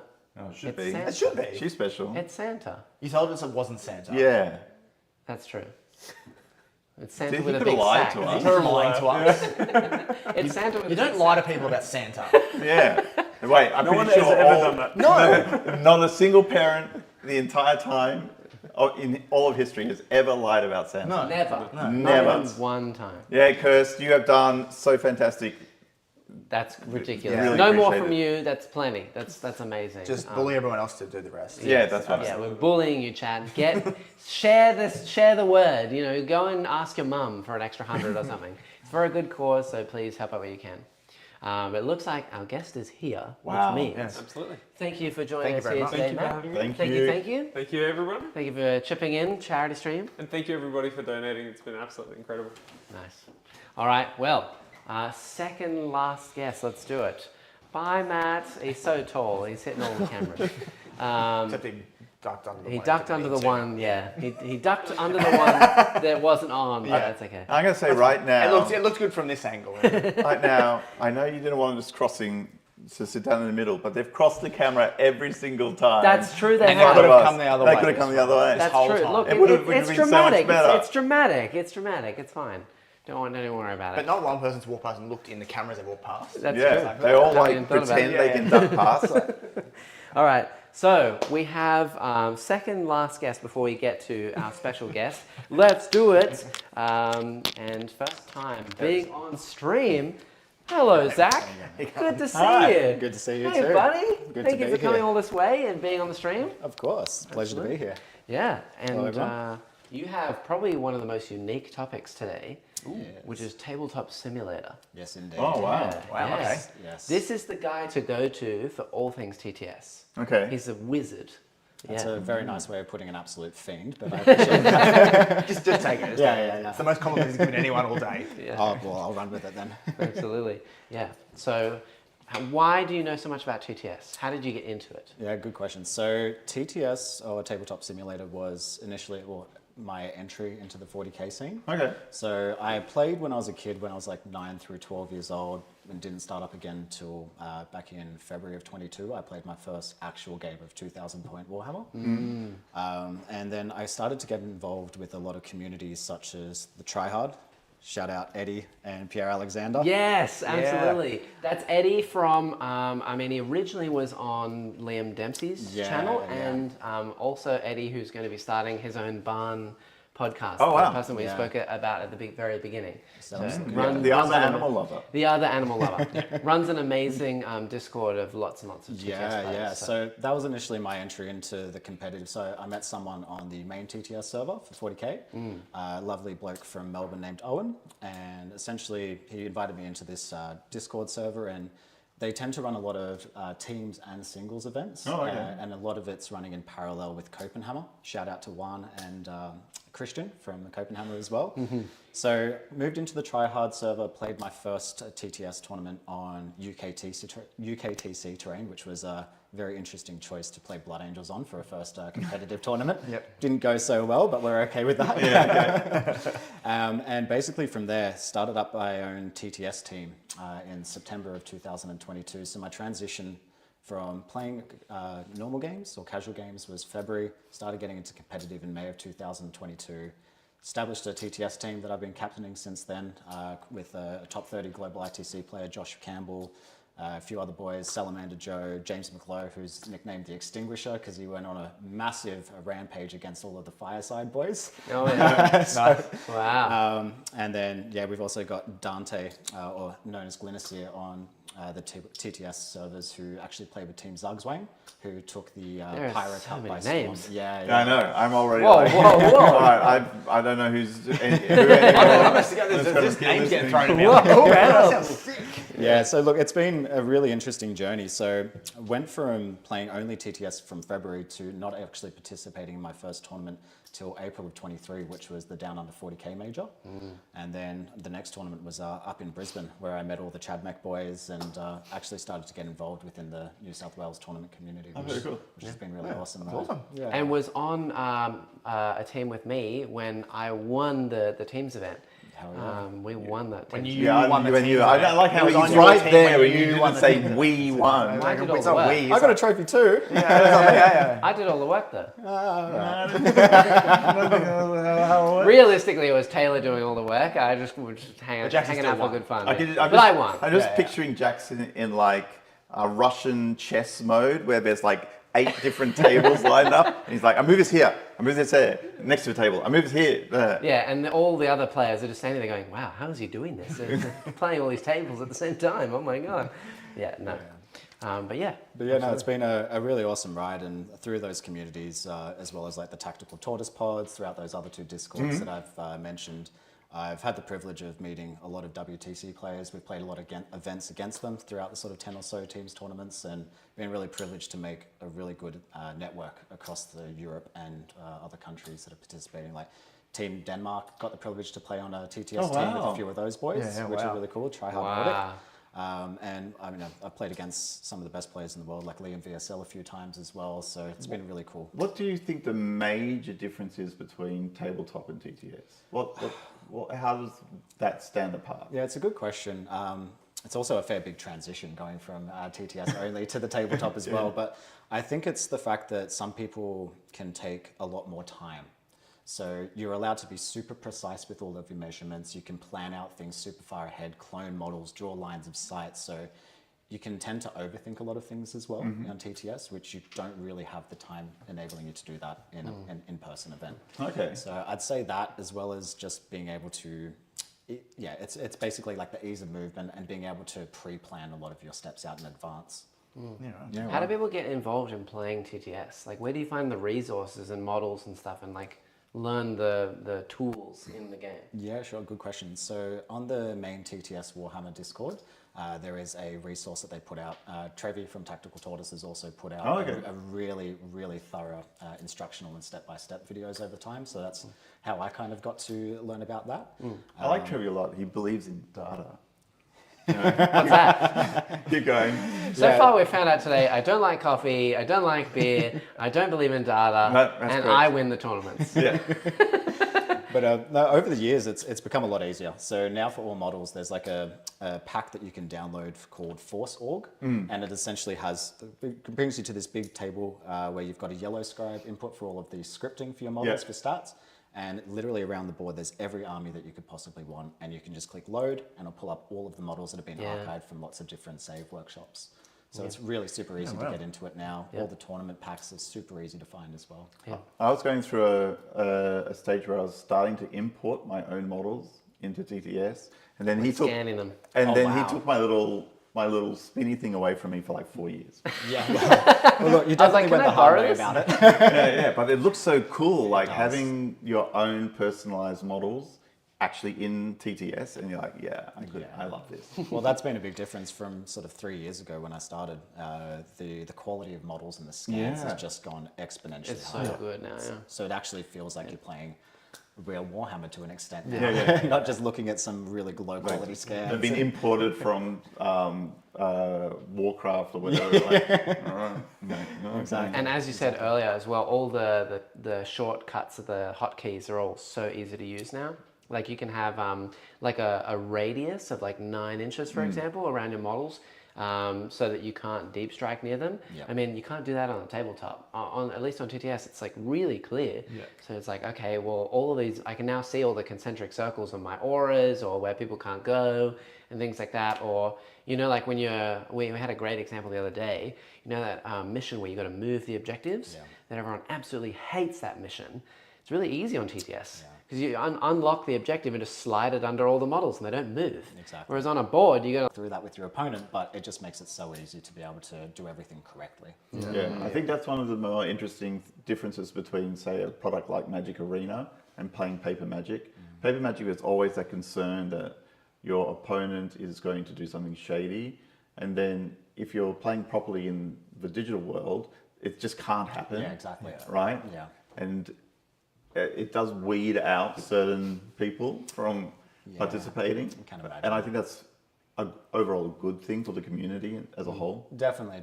And look, I mean, you're going to get that in any sort of competitive game, right? So like, I mean, even on TTS, like I'd say that 99% of my games have been really clean games with really good opponents, but you're obviously going to get people that, you know, for example, with dice, they go, oh, I've rolled 6 sixes, and you're like, I can clearly see on the last 5 dice results you rolled 3, brother. Like, so there's no real wiggle room for anything like that as well. Like you can have measurement down to the 0.01 of an inch, so you can be like, well, you know, I can see that you moved 16.1 when you moved 6. So that's, but that's also a part of the downfall is everything's super precise. So when you go to the tabletop, you're like, I can't be down to the 0.01 inch every time. Like, it's never really going to happen. Right?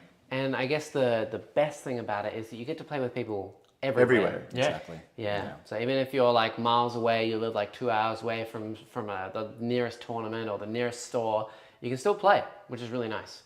Though the internet is not always your best friend. Yeah, look, ping can be a little bit of an issue. That's definitely true. But look, the people that you get to meet and play with from different metas, and it's quite incredible. We also did have some super chats for you. Owen said, "Thank you, Owen, for the $50 payment in lieu of Zach sending me nudes." And being like he doesn't already have enough, right? Thank you, Owen. He's a legend. Owen. He's the guy that brought me into the Try Hard Discord and really got me kickstarted into my competitive journey. So shout out, Owen. Amazing stuff. And we also have one from Ben that says, bum bag and bling stays on during the stream. I had to get rid of the bum bag. We've got to be somewhat professional, right? Yeah, you got so many rings. We've all got a bit of bling today, but I'm feeling kind of outpaced. Yeah, that's true. Yeah. How do you roll? okay with that. Do you take the rings off to roll dice, or it's all just? It's all there, baby. Wow. I love it. Wow. Okay. Wow. I think it feels really satisfying too. The dice like clinking on the ring. Exactly. Yeah, you got to get those magnets working on the inside so they roll those. Yeah. You've got to use these very specific dice. You've heard of toilet dice? Well, welcome to ring dice. And you've been checking those dice, like I'm just making sure they're energized properly. Yeah. It is Thankmas. So, what are you thankful for? Look, to bring it down, similar to bring it down to like I guess a more personal note and serious note. I'm really thankful for having my partner and the support group that I've had around me this year. So I lost my father unexpectedly back in June. Oh wow! And he was someone that was like my best friend for my entire life. So just having a really good support network through my partner, my close friends in person, and then by way of the Warhammer community as well across New South Wales, it's really gotten me through a lot of tough times. So I'm really thankful for the people in my life that are close to me. Oh, heavy. Yeah. Wow. Well, thank you for being here today. Thank you. It's been a pleasure. And coming a long way. I know it's a fair distance for you as well. Right? It's not too bad. Yeah, It's 45 minutes. Okay. All right. Well, you don't win the award for furthest distance. Well, look, that was Peter. Look, I enjoy driving my car, and hopefully you didn't hear it too loud on stream when I'm going. Nice. Well, thank you for being here, Thank you Zach. very much, Amazing stuff. Thank you. Hopefully, Thank you. I get you back in the studio to play some games. Let's do it. Soon as well. Keen as. Now you've seen it as well. I know, it's great setup. Love it here. All Thanks, right, everyone. let's do it. On to the final guest for today. Wow, Oh, it's a been good friend been of a ours. thing. Yeah, it's been 3 hours 45 minutes or so. Jeez. Tired? Yes. Okay. I go to bed. Yeah. We're about to see our final guest and very good friend of all of us. I would say a pretty big deal in the Instasphere. A pretty The damn Instasphere, big deal, yeah. Amazing, yeah. Okay, a really big deal in the A Instasphere. huge deal. The biggest deal that you've ever seen. With 4 arms. Here he comes. On you get, mate. Good to see you. He's lads. brought a friend Here he as is. well. I brought a friend, Hello. boys. Friend. Nice. How Hi, are we John. all? How are we all? Good to see you, Hello, John. hello. Hello, hello. Amazing. All right. Oh, you. Is this a gift? You brought a friend? No, we'll talk about this later. Oh, okay. Very good. All right. Well, you are lucky last for today. And you've come to talk about something less competitive related, more converting your army. Yeah, I'm not a competitive. I'm the number 1 player on my street. I Right. have to say, yeah. Maybe Annandale. Maybe Annandale Yeah. represent. So no, I'm more of a painter / converter. That's how I got into the hobby. So, how did I start? Probably 2nd edition. I think. Yeah, way back with a cardboard little orc tank. And then I rediscovered it. I think when Instagram really took off with Warhammer, and then I was like started connecting, started painting, and then just started getting into converting. I think Neil, I saw your Gene Stealer Colts at the Mad Max ones at the store, the Warhammer Sydney store, and I was like, ooh, Colts, let's go. Yeah, and I love your Colts, and you know that. Yeah, and I love your Colts. We have a mutual love of each other's Colts. Exactly. That's the level we operate at. Yeah, we are both hive-minded. We're being waiting to be eaten by the great devourer. Yeah, exactly. Also, if it wasn't totally clear, this is the group that we hang out for all of our Instagram shenanigans. We're missing one member. Minus one, yeah. Missing one, which was is double booked Tom. today. Shout out to Tom Tobidius. Lives probably way too far to be here today, Yeah. so he's busy doing his things. Sorry, Turbs. Yeah, sorry, Tobidius. But for Instagram-related stuff as well, if you want to go check out all the works that all of these lovely people do, Wrong Way Go Back, Yeah. The Drop Bear AU, and Pastor, is it Levac? Yeah, Levac. It's my middle name backwards, so it's Cavell backwards. Okay. That's Alright. what it is. Yeah. That's There pretty you go. cool. Yeah, Pastor _Levac. Now, you want to see apparently, all if the you GSC. if you take that and put an umlaut on it, then it's a piece of IKEA furniture. Okay, where did you pull that one out No, from? no, you take your name, put it backwards, add an umlaut, and then search IKEA. Is it really Yeah, legit? go for it. Really? Go for it. Oh, wow. Oh, okay, someone test that. Search Levac. Cavell Yeah, backwards. yeah. Okay, there you go. Amazing. So, yeah. GSC. You're a GSC player, and you converted stuff. Yeah. Seeing Neil stuff. Seeing Neil stuff, because I think like I always loved orcs, but like orcs aren't really my faction. So I think, and then I saw GSC, and I think GSC and orcs have the most convertibility. Like I have to say, because it's open slather basically, and so. But then it's so expensive, GSC. Like it's just for the amount of models As you an need. Aussie? As an Aussie especially. Yeah, so insane. I went, all right, so what do I have? I got a bits box on eBay, and I had a lot of old Empire troops, and I was like, we can do something here. And so I started with a theme. So I guess when I start converting, I try and look at a theme. And so for my cults, they're like a feudal world type. Yeah. And so I used the Empire troops as the base for that, and then just went from there basically. And so I don't want to say how many points I've got now. You're in a safe space. It's a lot now. Yeah, so it's a lot, and I don't know, it's a lot of fun. I think there's a lot of freedom with it as well. I think sometimes with Space Marines, especially, I think people get very particular about lore, whereas cults, it's freedom. You can do whatever you want. Like Space Marines, if you do something a bit, especially I play Dark Angels, if you do something a bit off kilter to the lore, I think there was an interesting one. Is it Requiem 82? He does amazing Dark Angels. If you look at him on Instagram, and he did some Stern Guard, and then it all blew up because there's no Stern Guard. There's no Stern Guard in the Dark Angels, and so I think with the cult, you can do whatever you want, and no one cares. Yeah, you can just declare. Put Stern Guard in your cults. Yeah, you can. So you can make a Space Marine and stick a GSC head on it. Yeah. And boom, you've got a unit. Yeah, Stern Guard that. How about exactly. that? Yeah, nice. Very good. And do you play any other armies? You just have GSC and Dark Angels? I've got Sisters as well. So Sisters, I had like Jimmy. I think that's how. Yeah. So So we both have a lot of old metal Sisters as well. Represent. And then I've just added some new plastic ones. But GSC is my main. Yeah, it's my main baby basically. And you're super into free hands at the moment. I'm very much into freehand. So They're unbelievable. Yeah, so really good. Yeah, and I think so. I had a fine arts background, so I can. So I think explains a lot. Yeah, so So I've been getting into like just doing banners as well. So I think because that's it. I grew up in second edition. Everything had a banner. Yeah. You know what I mean? Like everything had a banner. So I'm really going banner crazy. This is my favorite model, the Shadow Sword. Like I think some of us are Shadow Sword connoisseurs. It is the best tank. It's even though it let me down. It did let you down heavily. I saw that. And I was like, No. It didn't let him down. It did really well. It hit its target every time. I just passed all my saves. You brought shame on the Shadow Sword community. It never got rolled a 6 to wound either. That's true. For those 12 dev wounds, and I'm like, all right, fine. This is how it's going to be. Yeah, it is the best tank. Though. It's very, very pretty. And you've got tons of banners on all your infantry as well. Yeah. Tons of, because in Space Marines used to all rock banners on the back. There's something about it, and there's a lot of old John Blanche artwork that had everything had banners. Yeah. And so I think I'm heavily inspired by that. I think as well, coming back into the hobby, the grimdark aesthetic really kicked in. That wasn't there when I left. I think it was third edition. Yeah. And so now it's real. So you've got different little artistic outlets as well, which is quite cool. And again, I think it's kind of sad that G-dubs have kind of been heading away from grimdark for the main 40k line, even though in Necromunda they've been leaning into it back again. Necromunda is top shelf. Yes. It's you can see the freedom. And Necromunda has the best GW models at the moment. Absolutely. Yeah, and I think that's the other thing with cults. I don't like the models. I don't like the cults models.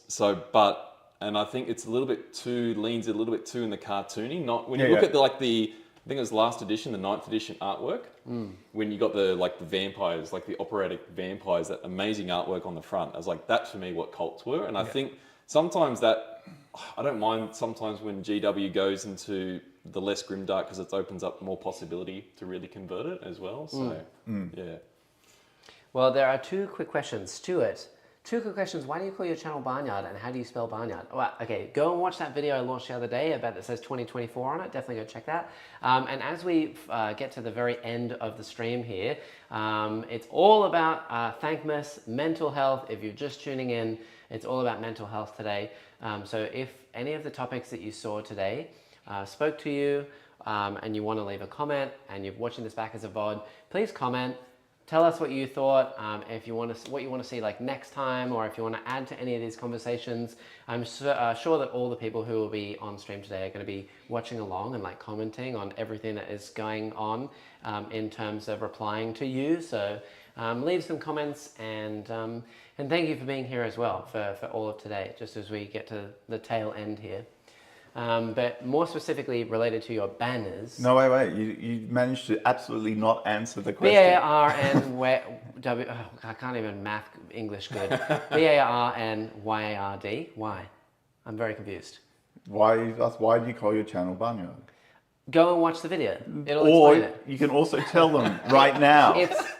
It's my last name is Barnard. I did a big video all about what happened to me this year and all about the channel. So if you want to learn more about this channel in particular, or anything Warhammer related, or anything about myself, definitely go watch that video. It will explain it all.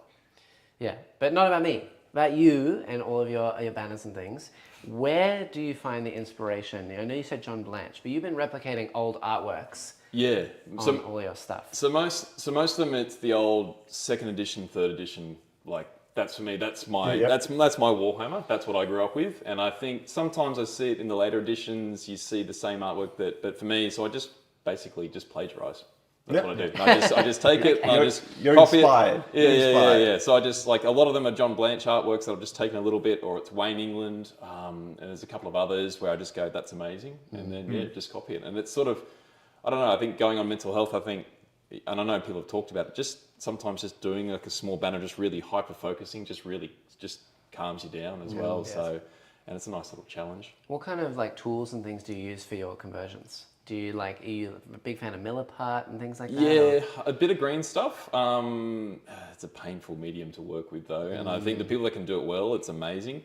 Sometimes I just cover it and hide it. So if I can't be bothered, I'll just slap on more bits and pieces, which again, why Cult is quite good. I think with Space Marines, you have to be a bit more precise.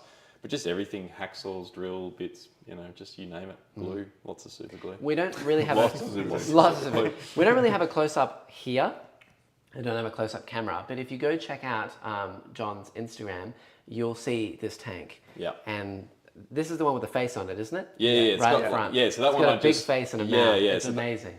So that one I just I hand sculpted just with like green stuff basically. So so that wasn't too hard. I just had to try and copy like a giant's head, like from the other kits, and sort of came about. Do you ever use like other parts, like a baby doll head? Or anything like that? Oh, no. I know Neil's used like fake little plastic skulls for some of yours. Yeah. No, I have seen amazing ones for the baby heads. They look like, was it Toy Story? That's just like super. The one with spider. Yeah. Oh, yeah. So creepy. No.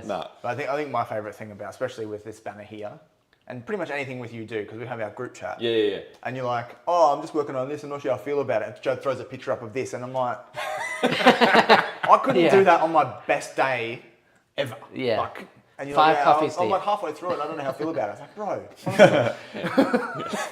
We can't swear on this chat, I'm pretty sure, but I know what you're saying. No, can't? Well, he has. I've already done that several times. Let's not get excited there. But yeah, it's really, really talented stuff. Absolutely. Really incredible stuff as well. Yeah, definitely worth going to check out all the Instagrams and things like that. So now we come to the tail end. Oh wow! It's Thankmas, John. So what are you thankful for? I think like a lot of like community, I think at the moment. So I think obviously, we've got the group that we hang out with, the Instagram group, but also we've got different chats, this community. I've got a community, my HR Games represent. So they're out in Beverly Hills and we've got a good club there. So just, I think sometimes the Warhammer community is a nice little outlet from the real world, I think. And, that's what got me back into it. But more and more, I think, as the world sort of goes to hell in a handbasket, this is good. This is what I'm thankful I can focus on not out there. Just put the blinkers on a little bit more. So I think, that's what I'm thankful for. I think. Very cool. Amazing stuff. Yeah. Well, I think it is time for the special guest. So thank you for being here today, John. Amazing stuff. Great to have you. Pleasure as always. We'll do one final swap for the special guest. And then we'll close out. So if you have any final comments and questions, ask now, or forever hold your peace. Let's do it. Thank you, sir. Nice, away he goes. Very good. All right. So, do you know who the special guest is? Well, I just want it to be Santa now. Yeah. It better be Santa. It's not Santa. Well, Yeah. Well, and we asked you. I know. He did lie. I'm a liar. He did lie. I lied. it's very frustrating. I don't know how I feel about Cold this. shot as well. Yeah. I'm going to remember this next year when you unfreeze me. Yeah, exactly right. Exactly Get you right. out and you go, is it Adele? You lied to me. I forgot my last minute job. Oh, yes. Okay, here you go. Last minute job. She's been working tirelessly behind the camera for the doing a entire fantastic stream, job. doing It's been all the work. incredible. So, hello. Hello. Welcome to the nice to meet stream. you. Yeah. Hi. Welcome. Yes. First time on stream. How are you feeling? Oh, nerve-wracking, especially after such incredible guests with a lot to say about the hobby. I didn't understand some of the very specific, nerd vocabulary. Who are you calling nerds? We're not nerds, But the right? life part of it I did, and especially John's part of it, because I can relate to him a lot. I'm an artist, and I've recently started commission painting thanks to you.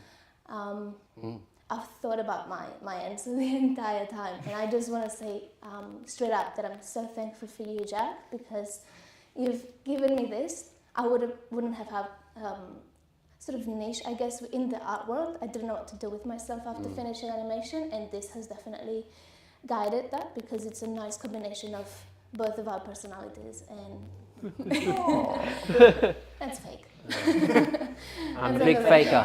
Yeah. And a liar. Cry on command. And a liar. Yeah. No, I know you enjoy what we have here, and we are really, really thankful for everyone that's making it happen for us. Especially the viewers at home that, Yep. actually go and message me and reach out because they like my work as well, even though I've never been on camera to sell myself for it. Yeah. Whoa.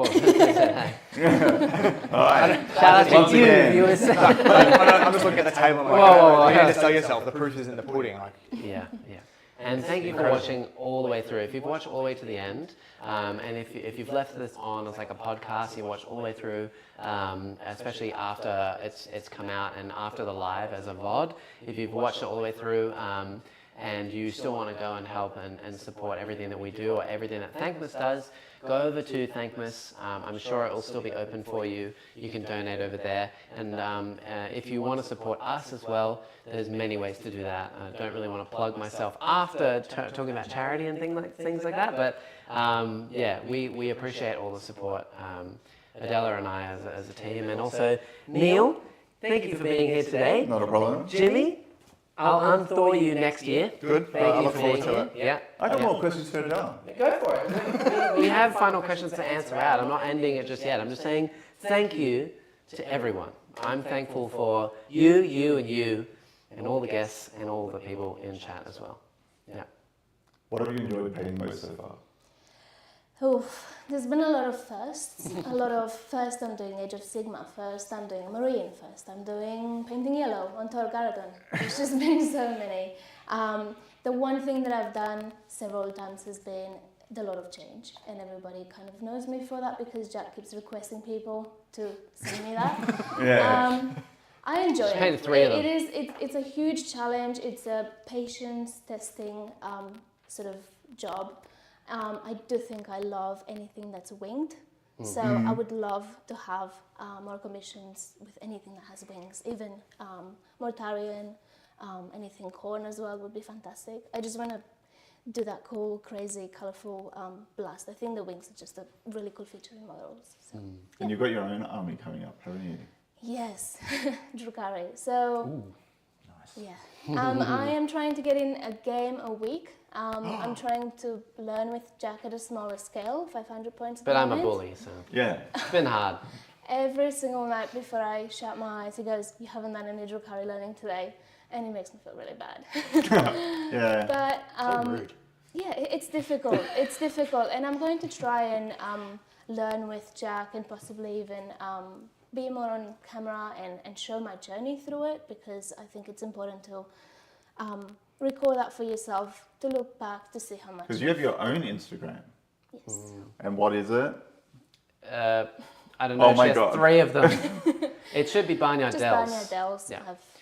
Barnyard Dells. Is that with double D in the middle? Double D, double L. Barnyard Dells, yes. If you want to go check out all the things. You have your own TikTok account as well. Yes. Which has yes. been doing very well. Doing very well. Definitely no. Definitely a competition between the two of us here with Yeah. previous one. By the way, what is up, TikTok? Okay, she posts a video. It does really well, and every single person that watches her video on TikTok, they're like, you know what? I'm gonna follow her on TikTok. I post a video, get some views, and no one follows me.